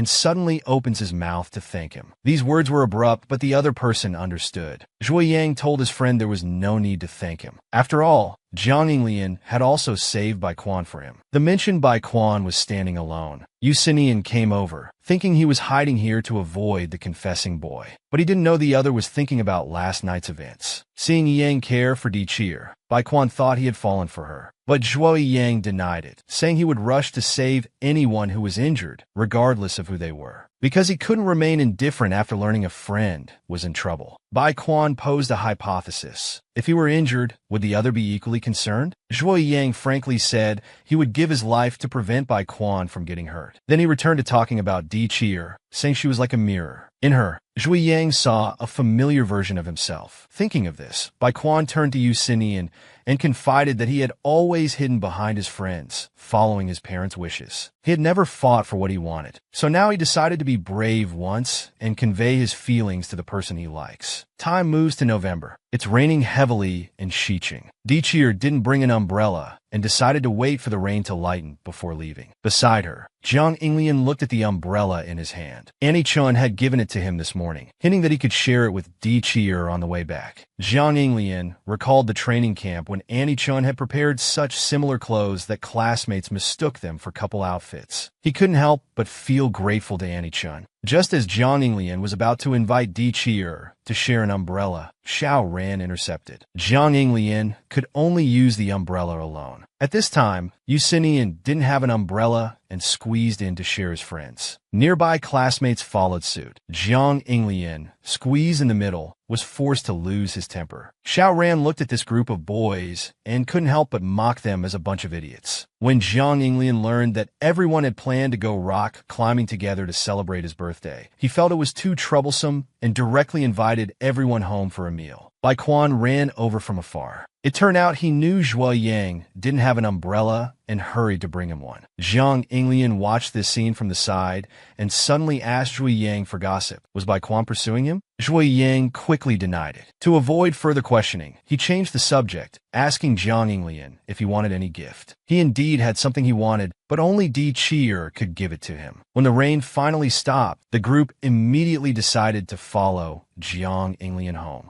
Jiang Yinglian, who brought his friends home, regretted it. The noisy group behind him made him feel like his head was about to explode. On the other side, Xiao Ran came to visit Jiang Yinglian's home. Di Qir told him to wait in the kitchen. Zhang Zixuan happened to walk in at this time. He proactively greeted Xiao Ran and indicated that he had followed his advice to wear contact lenses. He also mentioned the pancakes he made last time, asking if Xiao Ran wanted to eat them again. Xiao Ran nodded affirmatively. As they were talking, Di Qir suddenly appeared, only to find she had interrupted their conversation. She felt a bit sorry, but Xiao Ran waved his hand to indicate it was nothing. Di Qir then went over and gave Xiao Ran some cookies she had baked herself. She explained these were meant as a gift for Jiang Yinglian, and she was giving the leftover portion to him. Learning that the cookies were handmade by his friend, Xiao Ran felt Jiang Yinglian shouldn't get them so easily and took the gift portion as well. After dinner, Xiao Ran found Zhang Zixuan alone, wanted to ask about the method of making pancakes. If possible, he also wanted an autograph. He promised that if he could make delicious pancakes, he would bring them for Zhang Zixuan to taste. While waiting for Zhang Zixuan to write down the recipe, Xiao Ran saw practice books on the table and worried he was disturbing his studying. But Zhang Zixuan explained it was his personal time now, and interruptions were welcome. The scene changes. Huang Tianming really couldn't think of what gift to give and decided to give his friend cartoon underwear. When Jiang Yinglian learned the gift box contained underwear, he directly refused to accept it. The remaining Yu Xining and Zhui Yang hadn't prepared gifts and thought to get by with a hug. Huang Tianming mocked them for being so shameless. Jiang Yinglian ignored his playful friends and looked around for Di Qir. She was hiding outside the house. Since the prepared gift was gone, she wanted to avoid the gift-giving part. Di Qir had just breathed a sigh of relief. Unexpectedly, Jiang Yinglian still found her. She could only guiltily face Jiang Yinglian, who was asking for a gift. He was very confused about her hiding outside. Di Qir made up an excuse to change the subject, asking what wish he had made when blowing out the candles. Jiang Yinglian believed that wishes don't come true if spoken aloud, so he refused to answer. The topic thus returned to the gift.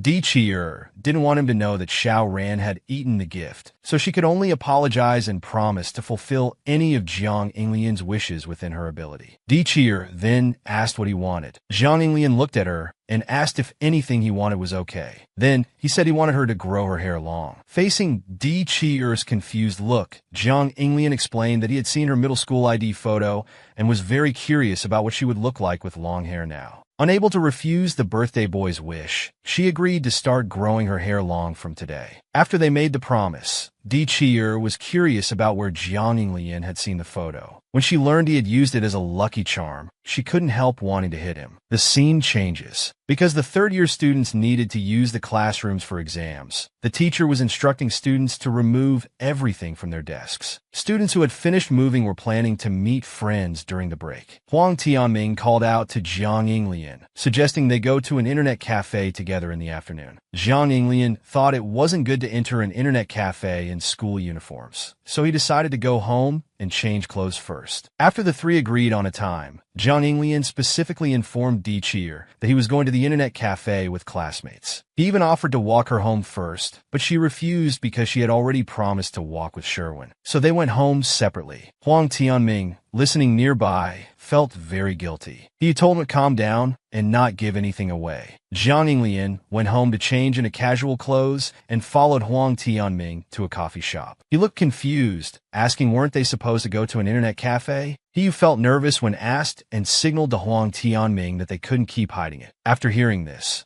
Huang Tianming turned to Jiang Yinglian and said they would go to the internet cafe, but there was something to say first. Actually, they came out today because of a group date. On the other side, Di Chier overheard classmates discussing that Jiang Yinglian was going to Liani, but he had told her he was going to an internet cafe. Di Chier felt uneasy, wondering if there was some misunderstanding. At this moment, Jiang Yinglian, who learned the truth, shouted boring and was about to leave. Huang Tianming rushed forward to stop his friend from leaving, begging him to stay for He Yu's sake, who had been single for 15 years. He Yu, hearing this, couldn't help but punish his friend. He explained the truth to Jiang Yinglian. It turned out Huang Tianming had met a girl he liked, but she was very shy. To get help from the girl's classmate in pursuing her, he agreed to a condition. That was to invite Jiang Yinglian out. Huang Tianming felt very sorry for hiding the truth from his friend and decided to let him go back first while he dealt with this farce alone. However, Jiang Yinglian changed his mind and agreed to stay, but only for a while. The rest would be up to Huang Tianming to handle. Jiang Yinglian felt very uncomfortable, feeling like he had lied to Di Chier. On the other side, the Miss Di Chier sneezed. When the group date started,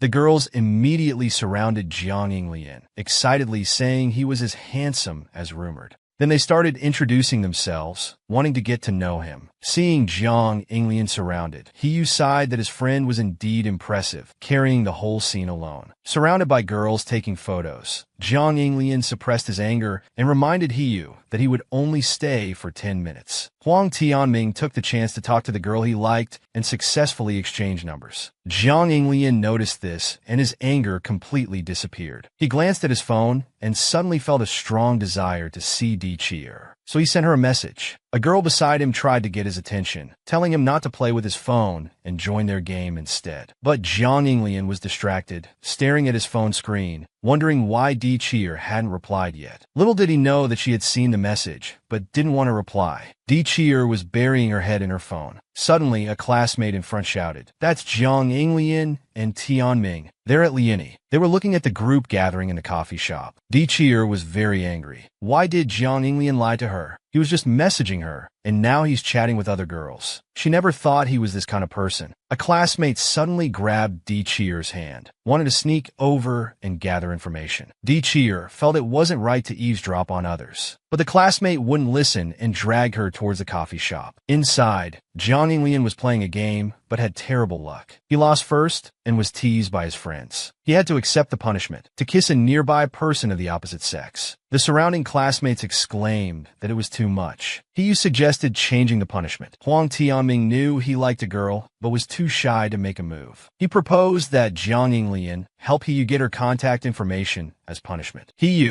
blushing, objected, saying he could get the contact information himself without help. However, Jiang Yinglian agreed. He decided to complete the task and then leave. He then stood up to do the punishment task. The girls all felt it was a pity. On the other side, Di Chier, who had just entered, sat down and saw Jiang Yinglian. She worried about being discovered. She quickly hid behind a bookshelf. Jiang Yinglian didn't notice the mirror. He walked up to a long-haired girl and asked for her contact information. Di Chier, hiding behind the bookshelf, heard the long-haired girl negotiating, wanting to exchange phone numbers with Jiang Yinglian. Di Chier hoped Jiang Yinglian would refuse, but he agreed. Di Chier felt very disappointed. She left her classmate and went to the bathroom, lost in thought. She wondered why she was so slow to realize. Jiang Yinglian liked girls with long hair. That's why he asked her to grow her hair. Realizing this made her even angrier. Lost in her thoughts, Di Chier accidentally bumped into someone. She hurriedly apologized and ran away. The person she bumped into raised an eyebrow at her retreating figure. Di Chier was still thinking about Jiang Yinglian, constantly telling herself that it didn't matter who he liked. But she couldn't hide her disappointment. As Di Chier walked out of the bathroom with mixed feelings, she was cornered by the person she had bumped into earlier. The person didn't want to let her off easily and followed her to the other side of the bathroom. Jiang Yinglian returned the phone to Hiyu, not forgetting to advise his friend. The number was in there, but he should think carefully about whether to contact her. Then he packed up to leave. He wanted to stop Jiang Yinglian, not understanding why he suddenly seemed unhappy. Jiang Yinglian stopped. He looked at Hiyu seriously and said, You'll definitely meet someone more suitable. Hiyu blushed and urged Jiang Yinglian to go find Di Chier. The girl who gave her number watched Jiang Yinglian leave without looking back, feeling a bit resentful that he didn't even say goodbye. Little did she know that he had no time for her, constantly thinking about Di Chier who hadn't replied to his message. Suddenly, he heard a familiar voice from the nearby corridor. It was Di Chier arguing with someone. Di Chier thought she had apologized and wanted to leave, but was cornered by a thug. Seeing that Di Chier was cute, the thug wanted to chat. Di Chier could only warn him that her friends were waiting outside, but this tactic didn't work at all. She turned to leave, but the thug kept chasing her. At this moment, Jiang Yinglian appeared and grabbed Di Chier's hand. He coldly questioned the thug, asking what the problem was and if it took two people to harass one girl. He then threatened to call the police. The thug, frustrated at having his plans ruined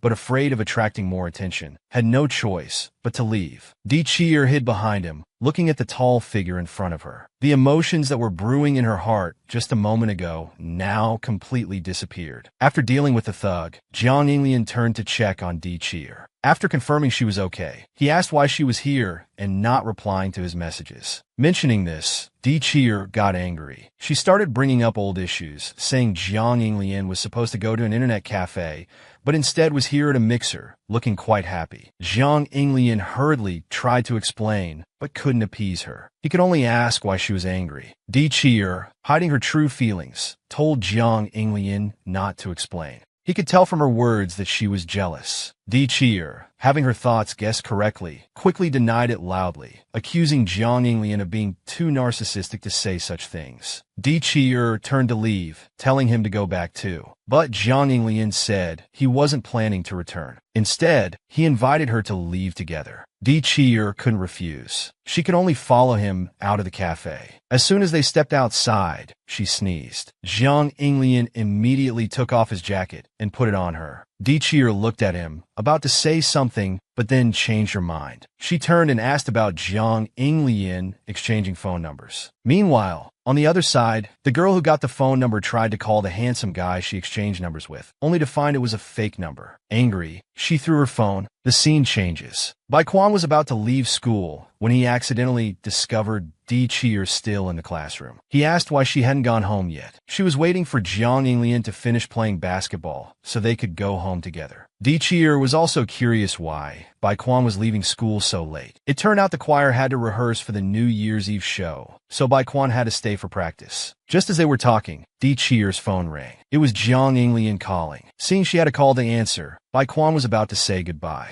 Suddenly, Di Chier invited him to go to the gym together. Learning that Zhui Yang was also at the gym, Quan agreed. On the other side, the gym was almost closing, but many people were still playing basketball. Dichir walked in and saw Jiang Inglian focused on playing, not noticing her arrival. Seeing him laughing happily, she couldn't help but complain to Quan beside her. When Jiang Inglian interacts with male friends, he's always very open. Is this how guys interact with each other, different from girls? Quan also felt these boys were having a great time. He watched Shui Yang smiling and saying goodbye to his friends and smiled too. Dichir noticed Quan's gaze and couldn't help but sigh, realizing he liked Shui Yang.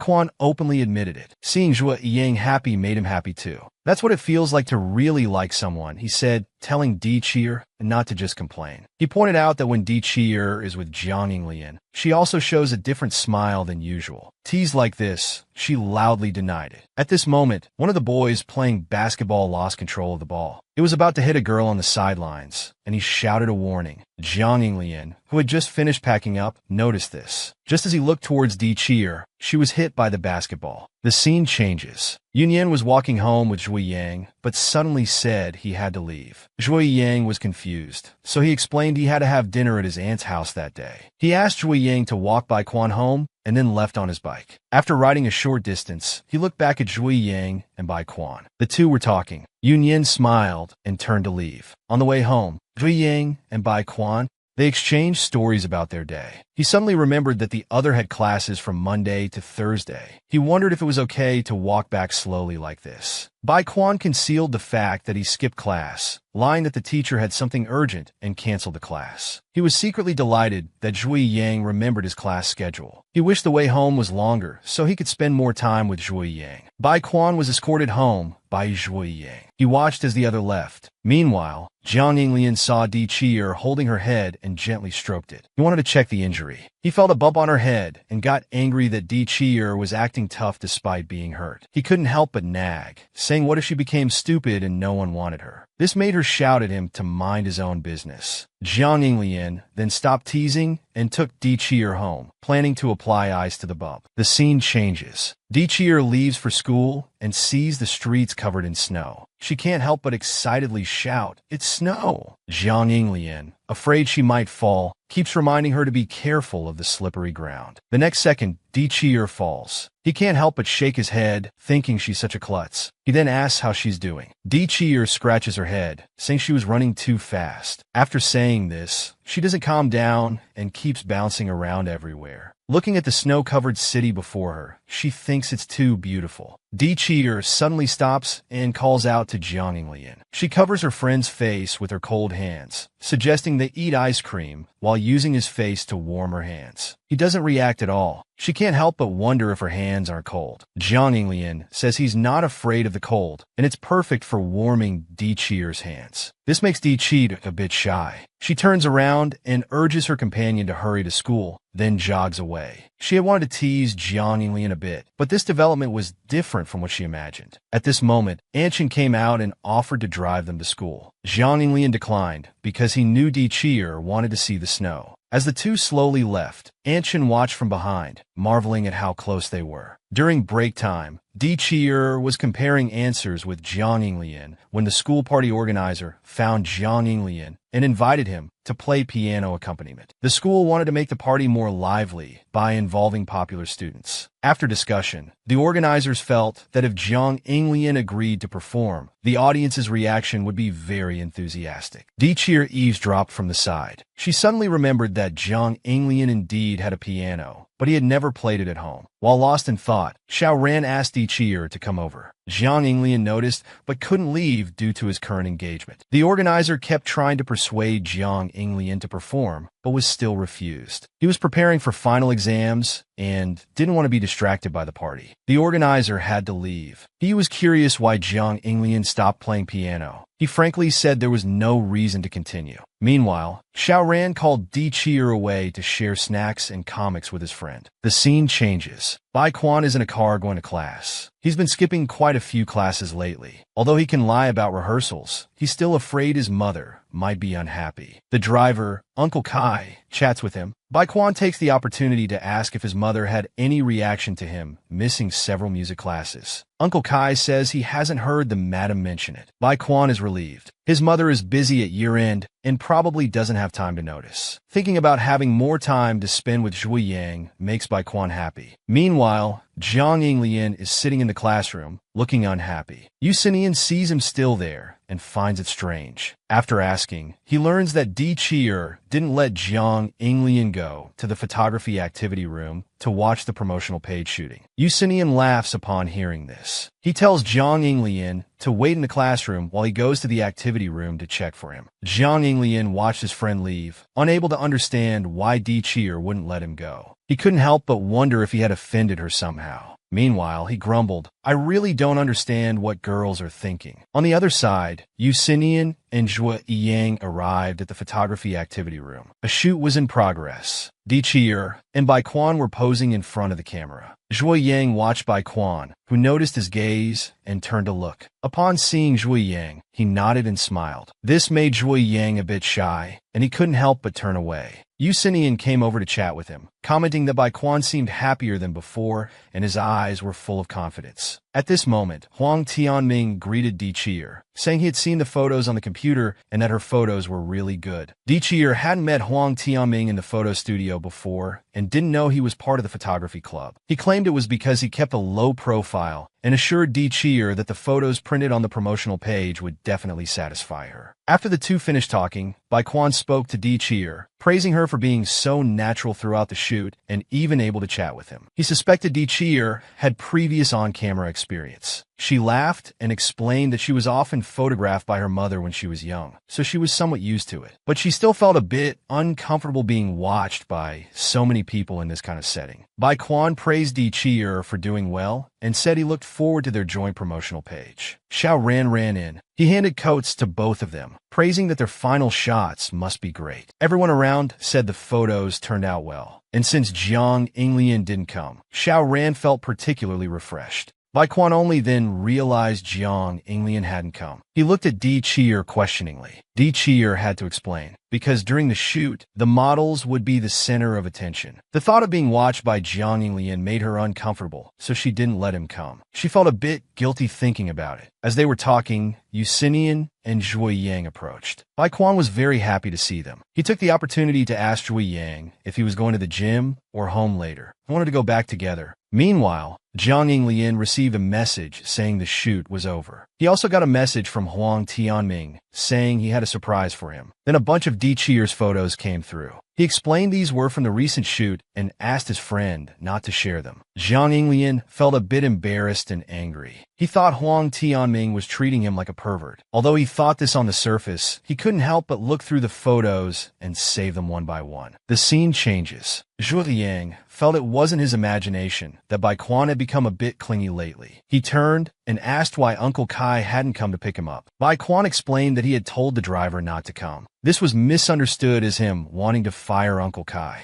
Bai Quan quickly denied this and admitted he wanted to go home with Zhui Yang. After understanding, Zhui Yang called Uncle Kai to come to school and pick up Bai Quan. He then tapped Bai Quan's head, scolding him for what he was thinking, wanting to squeeze onto a bus in such cold weather. He told him to wait for Uncle Kai and go straight home. Bai Quan looked at Zhui Yang, feeling sorry for him having classes and rehearsals, yet never looking at him. To attract attention, Bai Quan mentioned he had a violin assessment test and asked Zhui Yang to cheer him on. He said with his encouragement he would surely perform well. Zhui Yang gave a perfunctory encouragement. Bai Quan complained about the insincere attitude, saying he should at least look him in the eye. He felt disappointed that the other was avoiding eye contact while encouraging him. Seeing this, Zhui Yang finally couldn't help but pat Bai Quan's head, telling him not to be upset and encouraging him that he would surely get a good score. At this moment, Uncle Kai arrived with the car. Zhui Yang told Bai Quan to get in quickly, but Bai Quan asked him to hold out his hand. He placed a Christmas gift in Zhui Yang's hand before turning to leave. Watching Bai Quan's back, Zhui Yang couldn't help but wonder what love really was. It could give warmth to people, yet also make them greedy. This time, Even if he didn't have the right to be loved, could he still hope for this favor? Meanwhile, Bai Quan returned home. The maid helped take his coat and informed him that the madam had returned. Bai Quan guessed his mother was probably in the study and decided to go check. The maid noticed the young miss had been in a good mood lately and felt happy too.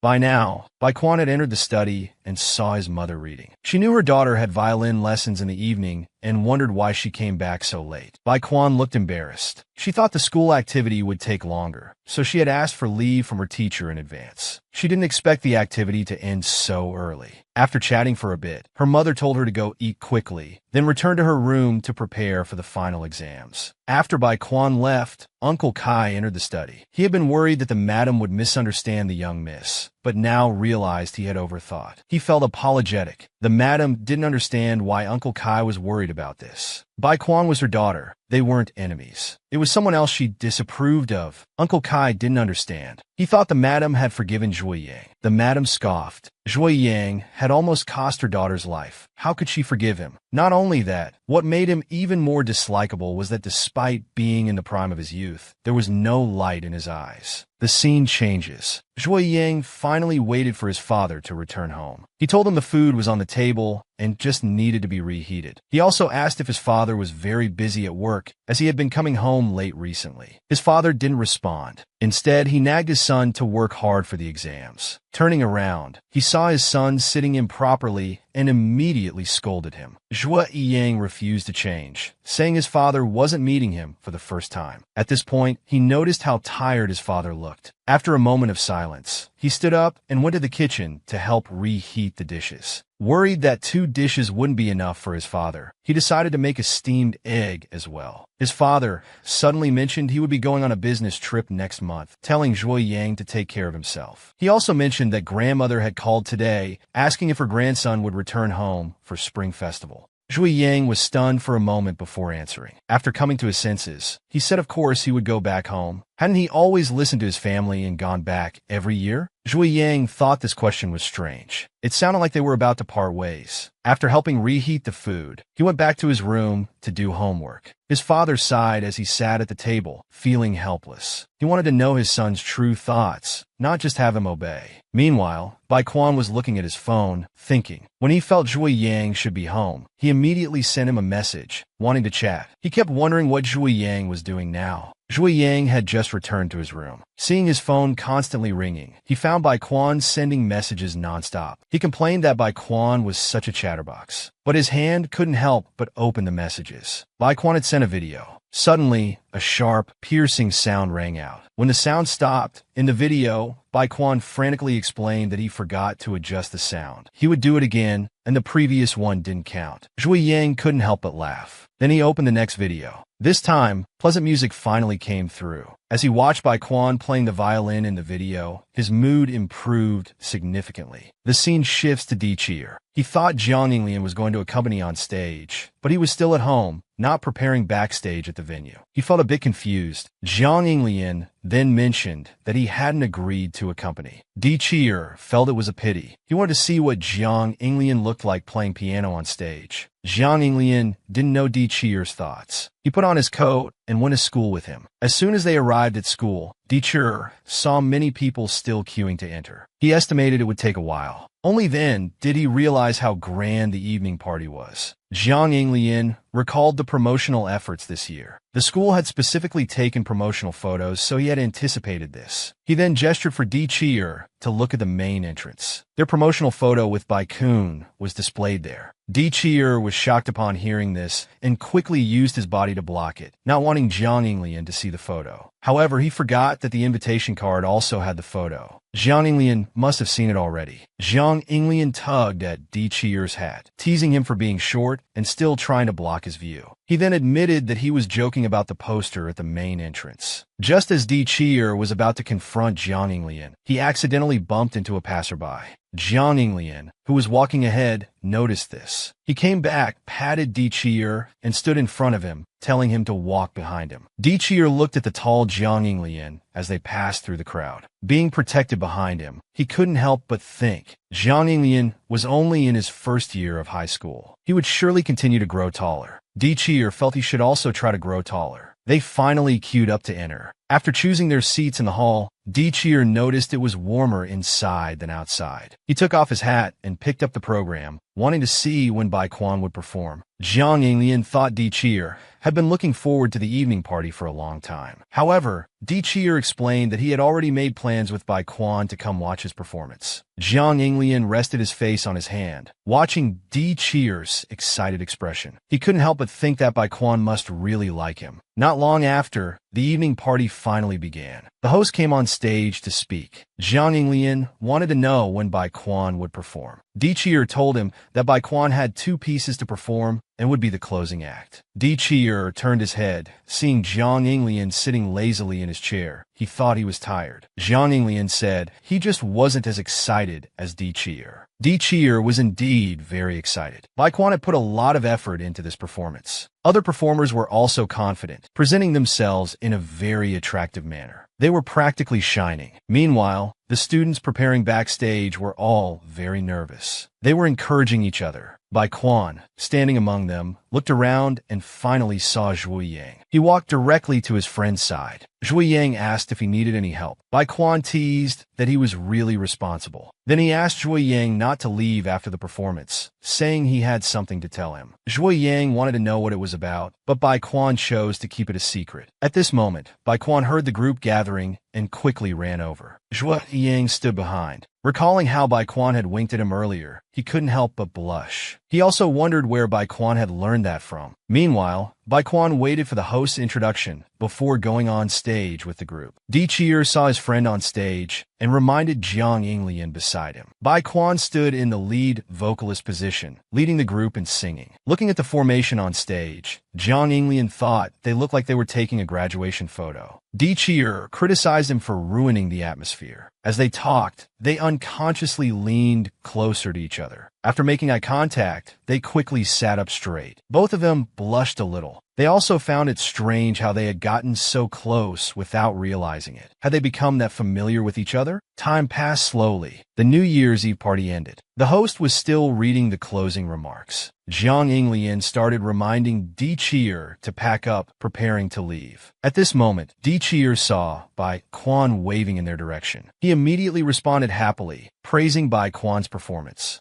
Seeing Dichir like this, Jiang Yinglian secretly wondered if his sexual orientation was towards men. As they walked outside, Jiang Yinglian handed Dichir a drink and asked what he was thinking about. Dichir opened up, saying he had no special talents or outstanding qualities and no clear plans or goals for the future. He wondered why Bai Quan admired him. Jiang Yinglian looked at Dichir, believing there was something unique about him. Dichir didn't understand what he meant, but Jiang Yinglian refused to explain. Dichir pestered Jiang Yinglian for an answer. Jiang finally spoke up, saying that to him, Dichir wasn't someone without talent. For instance, he was quite good at studying. The person being praised didn't think this counted as a talent. Jiang Yinglian had to find another positive point, praising Dichir for being more focused than others when doing things. Once he set his mind to something, he could definitely do it well. He wasn't easily distracted by external factors. His insight and ability to act were also stronger than average people. This was a kind of talent. Jiang Yinglian told Dichir that he was really outstanding. He couldn't help but advise Dichir that although he had high standards for himself, he shouldn't be in a hurry. It was fine to go at his own pace. Dichir felt a bit shy hearing this, wondering if he was really that good. Jiang Yinglian then remembered the promotional photos Dichir had taken, praising him for taking good photos too. As they were talking, Zhui Yang was waiting for Bai Quan, who hadn't come out yet. He was worried something might have happened and decided to go into the auditorium to look for him. At this time, Bai Quan was being persistently invited to have a late-night snack. He had clearly refused, but the person was still pestering him. Zhui Yang saw this scene. Just as he was about to go help, he saw Bai Quan lose his temper. Bai Quan said he had already declined the invitation and that He Yi's persistent behavior was really annoying. He was frightened and left wisely. Zhui Yang, having witnessed the whole thing, burst into laughter. He said He Yi's shocked expression would be unforgettable for a while. Bai Quan, embarrassed that his angry side was seen, was looking down. Hearing this, he finally looked up and shouted that he hated He because he had once caused Zhui Yang to get hurt. Zhui Yang was very touched,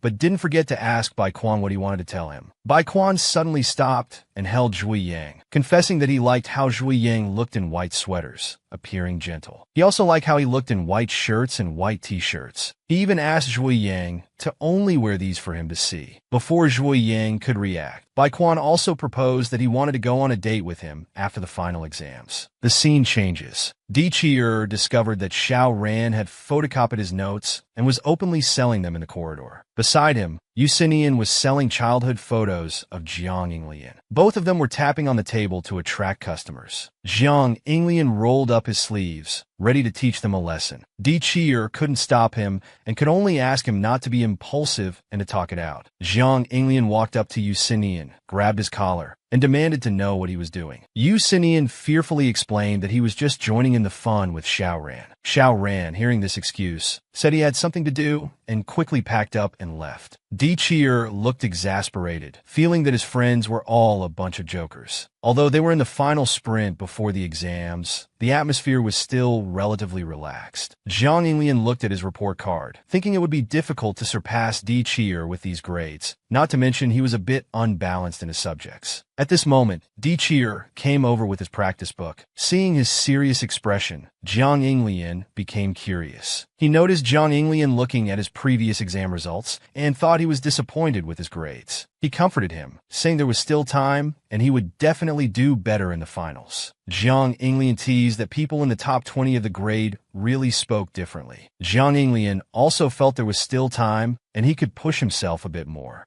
As they were walking home after school, Jiang Yinglian brought up that their bet had officially begun. Di Qi'er had forgotten about it. After being reminded, he remembered they had agreed to compete based on their final exam results, with the loser granting one wish to the winner. Di Qi'er pretended to have forgotten to trick Jiang Yinglian. Seeing Jiang Yinglian get angry, he then said of course he remembered because Jiang Yinglian had been very serious about it at the time, so it left a deep impression. Seeing that Jiang Yinglian hadn't forgotten either, he suggested continuing the bet to see who would win. Jiang Yinglian felt they would know soon enough. He also mentioned that he was inspired by Di Qi'er, saying that without him, he wouldn't be in class now. Now that his grades had caught up, Jiang Yinglian wanted to try to surpass him. Di Qi'er accepted his challenge, stating he would do his best to win and then make Jiang Yinglian wash dishes for half a year. Jiang Yinglian was annoyed by Di Qi'er and stopped discussing the topic. Instead, he warned Di Qi'er that he would fall if he kept walking forward. Then he reached out his hand to catch him. Di Qi'er looked at the hand in front of him, suddenly curious about why Jiang Yinglian wanted to win so badly. He said he'd tell him when the outcome was decided. Jiang Yinglian wanted to hug Di Qi'er and then carry him down. Taking advantage of the intimate posture, Di Qi'er turned his head, let go, and ran off, deciding to go down by himself. Jiang Yinglian angrily called him an idiot. At night, Zhang Zixuan was going out to buy something. He went to Jiang Yinglian's room and asked if his brother needed anything. He found him studying seriously. Jiang Yinglian mentioned his bet with Di Qi'er, saying if he lost, he'd have to wash dishes for half a year. Zhang Zixuan was very interested. He asked what his brother would do if he won. Seeing that he hadn't thought about it, Zhang Zixuan suggested it might be a good opportunity to confess his feelings. Jiang Yinglian was startled, wondering how his brother knew about his secret crush. Zhang Zixuan answered evasively. He said of course he knew, being his brother. He didn't mention that he was the first to notice his brother's feelings for Di Qi'er. Jiang Yinglian sighed, confiding in his brother that he couldn't understand why he liked Di Qi'er so much. Zhang Zixuan told his brother to study hard and left, closing the door. In his heart, he cheered for his brother and Di Qi'er, hoping they would be brave in all aspects. He couldn't help but wonder who would win in this final exam. Xiao Ran asked Yu Xinian about Zhui Yang and Bai Quan's relationship, wondering why it seemed to have calmed down. Yu Xinian didn't understand what he meant. He said their relationship had always been good. Xiao Ran was referring to a closer relationship. Seeing Yu Xinian didn't understand, he changed the subject and started gossiping. He asked if the person Yu Xinian had a crush on was Bai Quan. Yu Xinian openly admitted it and asked Xiao Ran to keep it a secret. Although he agreed, Xiao Ran couldn't help but make a sarcastic comment. Yusinian was very displeased and questioned what Xiao Ran meant. Xiao Ran refused to explain. He made an excuse about going to study with Di Chi'er and was about to leave. Seeing that Yusinian was still concerned, Xiao Ran clarified that his comment had nothing to do with him. Meanwhile, Bai Quan was choosing clothes for his date. He kept trying on different outfits in front of the mirror. He couldn't decide what to wear and hadn't made up his mind yet. He then started worrying about where to go. Finally, he asked the maid for advice on what to wear. The maid, not wanting to disappoint Bai Quan, reminded him that exams were coming up and he should focus on studying. She mentioned that the madam had been concerned about his studies lately. Bai Quan knew he should study but couldn't concentrate. He had asked Zhui Yang out on a date that day, initially thinking he wouldn't agree. To his surprise, Zhui Yang had nodded in agreement. Bai Quan was very happy.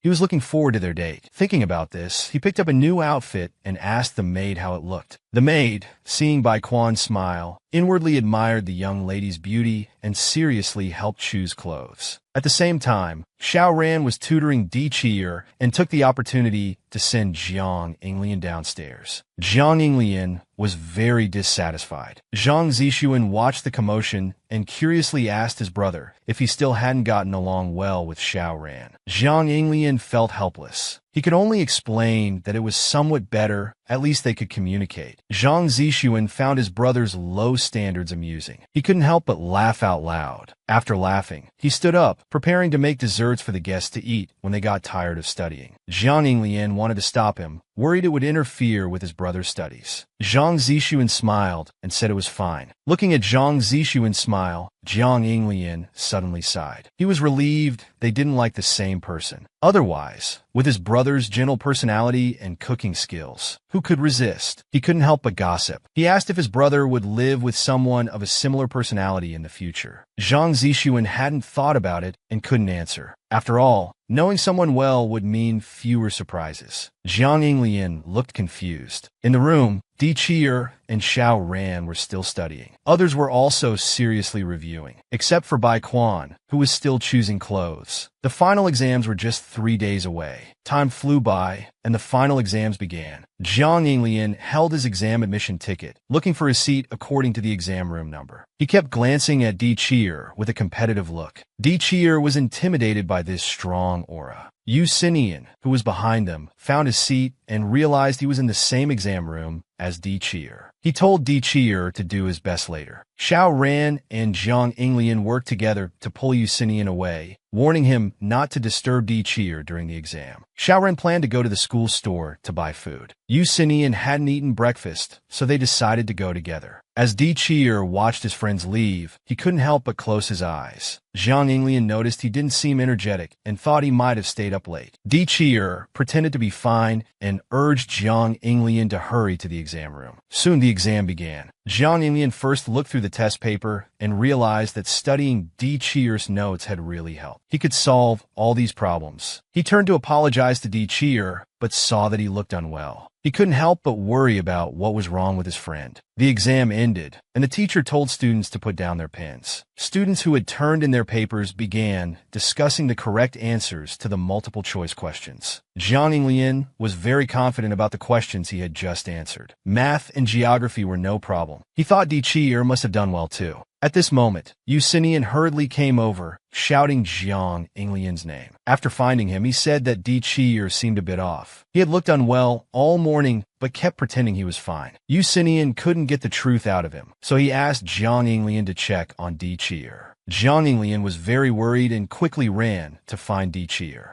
Di Chi'er was sitting in the classroom playing with his phone. When he saw Jiang Yinglian running over, he thought something had happened. Jiang Yinglian looked at Di Chi'er, constantly asking what was wrong. Di Chi'er blushed and refused to tell him the truth. Jiang Yinglian got anxious and wanted to go directly to the infirmary to get medicine from the doctor. Di Chi'er quickly stopped him and had to tell him that he was on his period and feeling unwell. He said he just needed to rest a bit, and it wasn't a big deal. Jiang Yinglian blushed upon hearing this and turned to leave. Di Chi'er was confused about where he was going. After asking, he learned that Jiang Yinglian was going to get hot water for him. Di Chi'er watched Jiang Yinglian's back as he left, silently recalling how he had run and panting earlier. In the hot weather, he had even unbuttoned his collar, showing how anxious he was. Di Di felt very touched. Meanwhile, Jiang Yinglian was getting hot water. He had considered that Di might be unwell due to lack of sleep causing headaches or stress causing stomach problems. But he hadn't thought it could be her period. He was at a loss about how to help relieve Di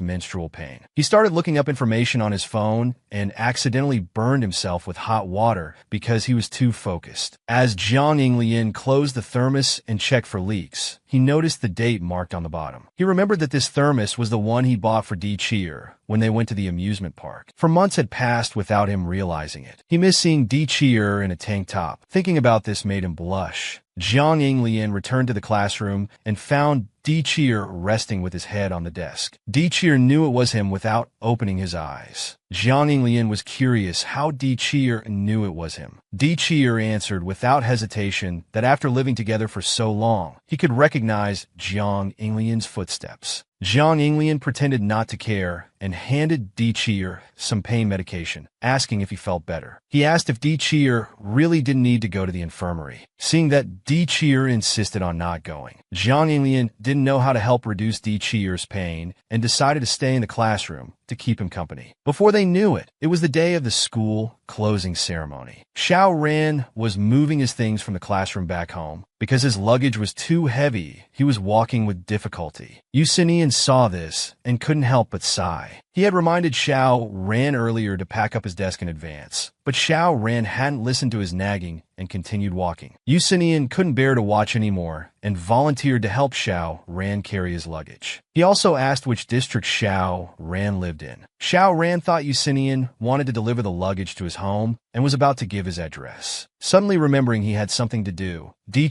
left Yusinian standing there and turned to leave. The scene changes. Jiang Yinglian looks at his final exam results and realizes this is the worst he has done since meeting Di. The outcome of their bet has been decided. Di doesn't know what Jiang Yinglian is thinking, only that he's looking at him with a serious face. Feeling confused, Di suddenly has a flash of insight and guesses that Jiang Yinglian is thinking about how to punish him. Jiang Yinglian admits it and directly states his demand. Using his win in the bet as justification, he punishes Di by making him responsible for all household chores next semester, including but not limited to cooking, washing dishes, grocery shopping, and all cleaning tasks. Di protests loudly, feeling the demand is too excessive. Jiang Yinglian then explains that he was just scaring him. This competition result doesn't count because Di underperformed due to being unwell. Jiang Yinglian feels there's no sense of achievement in winning against someone who's sick. He suggests they have a rematch in the final exam next semester. Di is very touched, but still reminds Jiang Yinglian that he'll regret letting this opportunity pass, because Jiang Yinglian won't have a chance to win against him again. Provoked by Di taunt, Jiang Yinglian angrily pinches his face. He scolds Di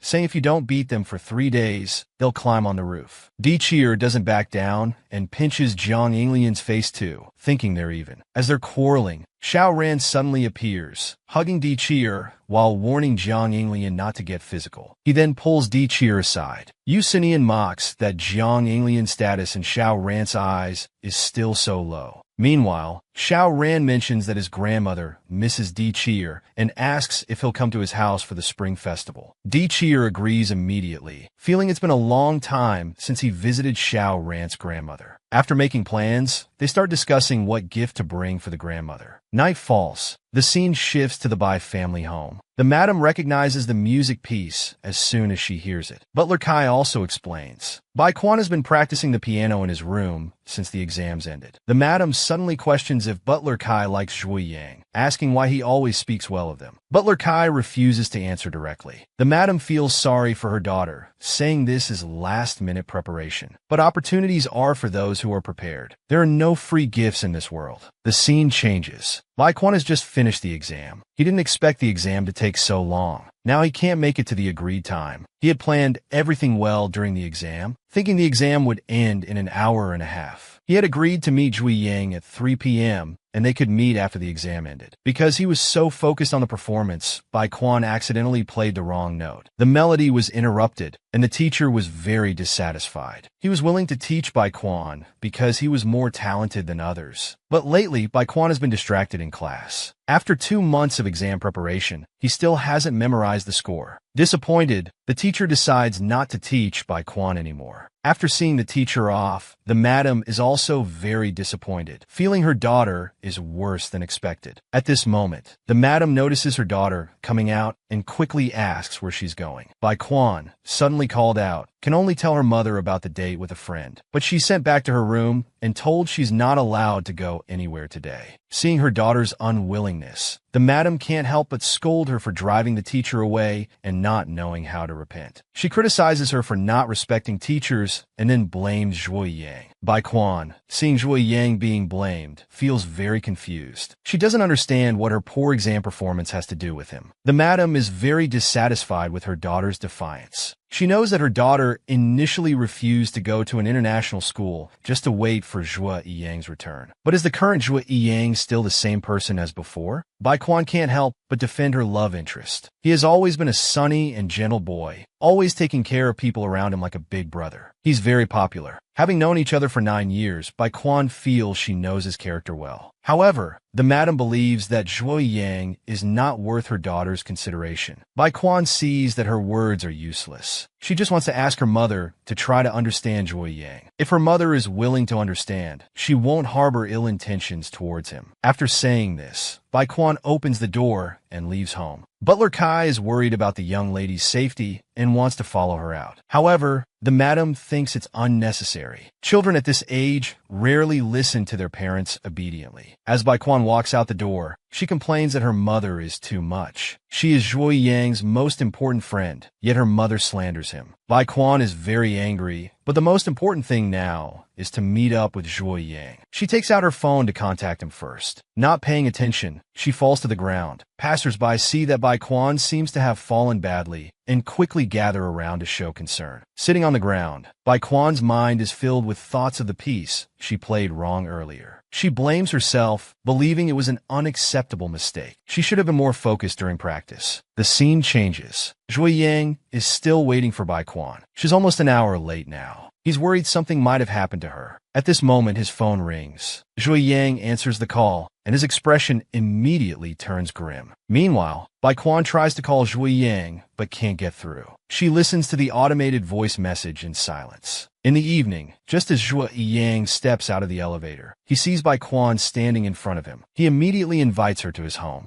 Zhuo Yang brings Bai Quan back home and explains that during the day, he received an urgent call and had to leave. Bai Quan isn't angry because she was supposed to meet at 3 p.m., but made Zhuo Yang wait for over an hour. At this moment, Bai Quan looks around and realizes Zhuo Yang is home alone. She can't help but inquire about the situation. She then learns that his father has gone out of town to attend an educational research conference and won't be home for a few days. Bai Quan's heart starts racing at the thought of being alone with him. Zhuo Yang turns to talk to Bai Quan, but notices her hand is scratched. Her clothes are dirty and still wet. He's very worried about this. Bai Quan then mentions that she fell on her way to meet him earlier in the day. She quickly reassures him that it's nothing serious. Zhuo Yang lets go of Bai Quan's hand and tells her to go to his room to change into clean clothes so she doesn't catch a cold. Bai Quan obediently goes to the room. She realizes she's never been to Zhuo Yang's father's house before. When they played together as children, they always went to his mother's place. Bai Quan looks around, silently judging that for a boy's room, it's not too messy. She then opens Zhuo Yang's wardrobe to choose his clothes, discovering that their clothing styles are completely different. Bai Quan takes out a shirt from the wardrobe and gently sniffs it. She recognizes Zhuo Yang's scent and can't help but blush. At this moment, she notices cigarettes on the table. She's puzzled about why his uncle's cigarettes are in Zhuo Yang's room. Bai Quan changes clothes and walks out. When Zhuo Yang sees her outfit, he's at a loss for words. Bai Quan doesn't notice and shows off her outfit. Zhuo Yang stammers, complimenting that she looks good in anything, but he's worried she might catch a cold dress like this. She thinks it's fine since there's heating in the house. However, the more Zhuo Yang looks, the more he feels it's not right. He pulls Bai Quan back to the room and makes her sit on the bed. He rummages through drawers looking for clothes, telling her to change into new clothes before hurriedly leaving.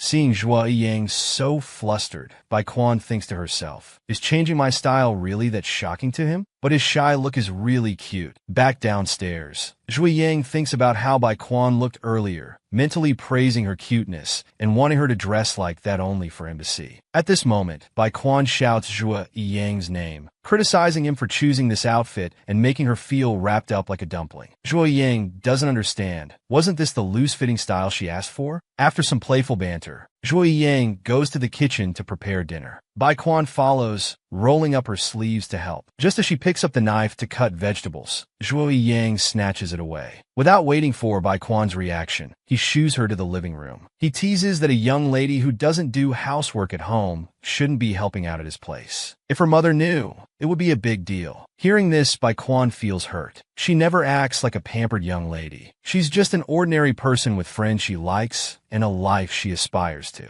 After venting a bit, Bai Quan obediently waits. Zhui Yang serves her the meal and sits beside her, making sure she's okay with the taste. Bai Quan nods repeatedly, approving of Zhui Yang's cooking. After the meal, Zhui Yang gets up to prepare fruit. Bai Quan wants to help, but he firmly refuses, insisting she just sit and wait. As they both reach for the plate, it slips and crashes to the floor. Bai Quan is very apologetic. She hurriedly crouches down to clean up the shards, telling Zhui Yang to stay back. But he tells her not to touch it, worried she might cut herself. Bai Quan softly denies the possibility, saying she'll be careful. But Zhui Yang insists, telling her to stay put. He crouches down to clean up. Just as Bai Quan feels touched, Zhui Yang adds that hands that play guitar aren't meant for such trivial tasks. This comment stings Bai Quan's heart. She suddenly realizes that her mother has been in contact with Zhui Yang, and she's only discovering this now. Bai Quan probes, asking who called him this afternoon. He gives a vague answer. She doesn't press further, instead changing the subject. Bai Quan tells Zhui Yang that she argued with her mother before leaving home. They had a disagreement about something. Zhui Yang advises her to communicate properly. Bai Quan doesn't want to argue with her mother either, which is why she ran away from home. But she firmly believes that no one else should define who her friends are. Zhui Yang has the opposite view. He asks Bai Quan to consider if her mother might be right. But his friend remains stubborn, believing in her own perspective. As Bai Quan wants to chat more, she notices Zhui Yang has fallen asleep. Looking at his sleeping face, she can't help but admire him. Such a clean-cut young man. The more she looks, the more she wants to get close. Bai Quan slowly leans in. Zhui Yang's heart starts racing involuntarily. He grips the sofa. Just as she's about to kiss him, Zhui Yang suddenly opens his eyes and refuses. He then offers to take her home. At Bai Quan's doorstep, she turns to thank Zhui Yang. He tells her not to be so formal and urges her to go inside, saying it's cold outside. Suddenly, Bai Quan throws herself into Zhui Yang's arms, boldly expressing her feelings. She confesses that he's the most special person in her heart and asks him not to pretend nothing happened or reject her. Just as Zhui Yang is about to speak, he sees Bai Quan's mother standing on the balcony. He nods a greeting to her, then urges Bai Quan to go home. Their conversation ends abruptly. Back home, Zhui Yang looks out the window, recalling the phone call he received earlier that day. Butler Kai had called him, warning that the madam was very angry. If Zhui Yang saw Bai Quan, he should try to persuade her not to upset her mother. He also subtly suggested that Zhui Yang should distance himself from Bai Quan. Zhui Yang understood and promised to keep his distance from Bai Quan starting from today. Meanwhile, Butler Kai informs the madam that the young lady has returned to her room. He carefully mentions that the young lady is very attached to Zhui Yang. The madam feels helpless about this. She finally decides to let go, allowing her foolish daughter to try on her own. Once she falls, she'll naturally learn the pain. Butler Kai wonders if the madam's obvious dislike for Zhui Yang might lead him to use the young lady for revenge in the future. But the madam is certain that Zhui Yang wouldn't dare harm Bai Quan. At that moment, the mentioned Zhui Yang is also firmly resolving to stay far away from Bai Quan.